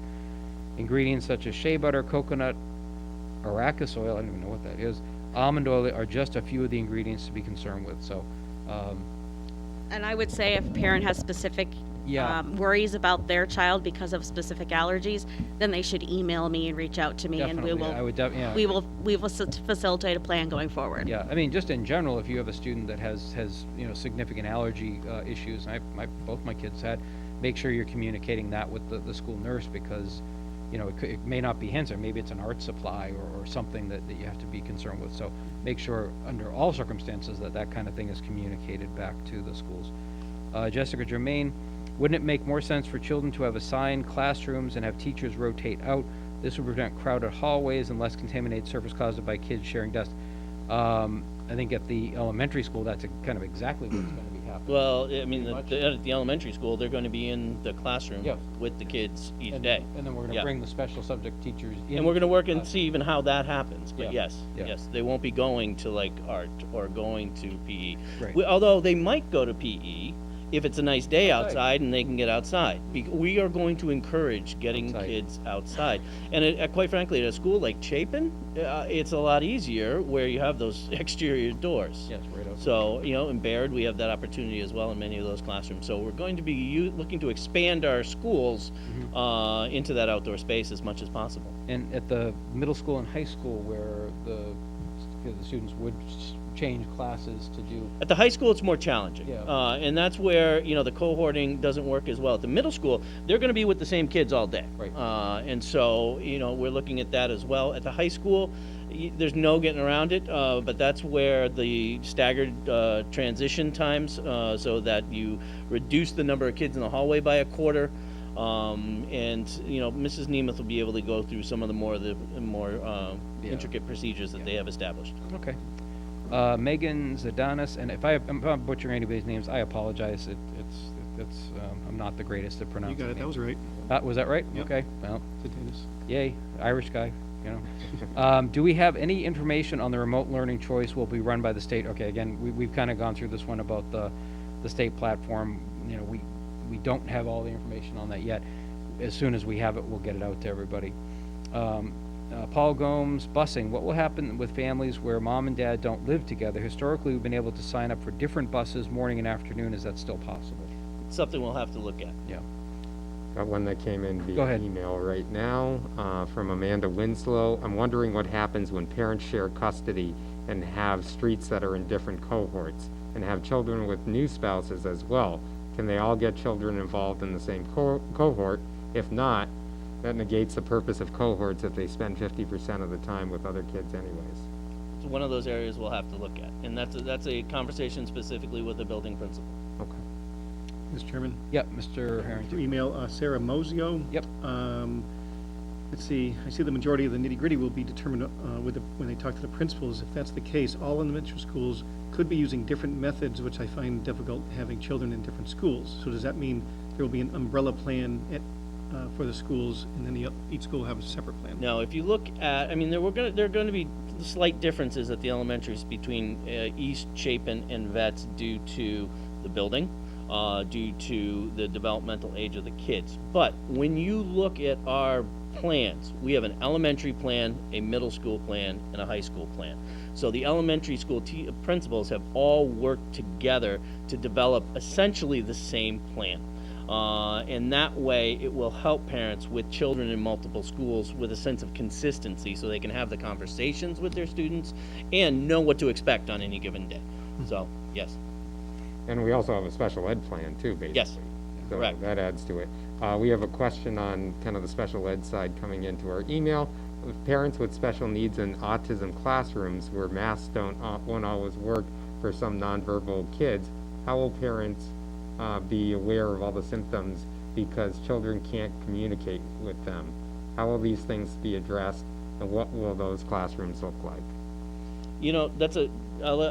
Let me give you a little bit. I'll turn it over to Kristen, and then we're going to have to say that, that's also a very specific special education question for Eva. I will say that we have had some children. We were mostly remote for our extended year program this summer. But we have had some students who have come on a limited basis, one-to-one. So we have some experience in kind of working through that. The level of personal protective equipment for staff at the elementary school level will be at those intensive programs will be much greater than what we typically would issue to teachers. But you're right, it is challenging with nonverbal students to assess what their health and wellness, if you will. And so at that point, I'll turn it over to Kristen. So it's always a challenge, no matter what's going on, whether it's a cold or just a bad day. We're going to use our best clinical judgment in terms of fevers and what other things we can find out as nurses. Certainly, parents need to be in tune. They know what their children's norm is. And that's another reason why we are going to have different types of personal protective equipment available for that staff and some higher levels. So their masks will actually be at a more protective level than just the standard mask everyone else is being provided. We will have face shields and goggles available for the staff. If a student in that program is unable to tolerate a mask because of a sensory issue, which is very likely, we can pursue and try putting on a face shield, which may be less, that may be tolerated more by the student. So that is a challenge, but we're going to do our best to meet those challenges. Okay, all good? I got one. Oh, good, Sorry. Ready? several. Yeah, Kara Schneider, will the superintendent be attending the special education breakout? Let's see, especially seeing as the special education director will not know what is going on from the district as a whole, so immediate responses to most questions would be expedited by him being present. That's number one. And the answer to that is no. My administrators are handling their breakout sessions on their own. We have approached this from the beginning as a team, and Mrs. Tillotson has been involved in all those discussions right from the beginning. So she's more than capable of answering them. Okay. If this plan has been addressed since June, why do we have more than 60% of the responses has been we don't know or will be working on in the coming weeks? It is not time to go back in person because the answers are vague or unknown. And I will say that if she feels that strongly, there is a fully remote option for her child. And that's exactly why we do that. So we can support those parents who feel that they're not comfortable in returning their children at this time. Okay. Okay, the last one, I'll read it just for the record. Are we truly expecting students to follow CDC and DPH guidelines that adults have proven that they are not following, hence the rollback in the state phase two by Governor Baker today? Well, I can speak to part of that, actually. I'm fortunate that my window does look out at the Boys and Girls Club Community Center, so I have seen some of their summer programming going on, and I have been very impressed, actually, with the students' diligence to keep masks on at all times, and also they're doing their best to maintain social distancing. The other thing is I can tell you anecdotally from some of our area school systems that have been running some summer programs that they have really been seeing a lot of success with students who understand that this is important and they're keeping their masks on and doing their best to keep social distancing. You know, it's a matter of educating our students and just continually reminding them. Sometimes I think it's harder for us adults to make our changes, and I say that with my own personal experience. One more, Mr. One more Chair. go, yep. I'm wondering, this is from Mike Jarzabek. I'm wondering how opening all the windows and students wearing masks will affect the school safety plan in terms of an active shooter situation. It seems this will provide multiple more entry points to the school. Has the Ludlow Police Department been consulted on how these changes will affect their operational plans? Well, I mean, we are always in consultation. Have we directly had the conversation with Ludlow PD? Not yet. You know, this is one of those things where we'll bring up at one of our safety meetings, and it's a good thing to put on the agenda, because there will be an impact because we're changing our procedures from what we typically do. We will need to shift and adapt our school safety procedures to take that into account. I can't see opening windows though necessarily. I mean, because the windows are open, from, Yeah. you know, First floor, maybe. if they do now, you know, if they can open them. The high school's the only place we don't, so, I don't see that as a The massive issue. building's still gonna be locked, the doors are still gonna be locked the same. Elementary. So I don't think it's a dramatic change, but is it a good point that we should have a conversation with the police department? Most certainly it is. Well, I think more, it's gonna come around arrival and dismissal procedures and traffic and, you know, all that kind of stuff probably is gonna be the bigger issue. I bet they're gonna be more concerned with. Yeah. Mr. Chairman, I Yeah, just got a Mr. question. Mullen, go. It might just be for future to put on the list, but is the high school considering block scheduling? Yeah, and if you take a look in the plan that we posted online, go to the appendix for the high school, we are. We're looking at a transition, so typically we have 7 class periods a day. We've reduced that down to 3 on each day and doubled the length, so they're essentially 90 minutes long, which is essentially a block schedule. Thank you. More questions coming in. This Yep. is Mr. Lee at the high school. Can you address whether high school science classes will be able to do labs given the need to share materials? Students are working in small groups and teachers needing to work with those groups. We're definitely going to have to amend our instructional practices. It won't look the same as it has in the past. Students sharing materials isn't completely prohibited, but we have to be very careful in how we do it. And so the actual specifics of that would be a good question to ask of Mrs. Neiman. Okay. And that'll probably go the same at the middle school Correct. as well. Yep. With the labs. At the elementary school, we're looking at having kits for the kids as they come in, so that they have their own kind of set of supplies, and that will help to minimize sharing. Yep. and yet still provide them access to things like crayons and markers and the Just a And you can do a similar thing with science labs too. I mean, you're just gonna have to have things prepared ahead of time and have a kit of whatever the materials are for the experiment and just hand it to each student. The issue, with only half the kids in the building, that helps because it's the spacing that seems to be the bigger issue. What I've seen in some schools, they've had to go to some plexiglass dividers for labs because you can't move benches around. But if you can space the kids out, because you don't have as many of them in there, that may help with those labs. But I know basically the only in-person classes at a lot of the state universities right now tend to be labs. Yeah. And things that are hands-on, things that you need to be in the classroom for. I wasn't able, so I went to the buildings today, but I wasn't able to see a science classroom. We didn't change around the configuration of any of the science classrooms, like the desks taking them out or anything else, because those are pretty permanent on there. And they're Oh, pretty- you The can't. wooden ones that can't move, Yeah. No, Okay. that's where. But you gotta remember, we have half the number of kids in that classroom, so. So we you can spread 'em out. space them out, just like the larger desks Yes. that you have. Yeah. But we have to take that into account with respect to scheduling. I will say that Mr. Lee's question does an excellent job of pointing out why we need those 10 days at the start of the school year. To exactly have those conversations with teachers, to, walk them through the new guidance from the department on how we handle lab classes and the like. And we're gonna rely too on the creativity of the teachers too, to kind of come up with some solutions for this Correct. stuff too, because they know their subject matter better than anybody. And they can say, oh, okay, if I gotta keep kids this far apart, here's how I'm gonna have to do it. And we'll of course support them in doing that. Misty Haynes wants to know, please restate the pay to ride point that was made. Basically just that we will not be doing the pay to ride for students that are within the 1.5 mile limit as of right now. And we hope to maybe revisit that a little bit as we get more numbers as to who's riding the buses, but for right now, there will be no pay to ride for inside the 1.5 miles for this year. Christopher Dodd wants to know, will there be a separate bus transfer for the Ludlow Boys and Girls Club? We still, we have actually, executive director of the Boys and Girls Club has come to one of our meetings in order to see how they can support us in reopening our schools.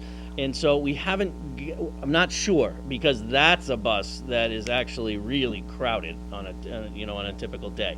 So that's one of those elements. We want students to be able to access still the Boys and Girls Club programs, although that's going to be, I'm guessing, a reduced capacity imagine, yeah. to what they've done in the past. So that will be a level of coordination and conversation with Ms. Salazar in order to make a determination. Yep. It's a partnership we believe in, and so we want to do whatever we can to facilitate that and make it easier for parents and students. Absolutely. Sherry Soloyo wants to know, how can students carpool if they're in different cohorts than their friends? I guess the answer to that is they can't. I mean, if you got to be carpooling with cohorts, with people in your cohort, because we're not going to just move cohorts around because you want to be with your friends. Right. We just can't. No. If we start down that road, we'll be doing nothing but switching kids around, and that will be a logistical nightmare. Yeah. Jessica Germain wants to know, I have 3 children in 3 different schools. How will drop-off and pickup work for me? And that's tough, and that's tough under all circumstances. Yeah. So it'll be similar to the way it would have been last year in terms of the exact procedure of how each school is going to do drop-off and pickup.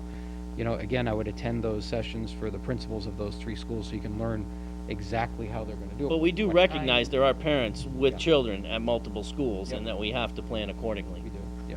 So there'll be probably some flexibility Yes. in arrival times and all that sort of thing. So, we'll work with people to make sure, help that work. Jennifer Pacheco, appreciate the staggered class release change time at the high school, minimizing the number of students in the hall at one time. How does this affect the availability of classes for scheduling? For instance, a student who has honors classes, will all the honors classes be accommodated? And we kind of discussed this already. We're trying to keep all the core subjects. It's gonna be Correct. potentially some of the electives. Yeah, and that's a good question to follow up, and Mrs. Nemeth should be able to give you a little Yeah. bit more information there with respect to what happens in the buildings. Yep. But we really did make we needed to reduce class sizes, which means we needed to increase the number of sections, which means, we still have a limited number of staff, and so something had to give. And so there is a reduction in the number of electives. So Jennifer Lopez, what will mask breaks look like? Outdoors should be a great way for a mask break while maintaining 6 feet distance. Can it be synchronous instruction, but also taped and available for those who may become sick and not available to attend that day? So So I think Kristen talked about the mask breaks already, and outdoors, I completely agree, we're gonna strive to do 100%. that That's as much as that's we the can. best case for a Yep. mask break. Yep.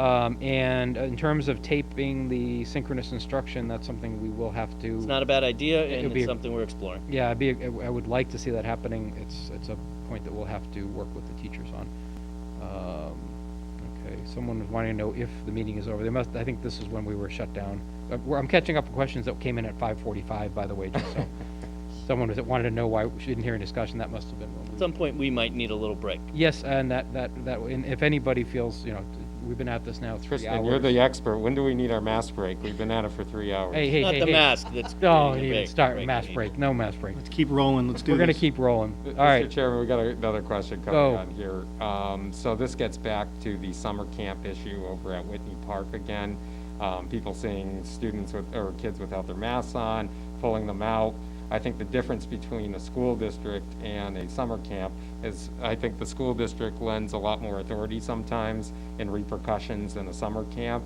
However, that concern still exists with me. What do we do when we go down the road where kids aren't wearing masks and being open on there? I think we might be in a different position than most summer camps. I would imagine, yeah.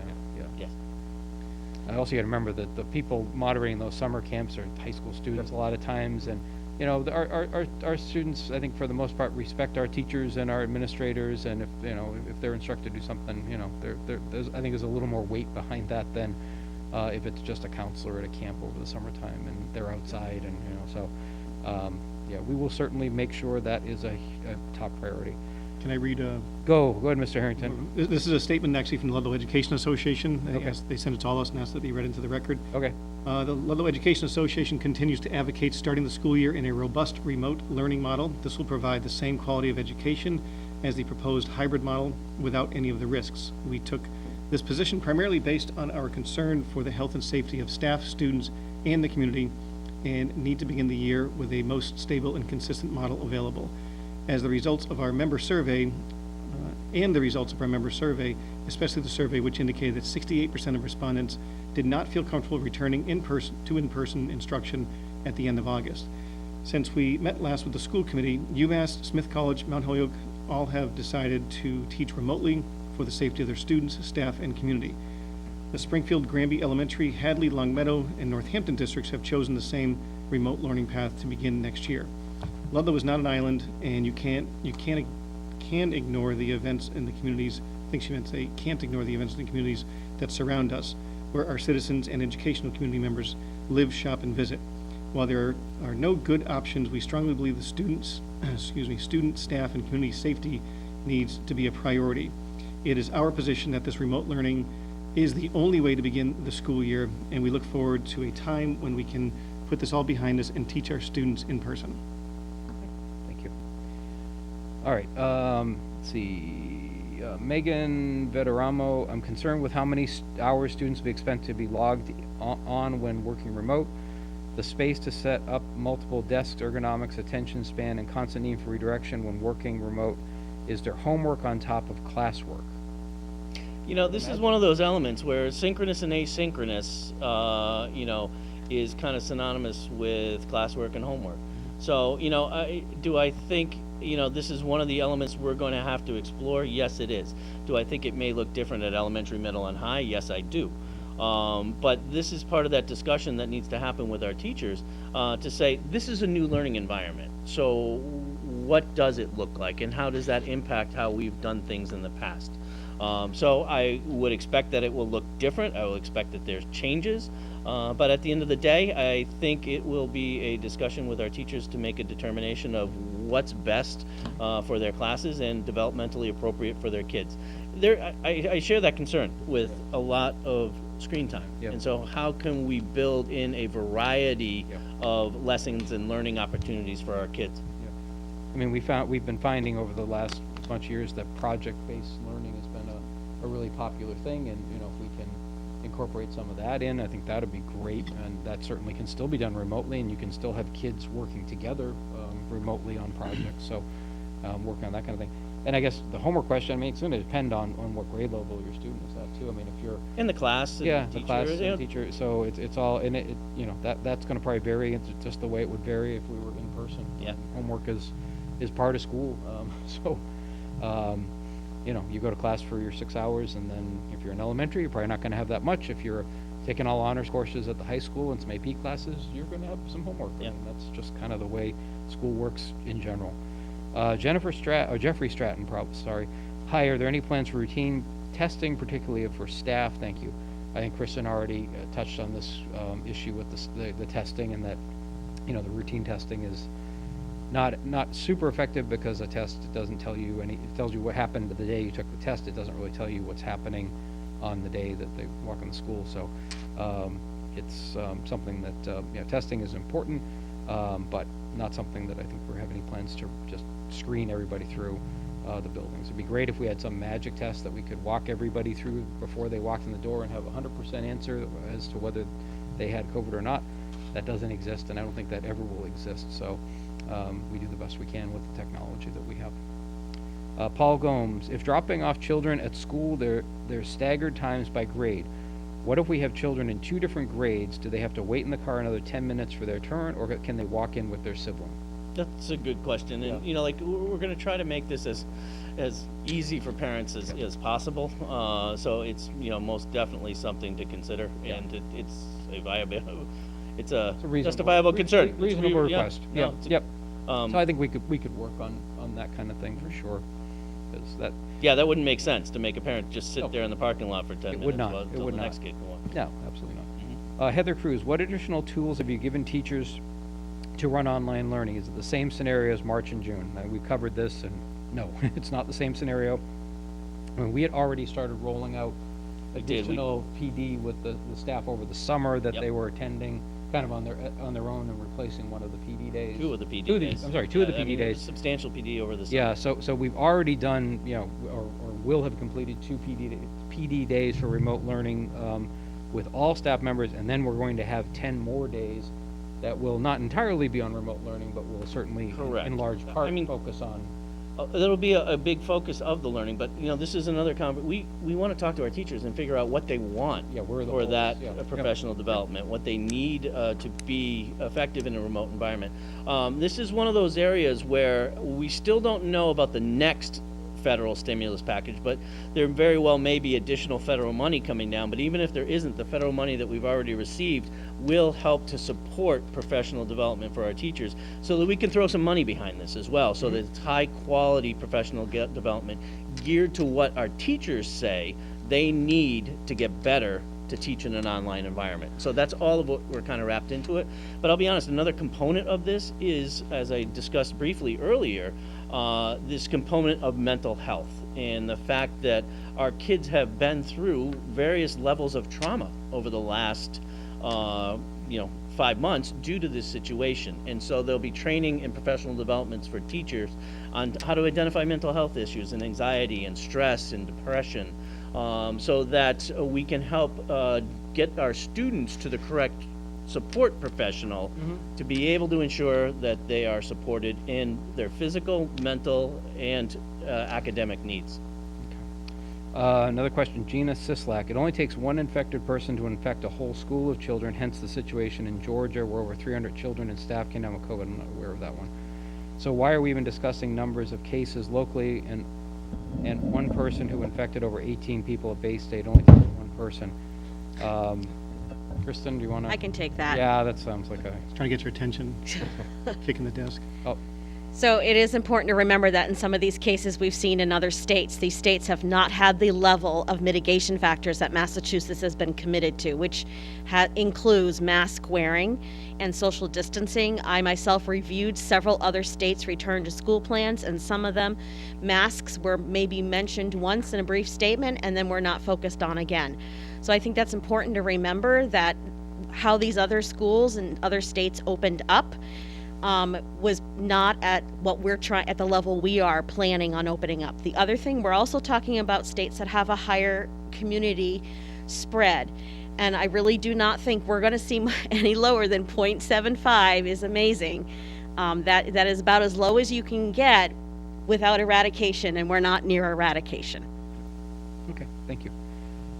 Misty Haynes, will school choice structure be changed at all based on COVID data from surrounding towns who may be participating, and no, we're not gonna be changing our school choice students. I did cut off school choice. I'm taking no more, even though we had open spots. Once COVID hit, I stopped, Sue, when did it was like June? What's that? July. Yeah, July. I said, that's it, we're not taking any more. And so we left some open spots on the table, but that was because I didn't want to be putting any more. It was Yeah. right after the guidance came out. Yeah, because we So- don't want to make it tougher to get the distance Yes. in the buildings, yeah. Misty Haynes will, oh, wait, sorry, I already got that one. Aaron Rosala, will there be AC in all classrooms when they return? It's a similar setup to what we have now. Yep. Aaron again, will you be allowing teachers to work remotely on Wednesdays so that's one less day to worry about childcare? Right now, it's anticipated that that teachers will be in the buildings 5 days a week, but that's still an open discussion. Okay. And Aaron again, at what point do you change from the hybrid to full remote? How many positive cases would mean the school shuts down? That's where we look to guidance from the state and the metrics they anticipate releasing within the next couple weeks, I'm hoping. And then it's consultation with Kristen and our local Board of Health. Right, that decision will include conversations with DESE, the superintendent, our local Board of Health, the state level DPH, including the state epidemiologist.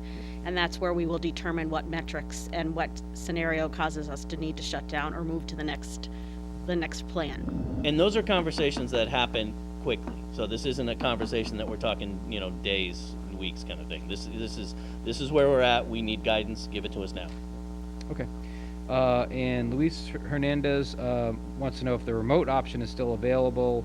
For some people, that would be the safest option. We've discussed that certainly any parent who wants to have their child in a fully remote option, that is absolutely your choice, and we have that option available to anybody who would like that. Samantha Schmeckles wants to know, what is the purpose of asynchronous learning? Asynchronous learning just means it's not happening face to face. So it's just like, a teacher having a conversation, setting up a lesson, and then the student goes and works on it. Asynchronous learning happens in our schools all the time. Yeah, absolutely. Okay. Anito Lombardi, can you change the cohort from A to B? My husband is off Monday and Wednesday, so he could stay home with the kids. I don't have anybody to watch him on Thursday and Friday. Again, we kind of talked on this, and it's going to be pretty much near next to impossible to be switching cohorts around, because we start doing that, we'll be doing nothing but pretty much all the way through the year. Peter Latendre, what will groups of working parents be able to request the same teacher cohort to facilitate child again? No, you're in the cohort you're in, and We hope that by splitting it by, alphabetically by street, would give you a support group in your neighborhood that your kids would be more likely to interact with anyways outside of school, but you really can't go further than that. Netta Lombardi, what are you doing about the kids with ADHD and the ones who require additional help? We will work to support all our students, and we are still obligated to meet the goals and objectives of their IEPs and 504s. Peter again, how will the remote instruction be conducted if a teacher calls out? It's the same as if a teacher is out sick from a regular class week. Well, I will say that if it is for an extended period of time, we'll need to make some type of accommodation. Yes. Yeah, absolutely. Peter again, will the live lessons during remote instruction be recorded? We've had this question before. This is something we will work on and try to see if that's a possibility. Jennifer LaValle, can we get a copy of the slideshow presentation versus the video option? The slideshow I put up here? Yeah. Yeah, I'll share that out and post that up on our website. Okay. Peter, again, if a child is absent for in-person instruction due to being sick, will they be able to participate in remote instruction? I would say if they're feeling well, they certainly can. Anita, again, will you make sure that kids pick up from different schools is not at the same time? We will do our best. Yeah. Yeah, obviously to stagger, because we recognize parents Yep, have to go to go ahead. schools. Just to give you a break. Yeah, thanks. This question from Moses Afonso.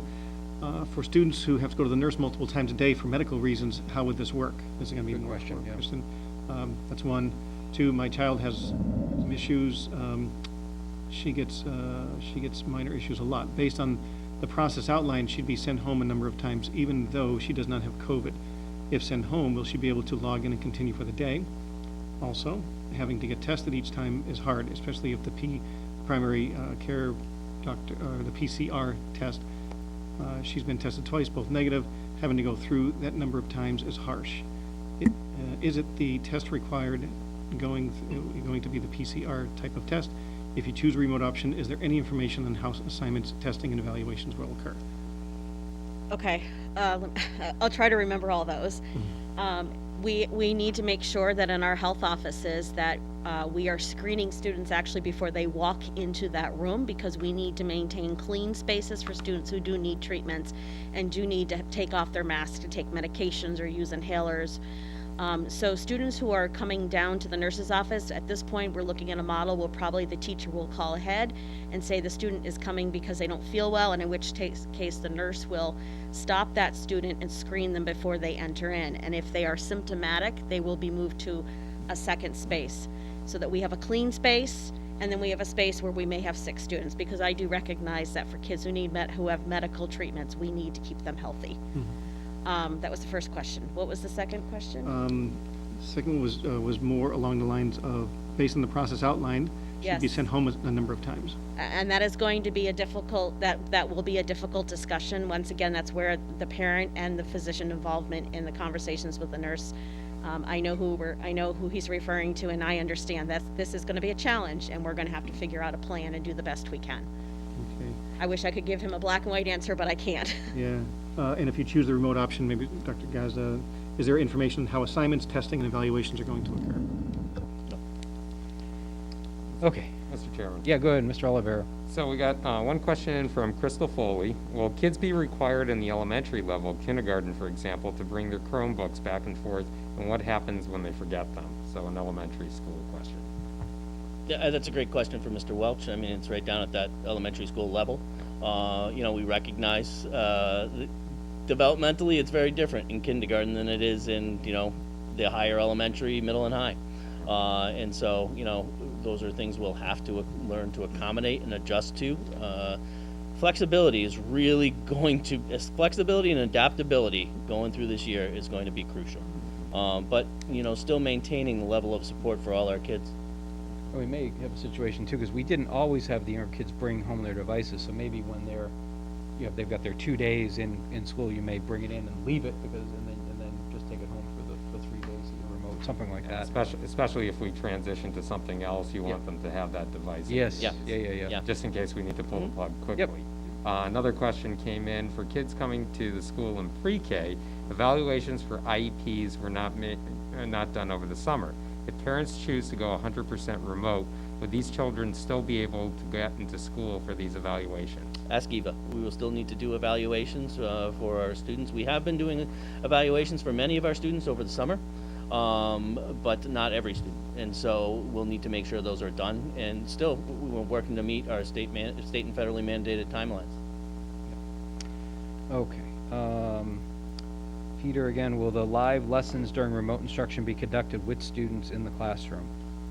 So if you think you're talking about the synchronous. Middle and high, it would have to. Middle and yeah. high school, it would be, yeah. Except on Wednesdays. Yep. Because Wednesdays there's no students There's no in the students, class. there we go. Emmanuel and Lisa Pedro again, for the remote learning option, will it be held by the LPS teachers and live stream, or will be curriculum held by the state-sponsored education program? Again, that's something we've got to, There will be involvement There'll be- of how- Ludlow Public Schools educators in some way, shape, or form. Yep. The amount and, level still needs to be determined. Peter, again, has there been coordination with organizations such as the Ludlow Boys and Girls Club for before and after? We talked about this Yes. as well. And Peter wants to know about band for 4th and 5th grade. It will be clearly very different. It certainly will not be what we're used to, that's for sure. Peter. But we also want to see the level of creativity of our teachers. Yep. There are, percussion instruments, Yep. that we can still use so that kids don't lose everything. Mhm. It will look different, but we need to adapt to that new reality and Mm-hmm. get creative in how we still can teach those subjects within our current restraints. Yep. And where we can teach them. Correct. Your earlier point about doing that sort of teaching outside the Outside building. might be, Yes. yep, possible, yep. Yep. Peter, again, how will drop-off and pickup at the schools be improved with the additional volume of students being dropped off and picked up? That's part of the reason they're working to stagger the start times a little. It will be more of a stagger, and we'll work to, you know, we're going to have to look at traffic flow and all of that as we go through this. And then there'll have to be adjustments made as we progress when we say, well, that plan didn't look great on paper and didn't work as we went to play it out with respect to, you know, traffic flow or drop-offs, so. And of course, we're gonna have half the kids too coming into the Correct. building at a time. Yeah. So the volume is going to be 50% of, or even less maybe, of what you'd normally have. Samantha Schmecklis, how can you state that the bus situation is one of the main reasons you can't go full in person when none of the survey questions address whether or not parent wants to bus their child? Again, we're legally. The school choice form actually asks about transportation. It did, but So if you go in and click on the school choice form, but we know we can't get, given 1/3 capacity Right. in our buses, we know we can't get her in. So, I mean, no. Is that a reason? 100%. Is that the primary reason? No. The primary reason that the administrative team didn't recommend that we bring every student back is because that's not the way we've reopened our state. Right. And this phased-in approach creates a safer environment and a more controlled environment that we can assess the impact of bringing groups together in large numbers in a building for the first time. So we need to do it safely and in a controlled manner, and the hybrid was the only one that even let us begin to accomplish that. Yep. And then the other thing too with the busing is we're required to provide busing Correct. up to a certain grade. So we have to consider whether a parent put it on the survey or not. Or put it on the survey or not. We have to have that availability legally. Marilyn Lunzak, first off, thank you to all the staff of LPS for a thorough plan. I also appreciate the emphasis on staff safety. With that in mind, what is the plan for teachers that don't reside in town if there's an outbreak in another school district where a teacher's child attends? And again, Kristen. And that's still the contact. Yeah, this goes down to, you know, to what happened, you know, the document that Desi gave us about if you have contact with a positive person and all, we follow those rules. Peter Latundra again, will there be changes to how substitute teachers are selected? I don't think there'll be changes, but there'll certainly be changes in how we train our Correct. substitute teachers. Yes. So they are available, have an ability to take care of the situations and be educated on our protocols. Anita Lombardi, can children wear face shields instead of a mask? I'm going to answer this one. That is a no. Face shield is not a substitute for a mask. A face shield is an addition to a mask. A face shield will not protect your airway, won't protect your nose. It does help your eyes, but it is not a substitute for a mask. Let's see, Christina Ribeiro, are you going to require that all teachers and staff get tested for COVID-19 prior to returning to school? We've covered this one. We do not have plans to require testing of everybody.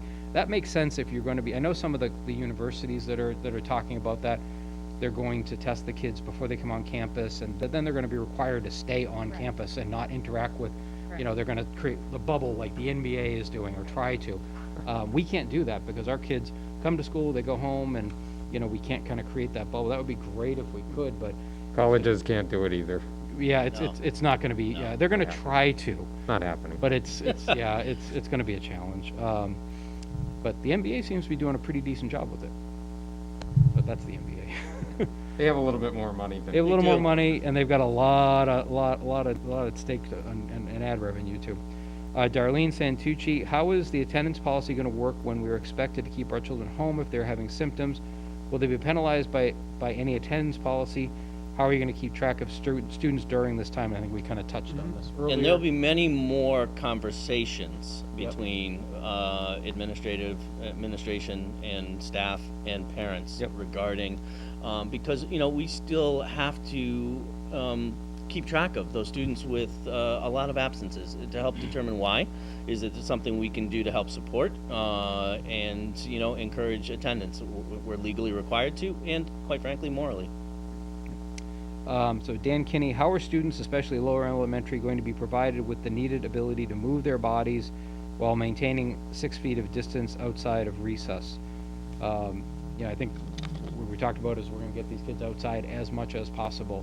And Mr. Welch is even talking about, dividing the playground up into zones. Yep. Like I said, it's gonna look a lot different than it has in the Yep. past. Well, there'll be some creative Um, options. We know those younger kids, they need to burn off energy. Yes. So we will definitely be finding ways and creative ways to make sure we get them up and moving and, you know, not sitting at a desk for 6 hours straight, because that is gonna obviously create some issues. Christopher Dodd wants to know, why are we deciding to start the first group, Cohort A, on a Tuesday, 1 day behind schedule to begin the school year? I think it's just because the first day of school is gonna be, just like if we had Yeah. school starting on a Wednesday or a Thursday, it just happens to be where the calendar falls with those 10 days that we're required to do with the state. Let's see, Marilyn Lunzek again, reviewing the symptom list for keeping your children home, can you clarify what will be required to send them back to school? For example, runny nose is common. Will a negative COVID test be required for return?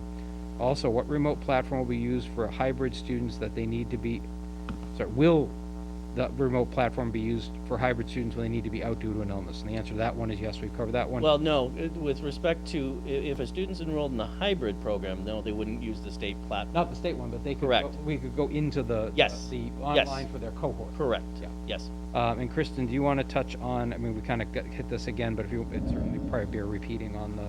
Yes, I recognize that nasal congestion and runny nose are on the list, and that presents a challenge. Yes. But that's once again where we go back, there's gonna have to be clinical evidence of another process going on or a negative test. I'm not gonna speak to the specifics of the days and how long they're gonna be out, because all that's subject to change, but that is actually already outlined in those special situation scenario document released by the Department of Education. Which, yeah, we're going to follow that because that's what we need to do. Samantha Schmecklis again, if through your student choice surveys you find many families are choosing to keep their kids home instead of going to school, will you open up full in-person for families that due to their work situations need their kids to go to school 5 days a week? So right now, we've had 300 responses. Now, I understand that the people aren't, still had questions, and we're probably waiting for this meeting to answer a lot of that. But of those 300 responses, it's actually right at around 87% right now plan to send their student back. So I expect that to go down because people had questions about what that remote platform is. But I'm thinking that the 80% is going to be pretty close to you know, what it comes down to. And if it drops a little lower than that, I'd be surprised, particularly initially. But that just means there's more space between kids in our buildings, which is what we want. Mr. Chairman, can I? Yeah, go ahead, Mr. Harrington. More in there. This is from Kim White. I run a daycare in Ludlow. If they come to me before and after school, can my address be used to determine their cohort, and can they be bused to my home? No. And the same busing, you know, the same procedures that we followed in the past do apply. And one more, Mike Jarzabek was a follow-up. Is there a separate area for sick kids that have a separate HVAC system, or do they share the air with the other areas? So we need to establish medical waiting areas in our buildings. We are at the moment figuring out what those spaces will be. Keep in mind that students in there are simply waiting for pickup. They do have to be masked the entire time. That is not an option not to be masked. We only have one HVAC system in our buildings. I can't change that infrastructure, though. Mr. Oliver, go We ahead. got a couple questions coming in via email now. Will we have access to be able to read the document regarding potential exposure? If someone is diagnosed in the classroom and/or school, will we be able to be contacted even if our child isn't in direct contact with that person? This is from Kayla Babiak. That's just the first question. Okay. Second question, do you have plans for the children with food allergies, specifically the youngest, who might not be completely aware regarding masks after eating, considering that the first signs of reactions many times are right around the mouth? That'll be covered. Second question is a very good point that I actually cannot answer at this point. We are looking into that. The first question, what was the first question? Access to the data. Oh, So- access to to the data? At What first, data access able to read the documents regarding potential exposures. So in other words, that 19-page COVID Yeah. then this thing? Yeah, I'll put that up on our, We'll have that. the COVID page of our website. It's right on the DESI It's right website, on on the the It's right on desktop. DESI website. It's on the Great. desktop, it's a public document. And then the next question, if someone is diagnosed in the classroom or in the school, will we be contacted even if their child isn't in direct contact with that student? So some of the notification as to who is notified, we will not be giving out we will not be giving out private medical information. However, if there is an exposure, you're going to know because you're going to be contacted by either the Board of Health or the CTC, which is the Contact Tracing Coalition in Massachusetts. There's also guidelines in that document as to when we do send out notices to the school community in general, probably via email. Okay. And another question came in, Dan Kenny, actually a series of questions. What support resources will be made available to staff for their mental health due to the increased levels of anxiety, stress that they will be experiencing? And honestly, that's part of the training we're going to focus on. You know, it's not just the mental health of our students, but the mental health of our staff. We recognize, you know, I'm sitting here as the superintendent. I can't help but hear the opinion of our Ludlow Education Association. We don't agree.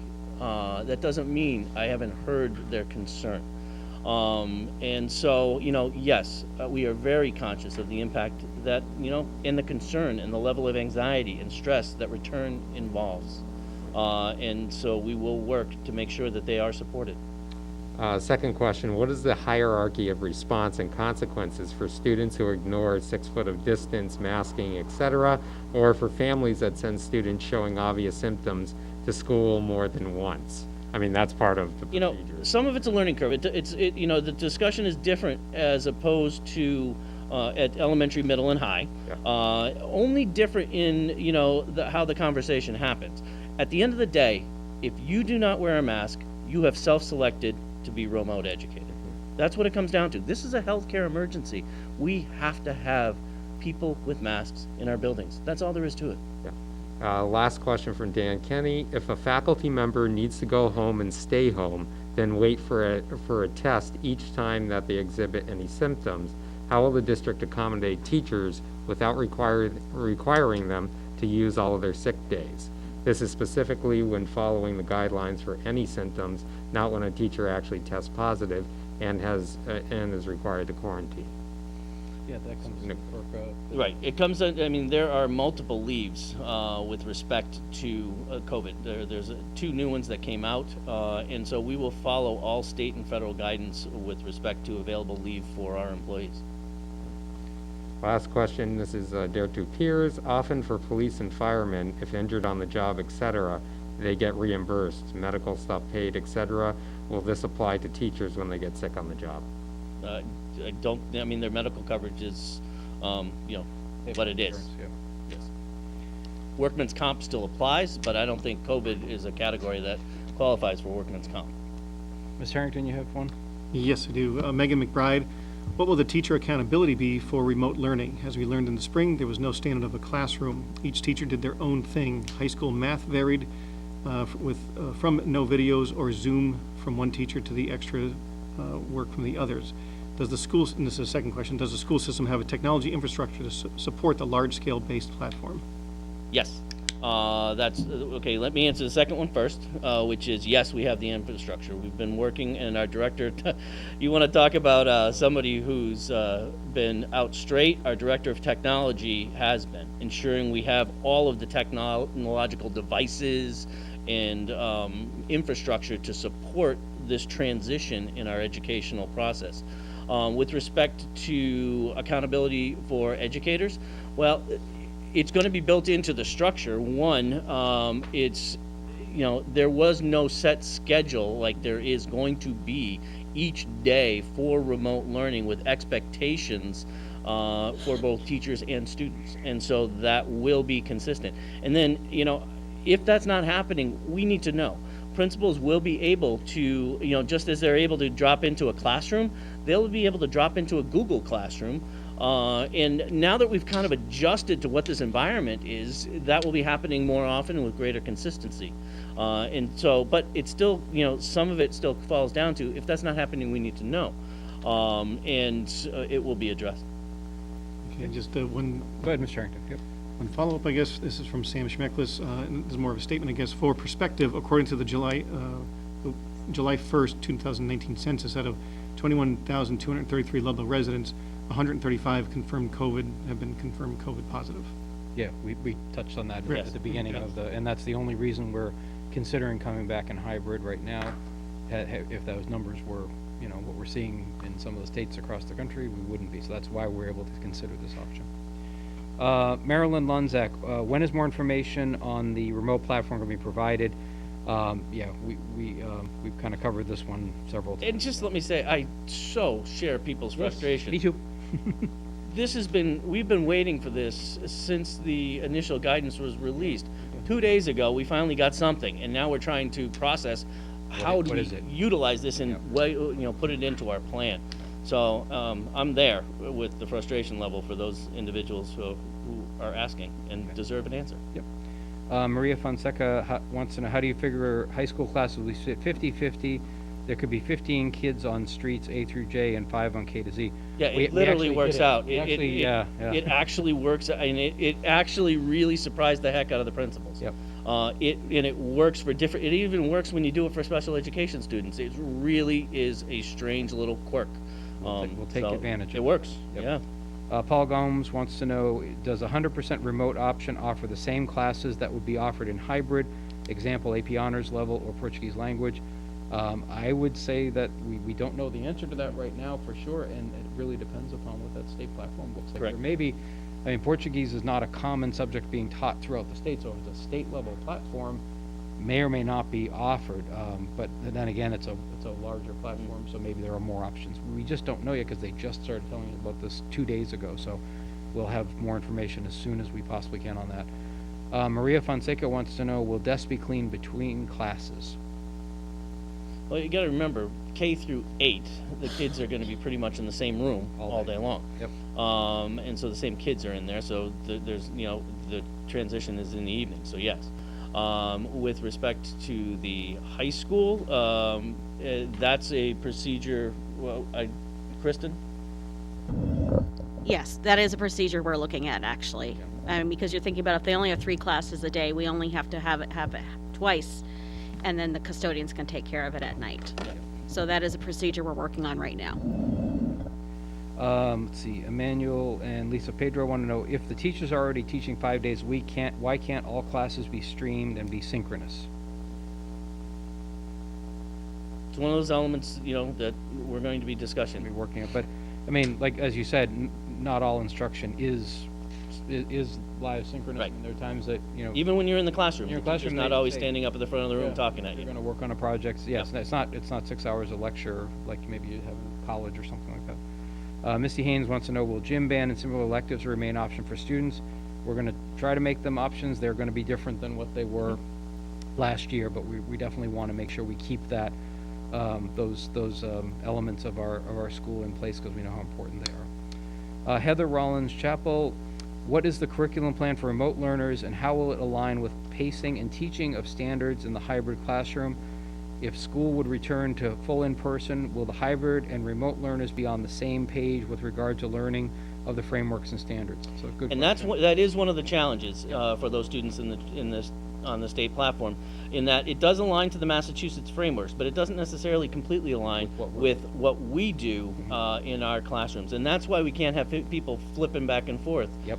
You kind of have to make a decision and stick with it. Having the logical transition points at the quarters helps for a more ease of transition, and then we'll work just as we would with anybody transferring in It'd move to to kind of fill in the gaps Yep. and support that student. Yeah, and Emmanuel and Lisa Pedro, same kind of question. How can you transition from one program to the other when there are different platforms and different teaching? Yeah, that is definitely a challenge. It's not made to flip back and forth. No. And that was maybe part of the logic of you're selecting something for the year, but we realized that's just too rigid. And Correct. we need to have some ability for people to make a change, but we certainly wouldn't encourage it because that can be an issue.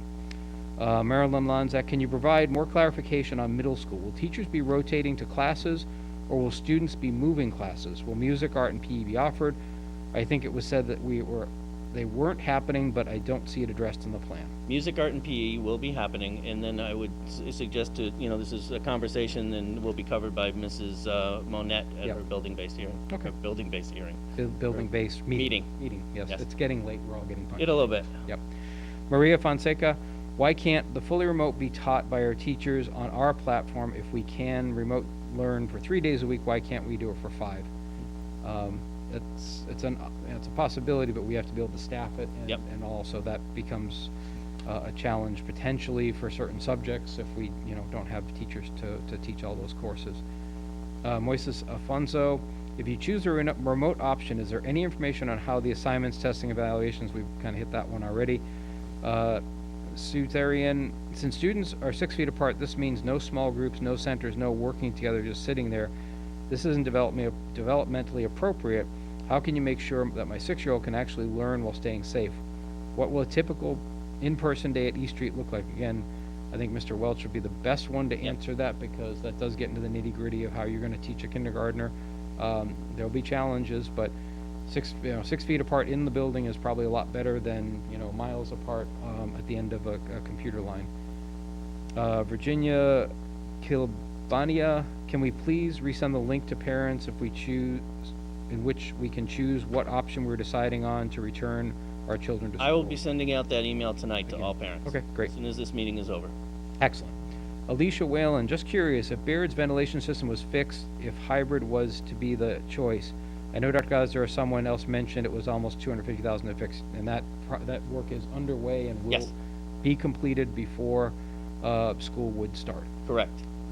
Megan? And this is something we've been looking at for a couple long of years time. now, and knowing that one of the benefits is we knew this was something we needed to work at, and we were working at a transition plan. One of the also nice things is we still may be able to recoup a reimbursement for Eversource for the work that was done Energy efficiency. for energy efficiency. So, that may Good. recoup some funds for the town as well. But yes, it will be completed before staff and students return. Megan Lakis, what accommodations will be made for families whose parents are at work during the day and not able to support their child's learning until the evening? Caregivers are often grandparents who are not able to navigate the technology necessary throughout the school day. That's a tough question, and I wish we had an answer. This is one of the million-dollar questions of this whole thing of having to have children not in person 5 days a week. Yep. I wish I could give you the answer. Certainly, we could maybe offer some support to people that maybe aren't as technologically, with parents or caregivers to help them understand how the platforms work. We could certainly put together some documents or videos or something to help. We'll do what we can. Yeah. That's a tough one. It is. Yep. It really is. Brittany Picard wants to know, are we still participating in standardized testing? As far as I know, that nothing has changed there.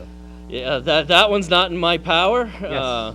Yeah. But I do know that there's advocacy happening at the state level surrounding that.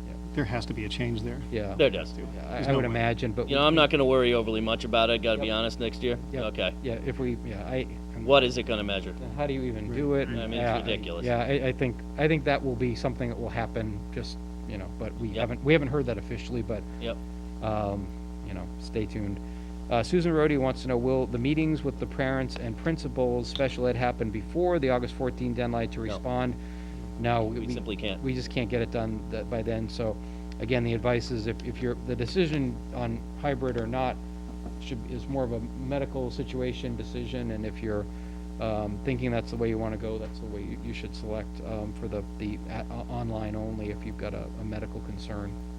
And I totally get where parents are coming from with this. I do too. And I wish we could have that information. I wish we had had the information from the state, months ago, so we could integrate it into the Yeah, plan, it makes or even weeks. it makes it difficult because we have to get this. So people know this all had to be turned into the state, and we have 6 weeks, but that's going to go by really fast. So we have to start planning as to what's going to happen, and so we do need to have that information. And like we said earlier, if you do feel you want to change right before school, so as long as it's before, we can have some flexibility there, but we do need to have some idea of who's gonna be in the buildings and who's gonna be at home remote, by that 14th deadline. Megan McBride, I think Chip, you got this question already, about the teacher accountability. Yep. From Megan. Yep. I think they're getting tired of me waiting to get through all this list, and they're just emailing you guys because you're getting through faster. Virginia Kilbana, thank you for all your hard work and dedication. Paul Gomes, if a high school student has a 504 plan or student success plan due to ADHD, does that warrant being in school more frequently than 2 times a week? You know, the more than 2 times a week is really those students in Really? our substantially separate classrooms. That's where those are. Deb Duquette, I understand my kids cannot bounce back between full remote and hybrid. However, what happens to the kids that have common cold? I think I got Deb's question already when we went through the email questions. And Megan's question about the infrastructure, she sent in through this as well. Okay, Heather Rollins, Chapel, how is the district or town supporting access to reliable internet for remote learning? Many households reported instability of internet, and it seems to be an issue with charter in town. We will continue to work with families. You know, our tech department, we rolled out some hotspots for people where we had availability, and we'll continue helping to support them. That is an issue. Luckily, we are in better position than a lot of communities with respect to number of coverage and things like that. But in the end, we'll do the best we can to help. Okay, Aaron Rosella, what will preschool tuition look like with the hybrid learning? Will the kids be with the kids being home 3 days, are we required to pay the full 5-day tuition? It's something we'll look at and Yeah. consider. That's a good question. That is a good question. Yep. Annetta Lombardi, what are you going to do to assess how behind the kids are due to the spring remote learning, and how are you going to bring them back on track? It's a good question. That is, but that's why we need the kids them back back. in a You know, one of the routine first things we can do is start to take a look at what we have. What did they lose? Where are they short? How bad was the slide? I mean, because we're talking one heck of a summer slide here. Yeah. So all of that, we're gonna work to address. Okay. Stephanie, what happens if a child starts developing symptoms throughout the day? Where are they going? Is there an isolation room or a way to be dismissed? And Kristen has covered this. There will be in each building an isolation room for children that in that exact situation. That's exactly what will happen. Haley King, will the school day have traditional hours for in-person classes? For remote days, will the synchronous instruction be at the discretion of the teacher, or will it be specifically required for each day and or week? Which I think we Requirements and expectations will get standardized at each level. There will be a certain amount of flexibility on the part of the teacher, as there always is. But there is going to be an expectation of synchronous and asynchronous, a combination of the two with respect to remote instruction. And the traditional school hours will not change. It'll be the No, we're pretty much looking at this. same the schedule. traditional- May vary a little bit on it. On Yeah. dismissal times or Mhm. arrival times, but the same rough schedule. Yep. Heather Rollins, Chapel, are teachers cohorted with the students, or will the teachers have interaction with both cohort A and cohort B? And that, I think, this differs with the elementary versus the high school and Correct. middle school. Yep. At the elementary, they will be just with their kids, and then at the middle school and high school, they'll be with, but there will be a day in between where they're not Yes. with any students. Yep. Sue Therian, will remote learning be taught by the MyLPS staff?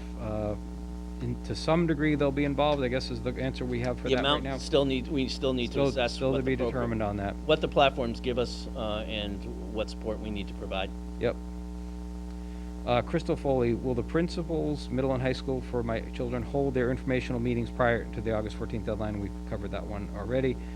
Samantha Schmeckliskin, 100K in PPE, but students have to bring their own. What does the school consider PPE? I think Dr. Gazda went pretty extensively through that. 1,200 gallons of sanitizer. They don't need to bring their own hand sanitizer Nope. and things like that. The only thing, they need to bring a mask. A mask, They that's need it. to wear a mask to school Just a every day. mask. That's all It's required for the bus, Yep. and it's required to come into the Yep. building. Everything else we're providing. Correct. And providing the PPE for staff. Yes, as Especially in a lot of the expense is gonna be in those higher level, types of PPE that Yes. we're gonna be providing for The intensive. nursing staff, intensive autism, cause that stuff is really. I And guess- custodians, because and they have to oh, be yes, yes. cleaning Yep, good point. places Yep. with germs. Yeah, and I know, and you gotta keep in mind is that not only do we have to buy a lot of that stuff, The prices on all of that stuff are through the roof still, and so we're paying probably 3-5 times what the going rate would have been on N95 masks and gowns and all this sort of stuff. So you can go through $100,000 in PPE very, very quickly. Christina Fialo, some parents have to work the front lines Monday through Friday. We don't have the option of working from home. What does that mean for our child's education? That is a tough one, and I wish I had an answer for you. I mean, it's just one of the things this virus has just hit us with, and we don't have a lot of choice. There is not an option of putting the kids back in the buildings 5 days a week right now. I wish it was, and I feel for parents. I get it, but we don't have an option to help with that. We can only do what we can do here, and trying to get the kids back in 2 days a week.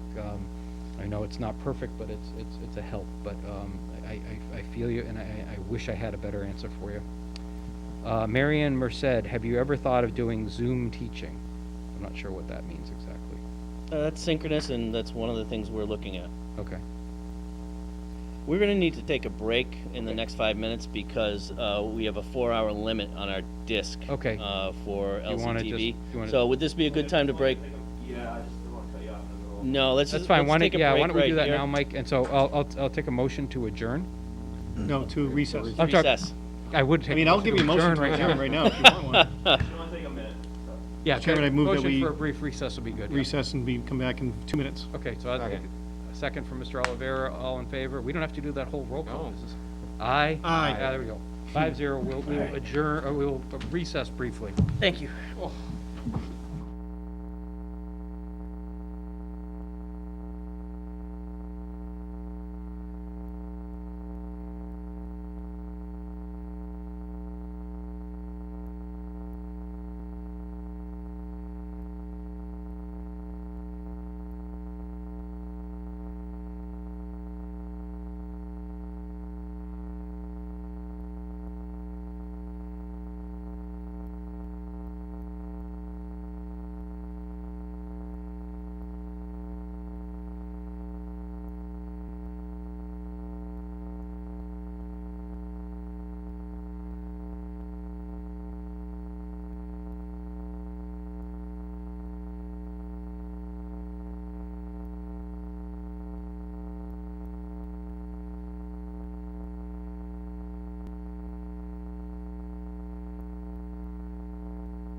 moved. Return, second? Second. All right, all in favor? Aye. All right, we're back in session.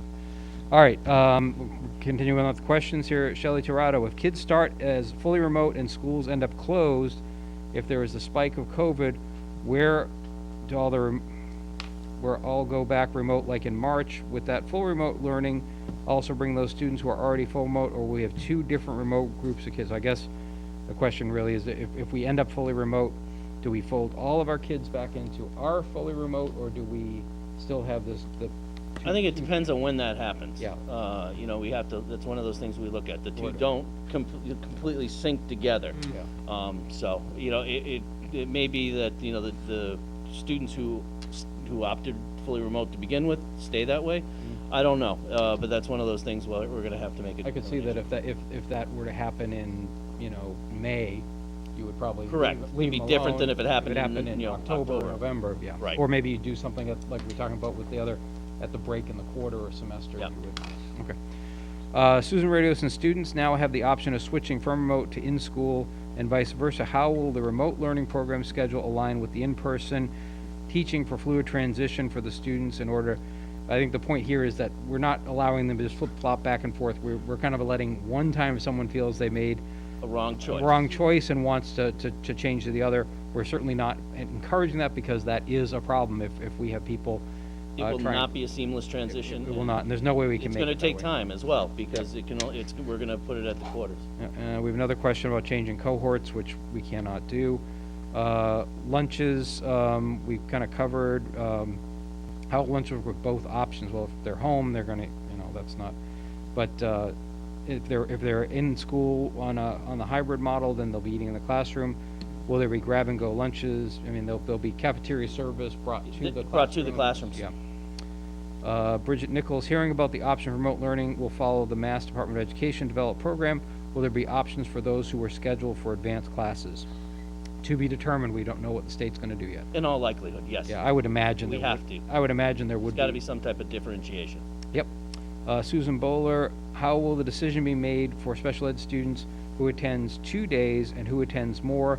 If a child's on an IEP, not in the building the majority of the time, how will the district ensure the IEP is being met? And this, again, we talked about That's this. definitely an EVA question. Yep. But, you know, the students who are going to be there more than the regular ed cohorts are those in the intensive programs, the sub-separate programs. Yep. It's also ELL students are another category that we're required to bring in more than the 2 days. All right, Cindy Queglia, if we opt for hybrid and my daughter is anxious after a short period of time and feels she can't go, can she move online before the end of the first quarter? And the answer to that one will be We're really looking at transitions at the quarter. the quarters. What's happening with specials? We've already covered this one. Do middle schoolers stay in one classroom or do they move? The middle schoolers, I believe, if are in one classroom all day long. All day But we need to, they're with that same group of kids all day long. Yep, okay. So that's a question for Ms. Monette, though, and we'll be able to give more specifics Yep. at that level. Isabel Youngco, how will students eat lunch at the high school? Again, same thing, they'll be eating in the classroom, they will not be eating in the cafeteria, same as the other schools. Jeremy Archibald, are these options going to be for the entire school year, or there is a plan for getting back to full in-school learning this school year? And why isn't full school learning be offered as a choice? It was included in the plan, then offered as a choice. I think Dr. Goss has covered that pretty extensively. I did, but, I mean, everything depends on what this virus does. If all of a sudden we see in the end of November that we're still at 0.75, you know, then we begin to look at a transition back. Maybe it even happens sooner than that. You know, maybe we look to say, all right, it seems that this hasn't had a dramatic impact in our community when we look to bring all of our elementary school students back and stay hybrid at middle and high. These are all things that are going to be considerations and ongoing discussions as this progresses, because our ultimate goal is to get every kid back in our buildings. Paul Gomes, if students switched from hybrid to 100% remote after the first term, one-time election, do they get moved to the separate platform or continue to be taught by LPS? And they would be on the other platform if they opted for fully remote. Karen Carrera, Boston just released a plan for fully remote learning with a pod learning type system for the hybrid remote days. If or when we go to fully remote, could this be considered? I'm not even sure what that Boston plan is. I haven't read it, so I really wouldn't want to comment on that. We're having a hard enough time just getting our heads around. But trust that me, plan. superintendents across the Commonwealth Are are coordinating and discussing. I had a conversation with one of the a superintendent out east, asking if he could borrow some of the language in our HVAC and facilities elements, and so that was shared out. And so, you know, these discussions have been happening. The coordination between the superintendents in the LPVC districts has been, you know, incredible, and our conversations are ongoing every night. I would also like to point out that the nurse leaders for Pioneer Valley, we have been meeting weekly, if not more often, for several months now. Yeah. We're coordinating our response Yeah, from a health office perspective. sure, makes sense. So, Mr. Chairman, can I ask a question? Yeah. So, just procedurally, are we going to be going through every one of these? Because we're really getting to a lot of repetitive questions. I'm trying to buzz through them as quick as I can, because I don't know what they are until I read them, so it's not like I've read them ahead of time. Is there an option where we can respond at a later time? Is it going to impact our vote? Let me see if I can get how, because I'm trying to figure out, I can't really see how many more questions are left on this, because It's just the nature of it, it's a scroll. yeah, it's a scroll, so I What time are you at? I'm at like 6:40 right now. 6:40. Yeah. So if questions are still rolling in at 9:15, Well, I don't know that what's still rolling in. We may hit a point. Well, keep going through. I mean, we haven't hit anything real new in a while, but No. Let's see, Virginia Cabana, in response to remote learning for elementary age children and independent work, can that independent work done later in the day so working parents can help? Or does it have to be done during school hours? And I would think that's just like any project. Correct. We can have parents helping later. Another question on siblings arriving at the same time. Yep, we're gonna try to get the siblings so they can get out of the car at the same time. And let's see, Heather Rollins wants to know, if a parent opts for remote option, will they have access to the additional curriculum support such as ST Math, Extra Math, and Spelling City?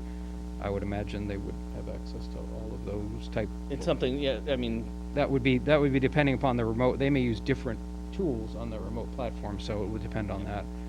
Another question on COVID testing for student staff, which we've covered.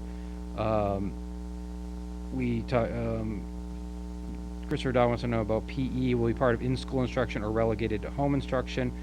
PE will still be part of instruction, but you know, it'll look a lot different. Sherry Slayer wants to know, why is the district choosing to go the DESI platform if they don't know what it entails? And they could be choosing another platform in which they'd be able to provide parents with information about it ahead of time. As far as I'm aware, there are no other platforms that we can opt into right now. This was what we were hoping, because there just isn't. once again, it looks different than what we were told it was going to look like, which is frustrating. And so now we're trying to wrap our heads around what we do have. So that's why the delay, once again, 2 days ago. Okay, someone wants to know about bathroom breaks, which I'm gonna say to direct that one to the principal of the individual buildings. That's gonna be different. Another question about why we're choosing the state platform only when LPS teachers will basically be teaching remote classes every day anyway. It comes down to having enough capacity to be able to deal with all of the students. You can't just have a Ludlow teacher teaching 30 kids remotely. You have to have enough capacity. It's more difficult to teach online, so that would be very challenging to do. Another question about AC, which the AC situation will be the same as it's always been, except the ventilation will be all spiffed up.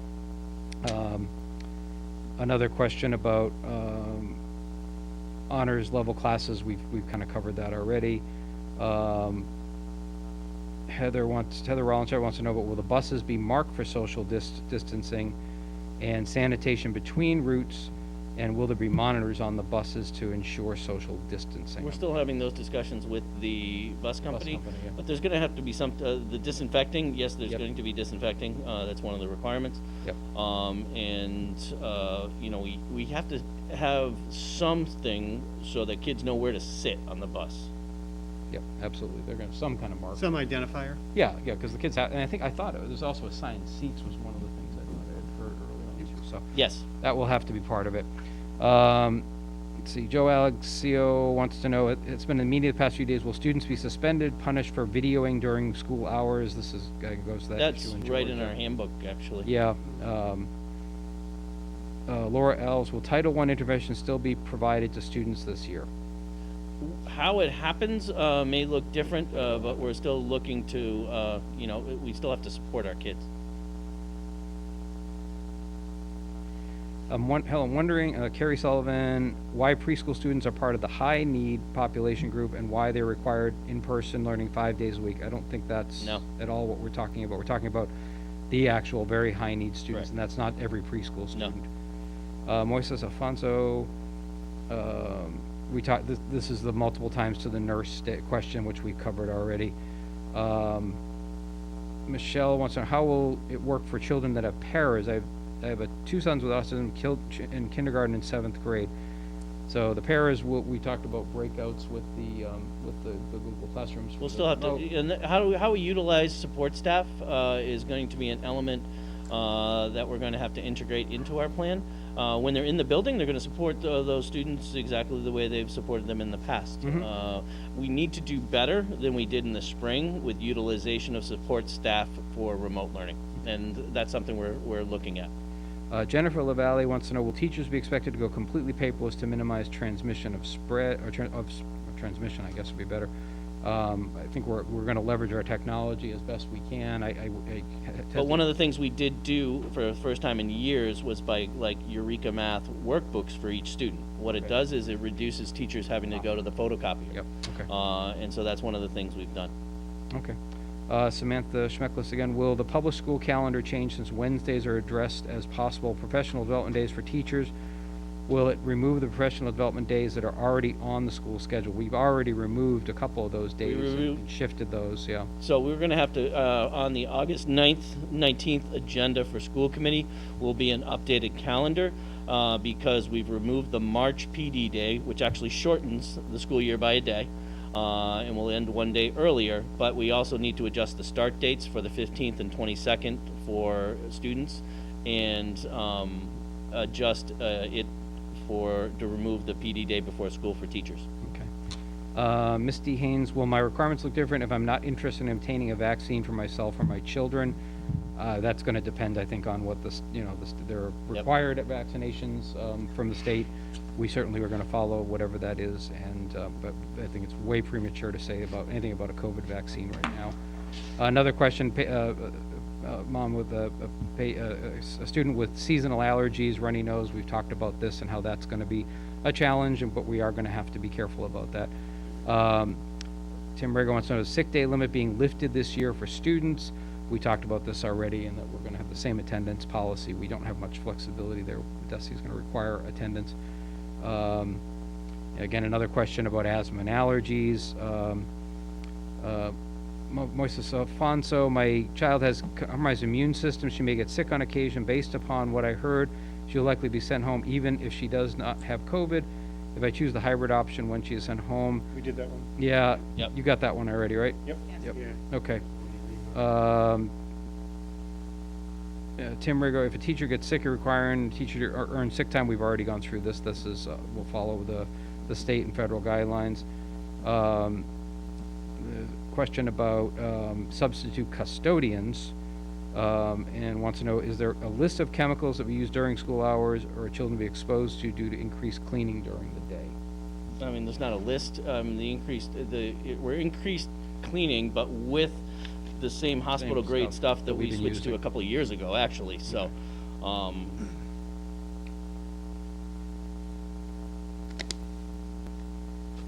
Okay, this is just someone saying that, if you have an option to go fully remote if you're not comfortable. Kara George wants to know, will children be able to continue therapy service as part of their 504 plan or IEP? Again, I'd address that one to Ms. Tillotson, but obviously want to make sure we meet our special education students' needs during this as well. Another question about if the child is out, are they going to be able to do remote classes? They certainly can. This is the Ludlow Education Association put through their same statement that Mr. Harrington had read already. Another. That was a long time. Yeah, some of these, yeah, so these are, a lot of these are ones that came through in the email already. Yep. Yeah,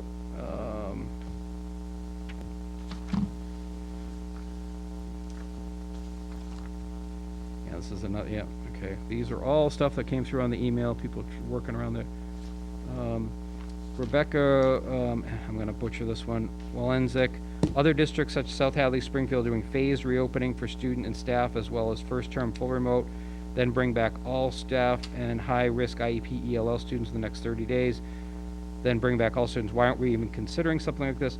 I mean, my answer to this is that if we can't bring back the kids right now with the virus level where it is, I think anybody who's telling you they're gonna be bringing back kids a couple months down the road, nothing is gonna change for the better between now and then. And I think that I'm gonna be honest with you, if we go to a fully remote, we're gonna be there for the year. I think it's very, very, very unlikely if we start off fully remote that we are gonna be anywhere but fully remote, because the medical condition is not gonna get any better than it is right now. So to tell you that we're gonna start and phase it in, and I've seen some of them, they've got dates and we're gonna come back at this date, you know, I find that to be unlikely, given what's And the going on. infection rate being as low as it is Yep. currently in Ludlow Yeah, Correct. is, as you said, a driving factor. yep. And it's not gonna get better. I mean, so to say, why don't we, How can it get better than 0.75? yeah, I don't see that happening. Zero's better than point. Zero's better, but it's. Yeah, it's- you're right. Yeah, but that's not gonna happen until like. Till there's a we vaccine. eradicate It's gonna be things. years. It's gonna be a year or so. So if you're telling people we're gonna start remotely now, I think you're gonna be honest and tell people we're gonna be remote until we've got this thing with a vaccine or effective therapeutics or however we're able to kind of finally get a handle on this thing and transition from pandemic to endemic with COVID. So that's why I personally, and I'm certainly, you can chime in if anybody else has any other input on that, but I think it's not being honest with people if you're telling them that we're gonna come back in 3 months. Are we deliberating now? No, I'm just answering the question, but if you guys want to answer the question too, as to why we're not, but. N. Carbino, will school choice students be required to get tested? No, we're not gonna require people to test from, they're coming from a different town. Amy Murphy, does time spent on mass breaks and hand washing count towards educational hours? I think if they're in the building, it's gonna be educational hours. I haven't seen anything that. Well, you know, some of it depends on the level. You know, when you're teaching kids social skills and you know, proper procedures and the like, it's a learning opportunity, so it depends on how it's gone about. Yeah, and what she's asking is we're gonna do longer school days, and no, that we're not No. gonna be doing longer school days. Tim Rago wants to, will the school district provide COVID testing to teachers if requested or if COVID suspected? There's No no plan for that. No plan for us to do that in district, but certainly. What is the plan for students returning from school from fall break, especially those who've traveled? We talked about this already. Yeah, another question about what kind of support are we gonna offer for parents, for families that the caregivers are not able to navigate technology. We've covered that one. Food allergies in the classroom, we've discussed that already. 14 days of COVID granted a physician requires for, without using our sick days. We cover that. Someone wants to know why the meeting's not open to the public. The meeting is open to the public under the governor's rules. We certainly can't have in-person participation right now, but that's why we're taking all this time to answer everybody's questions. Another question about if a child is home 14 days, will they be going to the remote? And yeah, they will be able to work with the cohorts remotely. Another question about video cameras for the classrooms. So we talked about that already. If we've been given a waiver to ride the school bus because of no sidewalks, will that still be available? Yeah, not if they were within the 1.5 miles. Okay. What's the school's position on sports or children that play sports either for Ludlow or another town? We're still waiting on them. Right wait. now, they're pushed off to September, middle of mid-September. September, I think, yeah. We're still waiting on MIA for that, so we'll let you know as soon as we do. Another question on, about why we don't know enough about the remote option right now, and I wish we did. Another question about 504 plans.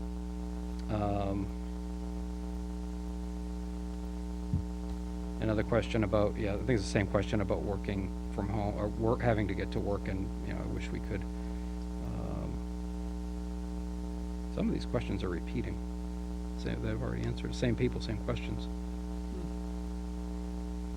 Yeah, they're the exact same questions popping through. Aaron Rizala, outdoor space is minimal at Chapin. How are you going to do this with all the construction and limited grass area? Well, same way we kind of did with last year. Correct. We've been able to work that pretty well. And another question about the AP classes. This is a question that Darrigan sent you, Chip, that we've already answered. And a question about utilizing our teachers who won't be able to return to work due to health concerns for remote learning, and certainly that's something we're going to be Considering. looking at that for Yep. sure. A question, if multiple children develop symptoms on the same day, are there multiple isolation spaces in each building? And no, there's one isolation space, but all the kids we brought there in masked is my understanding. Desi's been very clear that they have to be at least 6 feet apart in that space, Okay. and everyone has to be masked. Okay. So there are guidelines as to how that space needs to look.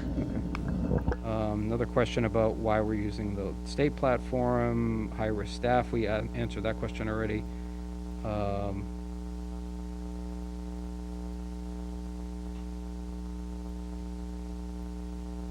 Let's see, will the DLTs at the high school be eliminated? I think those are not on the schedule anymore, those are.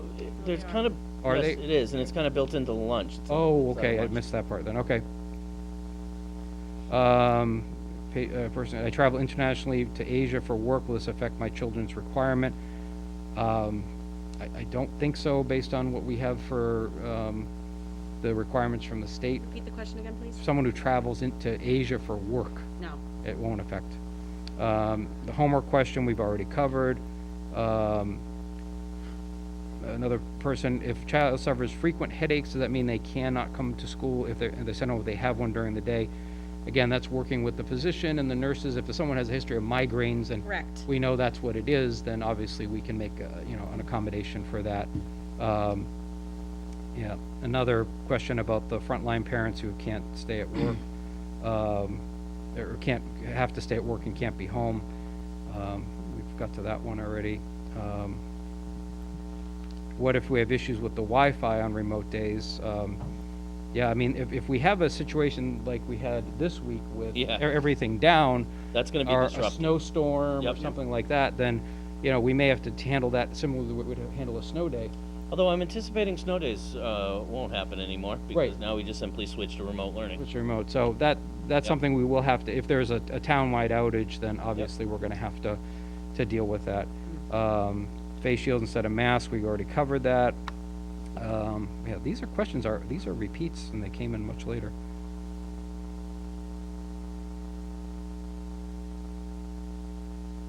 Will the library still be accessible to students? Students won't be going to the They'll be library, able to get the books. so. Okay. Yeah, these are a lot of these are.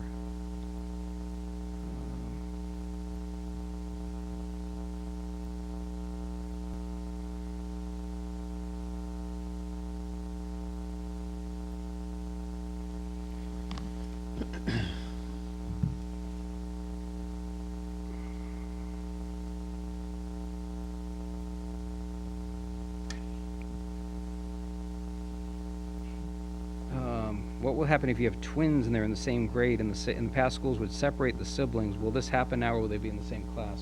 Say that again, No. please? Twins, will they be separated, because we have a policy usually of not keeping twins in the same classes? We'll handle that exactly as Yeah. we've handled We it in know the past. before. But they would be in the same cohort.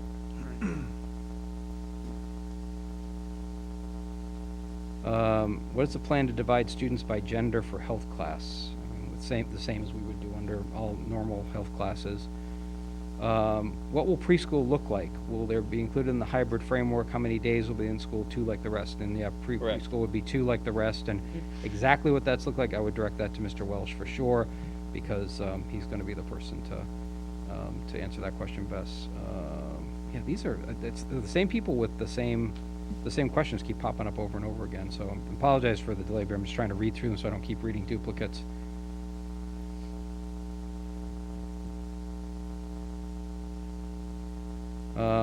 Danielle Bowen, there are 2 options essentially for students, either hybrid or full remote. These are currently being offered for parents to choose for their children. What about staff members who feel they are not comfortable returning? Will they have the option given to them to be fully remote?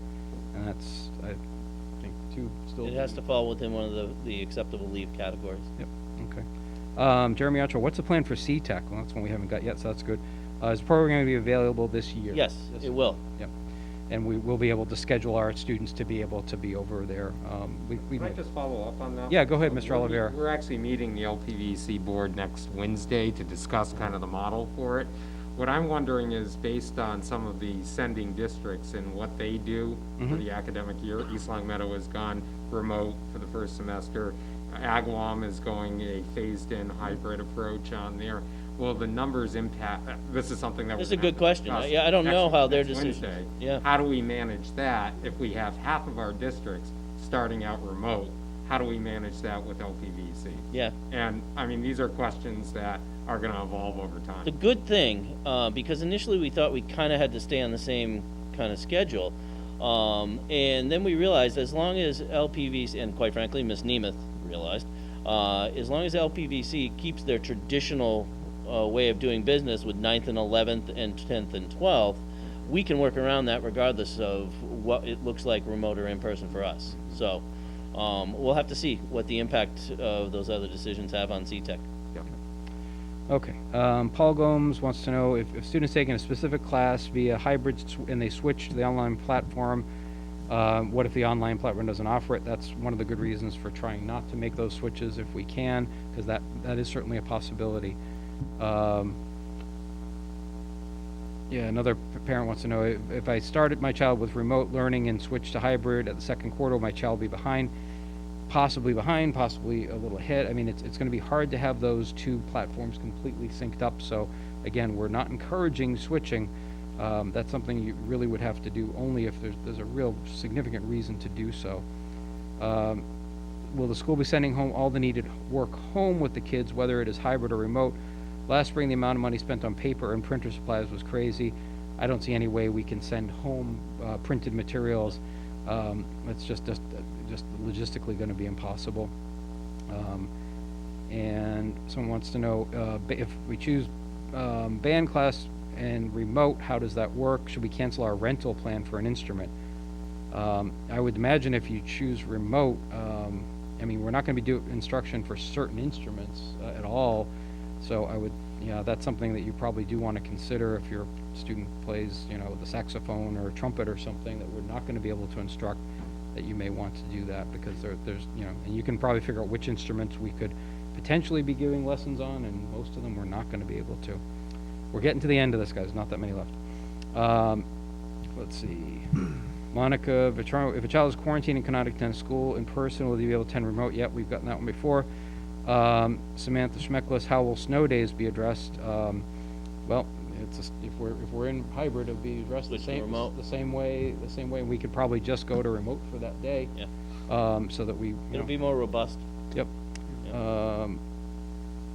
Okay, Andrea Morton wants to know, when the revision of the calendar is done, will early release days be changed, because it will always affect cohort B, which does make sense because of the Friday early release days. Yes, that's one of those elements we're going to need to take a look at. Yep.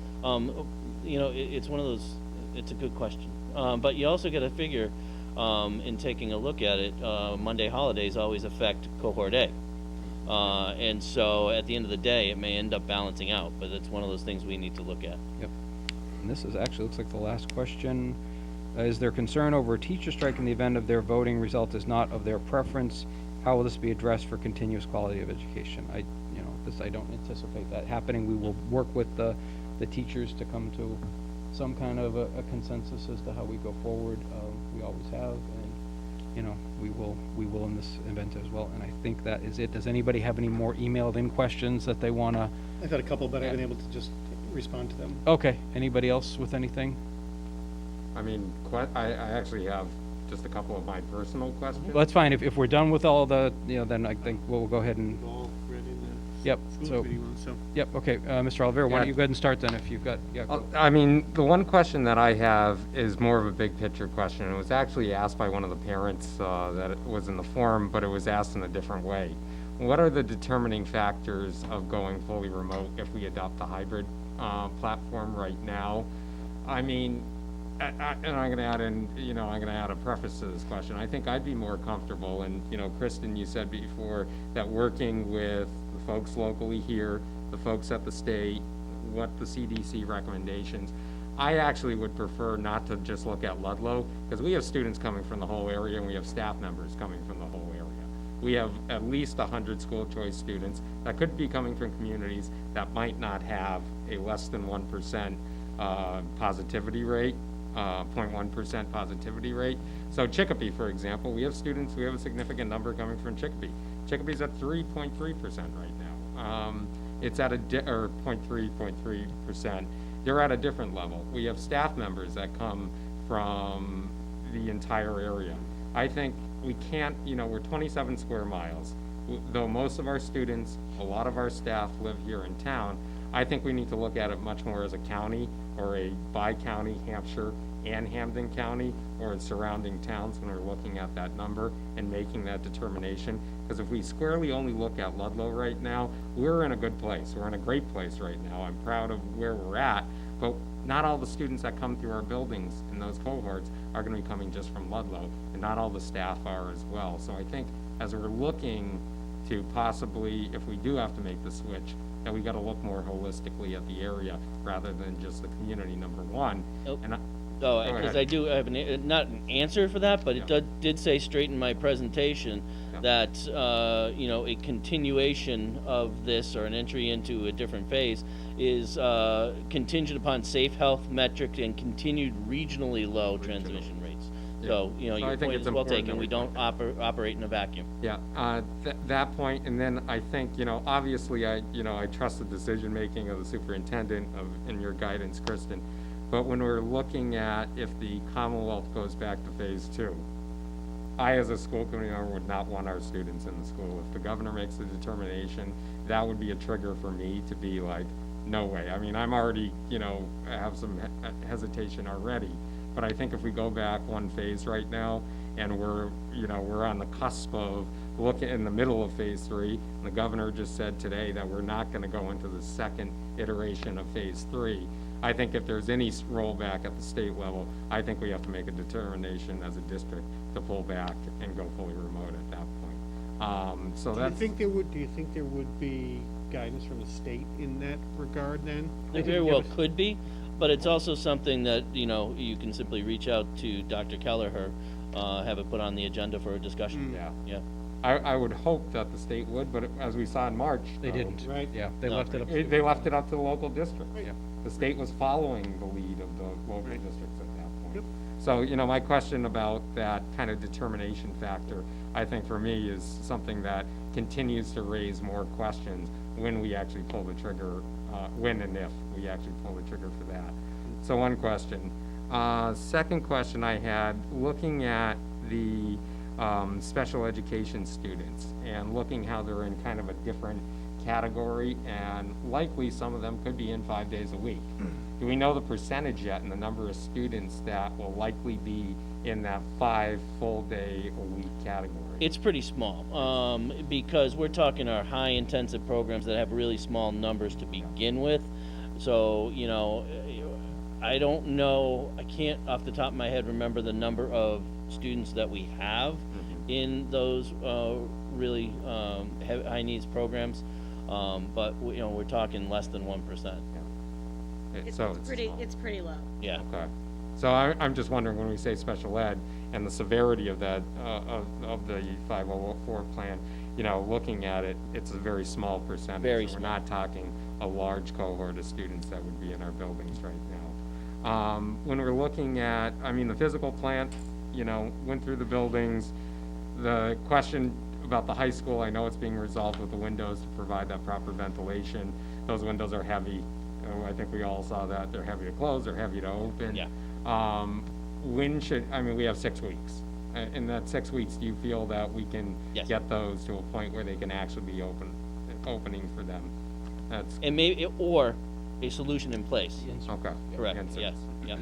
If they do that. Mhm. And for the, for kind of our plan that was developed and looking at some of the plans in the area, when we're looking, other school districts are looking at much more of a tiered approach based on the school and age group of the students.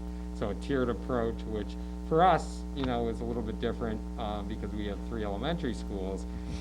Other districts are tiering it in. What was the thinking in Ludlow about not doing a tiered or phased-in approach based on the grade level? Well, because what we wanted to do is to reduce the numbers. Our first proposal was really looking at kind of getting elementary school back, because like I said, we had 6 feet between kids at the elementary school classrooms. And so that was our first thing, was really looking at that. But then, once again, when we're looking at how we've opened the state, do we want to bring every kid back and see how it goes? No, we want to start in a more cautious manner, bring half the students back, get it frees up more staff to help those younger students with getting used to the new procedures, and just to provide a little extra emotional support for this really new learning environment that they're going to be walking into. But elementary school would be one of the areas that I would see us, should things stay regionally in a good place, transitioning more students back. And we could talk about moving pre-KK 1 first, or but the way our buildings are also set up is different than most districts, where a building is self-contained, pre-K through 5. And so for us, you bring all pre-K through 1 students back, you just filled East Street School. So all of those things kind of played into the decision-making process, when we thought about the final recommendation that we were going to bring to this committee. I think I'm good before deliberations. Okay, Mr. Harrington. Yes. Be fairly short because so much has been said tonight and everybody's getting tired. So I'll show my hand as I kind of go through this, but I've been in this committee for 17 years, and this is by far the hardest thing I've sat through, and we've sat through some pretty hard things in this committee before, so this is clearly one of the hardest things that I've been a part of here. This is a really big and important decision. In talking with teachers and the parents that we've had there tonight, it's been great to have their input. It's really important. I'm glad we're voting tonight because people need to know so they can plan for their lives in some way. But I walked into this meeting really greatly concerned about our special education population, going full remote in that sense. And I know when we talk about special education, it's a wide range. You've got the IEPs, 504s, but you've also got that student that kind of just gets pulled out for a little bit of extra reading support or math support or something along those lines. And my opinion hasn't changed. I really feel that full remote leaves a good percentage of our student population out in the cold. I don't have much faith that the spring, as much as we tried, I think those kids, their summer vacation started March 13th for many of those kids. And, to bring them back now is going to be, it's going to be a challenge to see where they are. And on top of all of that, at least last year when we did break, the teachers had a chance to get to know their students. They had September until March to do that. So they knew the strengths and weaknesses. If we were to go full remote, I don't know that there's any confidence. I don't have any confidence that a teacher can get to know her student through remote learning. I know that there's still going to be a 6-foot barrier between teachers and students, so there's still a difference there. You can, some said that's still remote learning that way. You can still read body language. You could get a sense of a student through. You got to be physically in the same room as a student. So I'm in favor of the recommendation that we're going with here tonight as far as the hybrid model. you know, and I've talked to a lot of people, there's really no good option, right? I mean, I think we all agree with that. This is, none of us are looking forward to making this decision tonight, because there's no good option. The only good option is that there's a vaccine, and we fast forward a year, and life has a different look to it. And Dr. Fauci has said a few times now that he feels pretty good that there might be a vaccine in October, November, December, who knows? But then the question's gonna be, who's gonna trust that vaccine? You know, who wants to put that vaccine in their body right in the beginning? So there's a lot of factors that need to be taken into account. I think we all expect that, you know, remote learning might be coming down the pike at some point. But at least if we start in this hybrid fashion, number one, parents can have a chance to start planning for what we're going to do, but at least there's that connection that, you know, little Jimmy Smith there has a chance to meet his or her teacher, and there's a communication that's been put in place, so that if we do go to remote later on, there's a little comfort level there. So I just think we got to follow the data. You know, Governor Baker said it today. Exactly what I'm saying right now is that, you know, it's important that these kids get in front of a teacher right now, and our numbers are really good. So as Chad mentioned earlier, it's not going to get much better than this right now. So let's start off based on the data. We have really good data right now. Let's bring our kids back. Let's put them in front of the teacher, and then if we have to go full remote, we'll plan for that accordingly. But let's not start from that level and try to work our way up. So my vote is going to be to go with the recommendation tonight of a hybrid. Mr. Mullen?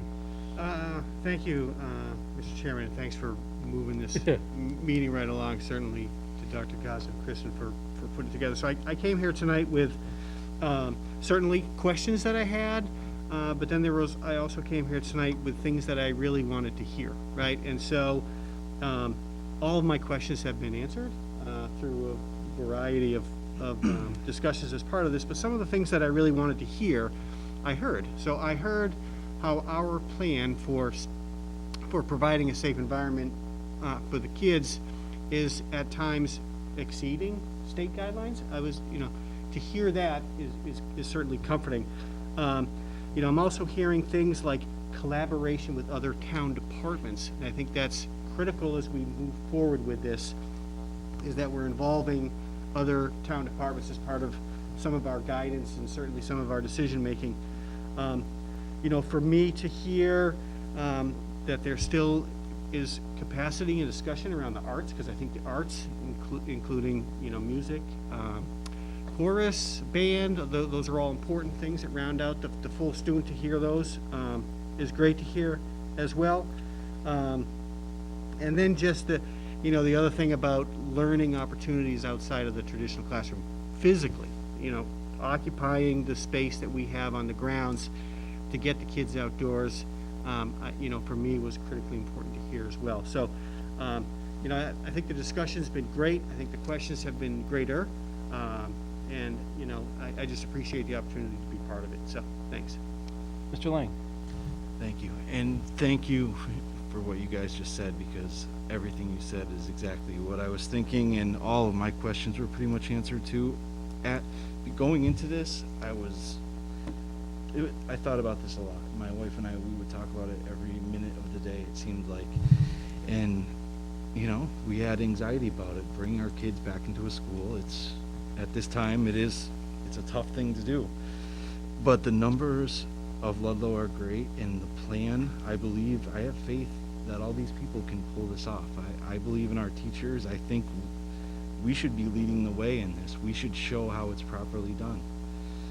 And a question I wanted to ask was about, is there a way that we can have, that Dr. Gaza, that you could have robocalls or like at the end of the week or something? I think that we need to maintain relationships with parents. I'm going to continue sending out information as in the school year. Yep. Like saying we had no incidents this week. I don't know, just because I would have less anxiety if I knew that I was getting information every week that we had, I don't know, a lot of kids didn't get sent home or something. You kind of have to stay on top of this thing, so that way. It's something Miss Mutton and I can coordinate and come up with something. And I don't know, I'm definitely going to be in favor of the hybrid plan unless things change, and then obviously my opinion will change. But thank you guys for all the work that you did. I know this wasn't easy. I appreciate it. Thank you. All right, Dr. Giles, do you have anything, or are you good for now? I've talked a lot Yeah, me too. tonight, and I will just say, I completely get where everybody is coming from. I understand what this means for parents, and I understand what it means for our teachers. It's been a rough 5 months. Sleep doesn't come easy these days because there are no easy decisions right now. I know that every decision right now we make dramatically impacts our staff, our students, our families, and our community, more so now than ever before. We will continue to do everything we can to support every member of our community. This, for me, it came down to I needed to see those kids that we haven't seen since March, those kids who have been home that we need to lay eyes on because maybe they have some mental health challenges. Maybe they fight depression, anxiety normally and have not had the supports that we provide. I think one of the things that's come out of this is people realize how much more schools do for a community than just educate students. The services we provide and the sense of togetherness that comes from being a part of a school system and just how schools bring a community together. That has really come through in the last 5 months. So I'm proud of the work our administrative team has done. I'm proud of the collaboration we have had with our teachers, with our town departments, even as frustrating as it has been, as with the Department of Ed. Because, okay, I am still frosted about the remote learning, particularly, but they have been trying their best to respond to this situation as well. We use the word unprecedented for a reason. This is unprecedented. This is a once-in-a-lifetime, once-in-a-generation situation. But we have the technology, the capacity, and the professionals that work for us to make this work. So now, there is disagreement over this, 100%. There is nobody who's going to be happy to move forward in this manner. But this gets our kids back in our building so we can see what we've got and then assess what the virus is doing and the impact that it has, and we will respond accordingly. But now comes the work of pulling together and trying to make it work. All right, and I also want to thank everybody. I want to thank everybody for hanging in the whole night here, and people probably watching, the people from LCTV. Kristen, thanks for being with us and taking all the questions. I really do appreciate it. There is no, as other people said, there's no good fix here. This is the best and the only good solution to this is going to be this virus leaving. But realistically, we're in this for a while still. So we've got to figure out the best way to move forward, the best way to educate our kids and deal with this virus.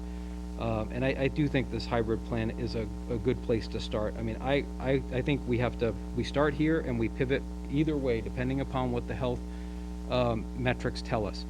If we get into this, a month or 2 or 3, and we're still seeing everything going well, then we may be able to add a little bit more back. If we see that, the situation in the state or the region changes, we may have to pull back. But the way this plan is organized, it's fairly easy to do either thing. If we have to come back to a fully remote plan, the structure is there for that already.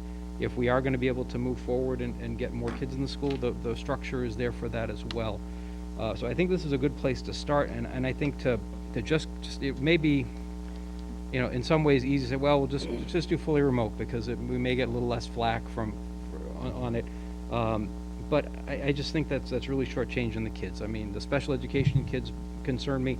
The social emotional health, but also, these kids they haven't had a live, lesson in 6 months now. And so have they had losses in their subject matters, and in their math and their reading and their writing and all the important subjects. So, you know, there's no substitute for that in-person learning, and we know that. And we have an opportunity. It's not perfect. I mean, we'd all like to be back 5 days a week right now. We can't do that responsibly. But this at least gets us some portion of that back. We can impact our kids, and you know, hopefully we can continue this way for the year. But I think it's worth getting the kids in the buildings and doing this, and we can do it safely. We've got a very good plan in place. The metrics are good right now, and so I wouldn't be voting for this if I didn't think we could do it safely, but I really do believe we can. It is going to require everybody working together, though. We all have to do our bit. Parents, staff, students, especially the students up at the middle and high school. This is going to come down to a lot of them just understanding the seriousness of the situation. Not just when you're back in school, but when you're out and about, and you know, we're seeing a lot of the issues that are kind of driving, I think, you know, virus in the state are you know, young people kind of getting together. And I get it, you've been locked up since March, and you know, it's the summertime, you want to get out and do stuff, but we've got to be smart about this. Otherwise we will see the state numbers rise, and we've seen what's happened in other states when that's occurred, and then we won't have an option. We will have to go fully remote, and we'll lose a lot of the other things that we've been able to add back into our state too over the past month or so. So I'm supportive of this. I think it's the right thing to do right now. You know, that's about all I have right now. One more comment. Mr. Harrington, The go. other reason that I am leaning towards this tonight is that if a parent wants to do full remote, that option They have is an there. option. Yep. Yep. You know, we're not forcing anybody's Nope. hand. If they don't feel comfortable with it, then and I completely support Yep. that decision. I got an 89-year-old dad. If my kids were still in school right now and my dad's living with me, I might be doing full remote because it's just too dangerous. Yeah. So the fact that that option is there, I think, makes it a little bit easier. It does make it. The parents really, they've got two choices, and you know, the only choice we can't put on the table is bringing them back 5 days a week. We just can't do that. I know there are parents that they need to work. They've got jobs that they can't take time off, and I wish we had an answer for them. But we don't. I mean, that's just it's an awful thing that everybody's had to go through. And there's certain things we can solve, and there's certain things we can't solve, and that's one of the things we unfortunately cannot solve. But we can do our bit. We can try to make sure the kids get what we can give them for education, and you know, go from there. Anybody have anything else? I'll just add, I Olivera. was asking questions before, so just in closing, you know, I think what you both said, that the three options that are on the table, each of the three models are terrible. Yeah. They really are. They're terrible for families, they're terrible for, We created them, and I they're agree. terrible for our students. Yep. Yep. But they're the best we could do with the information that we had at the time, Yeah. that we have now, in the snapshot of this time. And so when we look at what the administrative team put together, each one of the models, you know, model one is out. You know, model one is the best for families, probably the best for students educationally, but it's the worst for public health. Yep. And we can't afford to take that risk in model one. So model one is completely out in my mind. Model two, the hybrid model that we're considering right now, there are some plus sides, but there are also some minus sides. And I've been weighing this over the last couple of weeks, looking at it. You know, when you look at the three models we had to put together, you know, the hybrid model on face value seems like the best model because it's kind of a compromise between balancing the health and balancing also educationally what we want to do for our students. However, with the hybrid plan, I mean, I do have to express my reservations with it. A hybrid model right now, we're bringing the kids in 2 days a week. 2 days a week, that's on there. Where are they going the other 3 days? And it worries me. We can track when we have the cohort together, when they're in the classroom, when they're moving through the schools.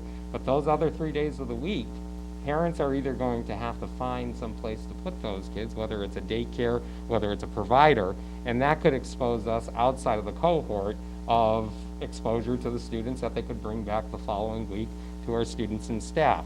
So the hybrid model, while it is, when you look on it in face value, saying we're limiting exposure, we also are, you know, basically putting parents in a situation where they have to find some time, either 3 days a week in between, and could be exposing the students to other issues at that point. So that's some of my reservations with the hybrid model over the last couple of weeks. The other thing with the hybrid model that disturbs me from an educational standpoint is what we said before. No matter what model we do in the classroom right now, it's not going to replicate in-classroom instruction. When I walked through the schools today and I saw the spacing in between, it was actually pretty eerie. And it really showed how large the classrooms actually are, and it shows that there's appropriate spacing in between. However, with that model, you're not replicating that interaction you have with your teacher like you've had in the traditional sense. Yes, you will be getting FaceTime. Yes, you will have that interaction, at least in the classroom, but you won't be doing group activities. You won't be doing that. You won't be doing that interaction one-on-one most of the time with that teacher. You won't be doing in the classroom right now some of the things that we talk about in 21st century learning.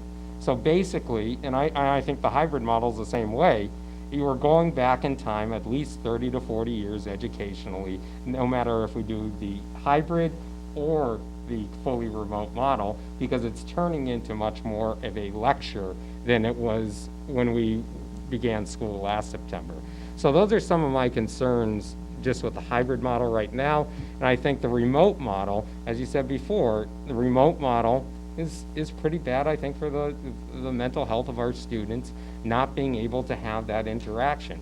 You know, over the past 2 weeks, I've talked to a ton of school committee members who have been struggling with the same decisions we're struggling right now, from all the districts to within the area right around us.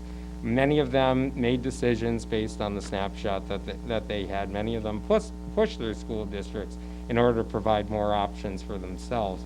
But the other people that we haven't really talked about yet, we talked about the parents. We heard from parents tonight. We heard from teachers, the students themselves at the high school. You know, one of the benefits that I think Chip and I have running a campaign right now is that there's a lot of young people that want to get involved, and you get a lot of interaction with them. You know, they've been texting me left and right throughout the last week and a half that are in our schools right now, and so I'd ask them, how do you feel? What do you feel about it? And to a student, they would say, we will miss the interaction. Part of the motivation that they go to school is to have that interaction with their fellow students. In this model, the hybrid model, there's going to be more distance, but at least it brings them into the classroom a little bit. But many of them are still wary about it. Many of them still have the concerns that a lot of parents and a lot of teachers and a lot of community members have already expressed. And when I look at how many students are actually going to be participating in the online model, I mean, looking at the raw numbers, if we stick to that 20% and 20% of parents choose the hybrid, choose their fully remote model, that's 500 kids. That's not an insignificant number of students. And with the platform right now coming from DESE, that you can choose some platforms that are on there and possibly have less of an interaction with the Ludlow Public Schools teacher, worries me. It worries me a lot. Whereas if we opted for the fully remote model, all of the Ludlow teachers, all of our students would be having Ludlow teachers. And we wouldn't have to worry about that transition that, let's face it, would likely be coming at some point this fall. I'm going to vote reluctantly in favor of the hybrid model. I think it's important that we have that interaction in weighing out these models. There is no good solution for our district right now. There is no good solution for our teachers. There's no good solution for our parents. I mean, erring on the side of public health, in the hybrid model going through the buildings, we're about as separated as you can get as a school district right now. We are about as separated as you can get in the classroom, about as separated as you can get in buses. But this is a very reluctant vote for me. I will admit that, because there are so many downsides, I think, that I outlined in the hybrid model that doesn't replicate in classroom instruction in the traditional sense. But the saving grace for me right now is the fact that we have 6 weeks. The virus could take turns, the summer could be ending, and this whole conversation tonight could be null and void. And we're pulling the trigger on the remote model. I would seriously want to have in our motion tonight, and this is the caveat with me, if the state rolls back to phase 2, I think we need to go back to a fully remote model, and I think it needs to be part of our plan. But that's where I'm at on it. Anything else? I'll just mention, you know, I share everything that you said, and this is not a fun vote at all. This is not, there's nothing enjoyable about this whatsoever. As far as the caveat, as far as, including that motion, I don't necessarily have a problem with that. The only thing I'll say is that Eastern Mass and Western Mass have been very different throughout this whole COVID thing. We were at 10% when this whole thing started, statewide. But that was really inside that 128, 495 beltway. And we were in pretty good shape out here for the most part. We certainly had our issues. So if we do roll back to phase 2, if Governor Baker moves it back to phase 2, if that's, significantly Eastern Mass versus us, we could still be at 0.75, in Ludlow here, or at least regionally. But out there, there's issues taking place. So I don't know if I would support that caveat, because that very well could happen. It absolutely could happen. I do agree that in the 6 weeks that we have between now and potentially, coming back, we could be sitting here saying, hey, we swung hard, but we're going back, we're going full remote. And parents need to understand that this decision we take tonight is for tonight. Yeah. But we could be back here literally next week with something else, who knows? So, I don't know if I would support a motion that included that caveat just because of how separate we were between Western Mass and Eastern Mass, when this whole thing broke. I mean, my thought on that, I'm thinking that if we have to roll back to phase 2, things will have gotten pretty significantly worse statewide. And so I don't know if you need to even include it necessarily, because I think if we roll back to phase 2, I don't think we're gonna have a choice. I don't think that Dr. Gazda is gonna be comfortable sending kids back if the state is back. Phase 2 is where we were at back in May. So if he has to roll back to there, then I think we've got bigger issues. I mean, I don't see that it's going to be a matter of wordsmithing our motion tonight as to what we have to do if things have gotten that bad again. Could a compromise be a trigger to bring it back as an back agenda item for immediate consideration? Should we go to phase 2? I think that would be fine to do as long as it was immediate in that point, because I think also with my thinking on the phase 2, and I agree there's differences between the eastern part of the state and the western part of the state. We have a lot of families right now that are vacationing in the eastern part of the state and coming here. We don't have the barriers that we had in the spring or winter when you don't have families moving around back and forth like you do over the summertime. So for me, the question of the geography of Massachusetts and where this virus takes, I think is a different place than the winter time right now, since we're in the middle of the summer. However, with bringing it to the school committee, I think is fine. However, this gives some parents, it gives the staff, it gives everybody some heads up to say, listen, if the governor goes back, it's going to come back to the school committee, and they're likely going to do it. I'm fairly confident that it actually gives a little bit of, peace of mind to folks to know on there if something's coming, that could actually move in that direction. So, I mean, I'd be supportive of a motion that included that to bring it back to the school committee as soon as possible, or whatever I could call a meeting within 48 hours if needed to, or even sooner if it was an urgent situation. But I also, if Dr. Gazda sees, an issue, I mean, you pulled the plug in March. That is that is certainly your prerogative. If things are urgent, then, that's by all means. I mean, you wouldn't have to wait for a vote from us. You can pull the trigger anytime you want. Yeah, and I trust Dr. Gazda's judgment, because I saw how he handled when things were going bad in March. He didn't wait around for Desi to come along, or the governor to come along and tell him, you guys got to get out of school. He made his own judgment. He used his own smarts and said, no, it's time to get our kids out and our staff out of the buildings.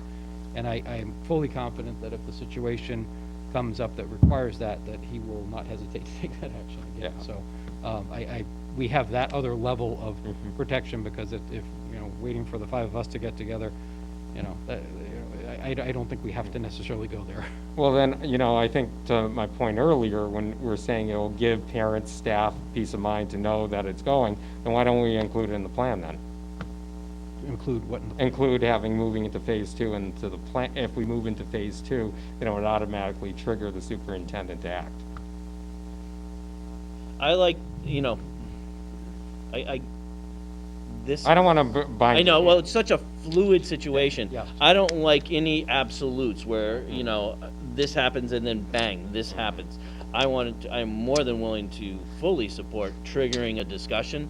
And as Dr. Kelleher alluded to, I'm more than willing, if I feel that there is any threat to the safety or health of our students, staff, or community, because it really is a community issue, yeah, I will pull that plug. But I would prefer a trigger that brings it back to this body, would make me more comfortable. Okay, I can live with that. Thank you. So what would you I'm fine suggest with then that. for the motion? Motion would be to approve Model 2 with the caveat that if the governor declares a rollback to Phase 2, it would come back to the school committee for discussion on whether or not to move to a different model of the plan. I mean, Second. yeah, for Okay. discussion. Any further discussion on Mr. Oliveira's motion? Hearing none, all in favor? Aye. Opposed? Motion passes 5-0. I'll take a motion to adjourn. Motion to adjourn? Second. All right, all in favor? Aye. Aye. Opposed? We are adjourned. Thank Thank you, you. everyone. I appreciate everybody's time tonight. Thank you. All right.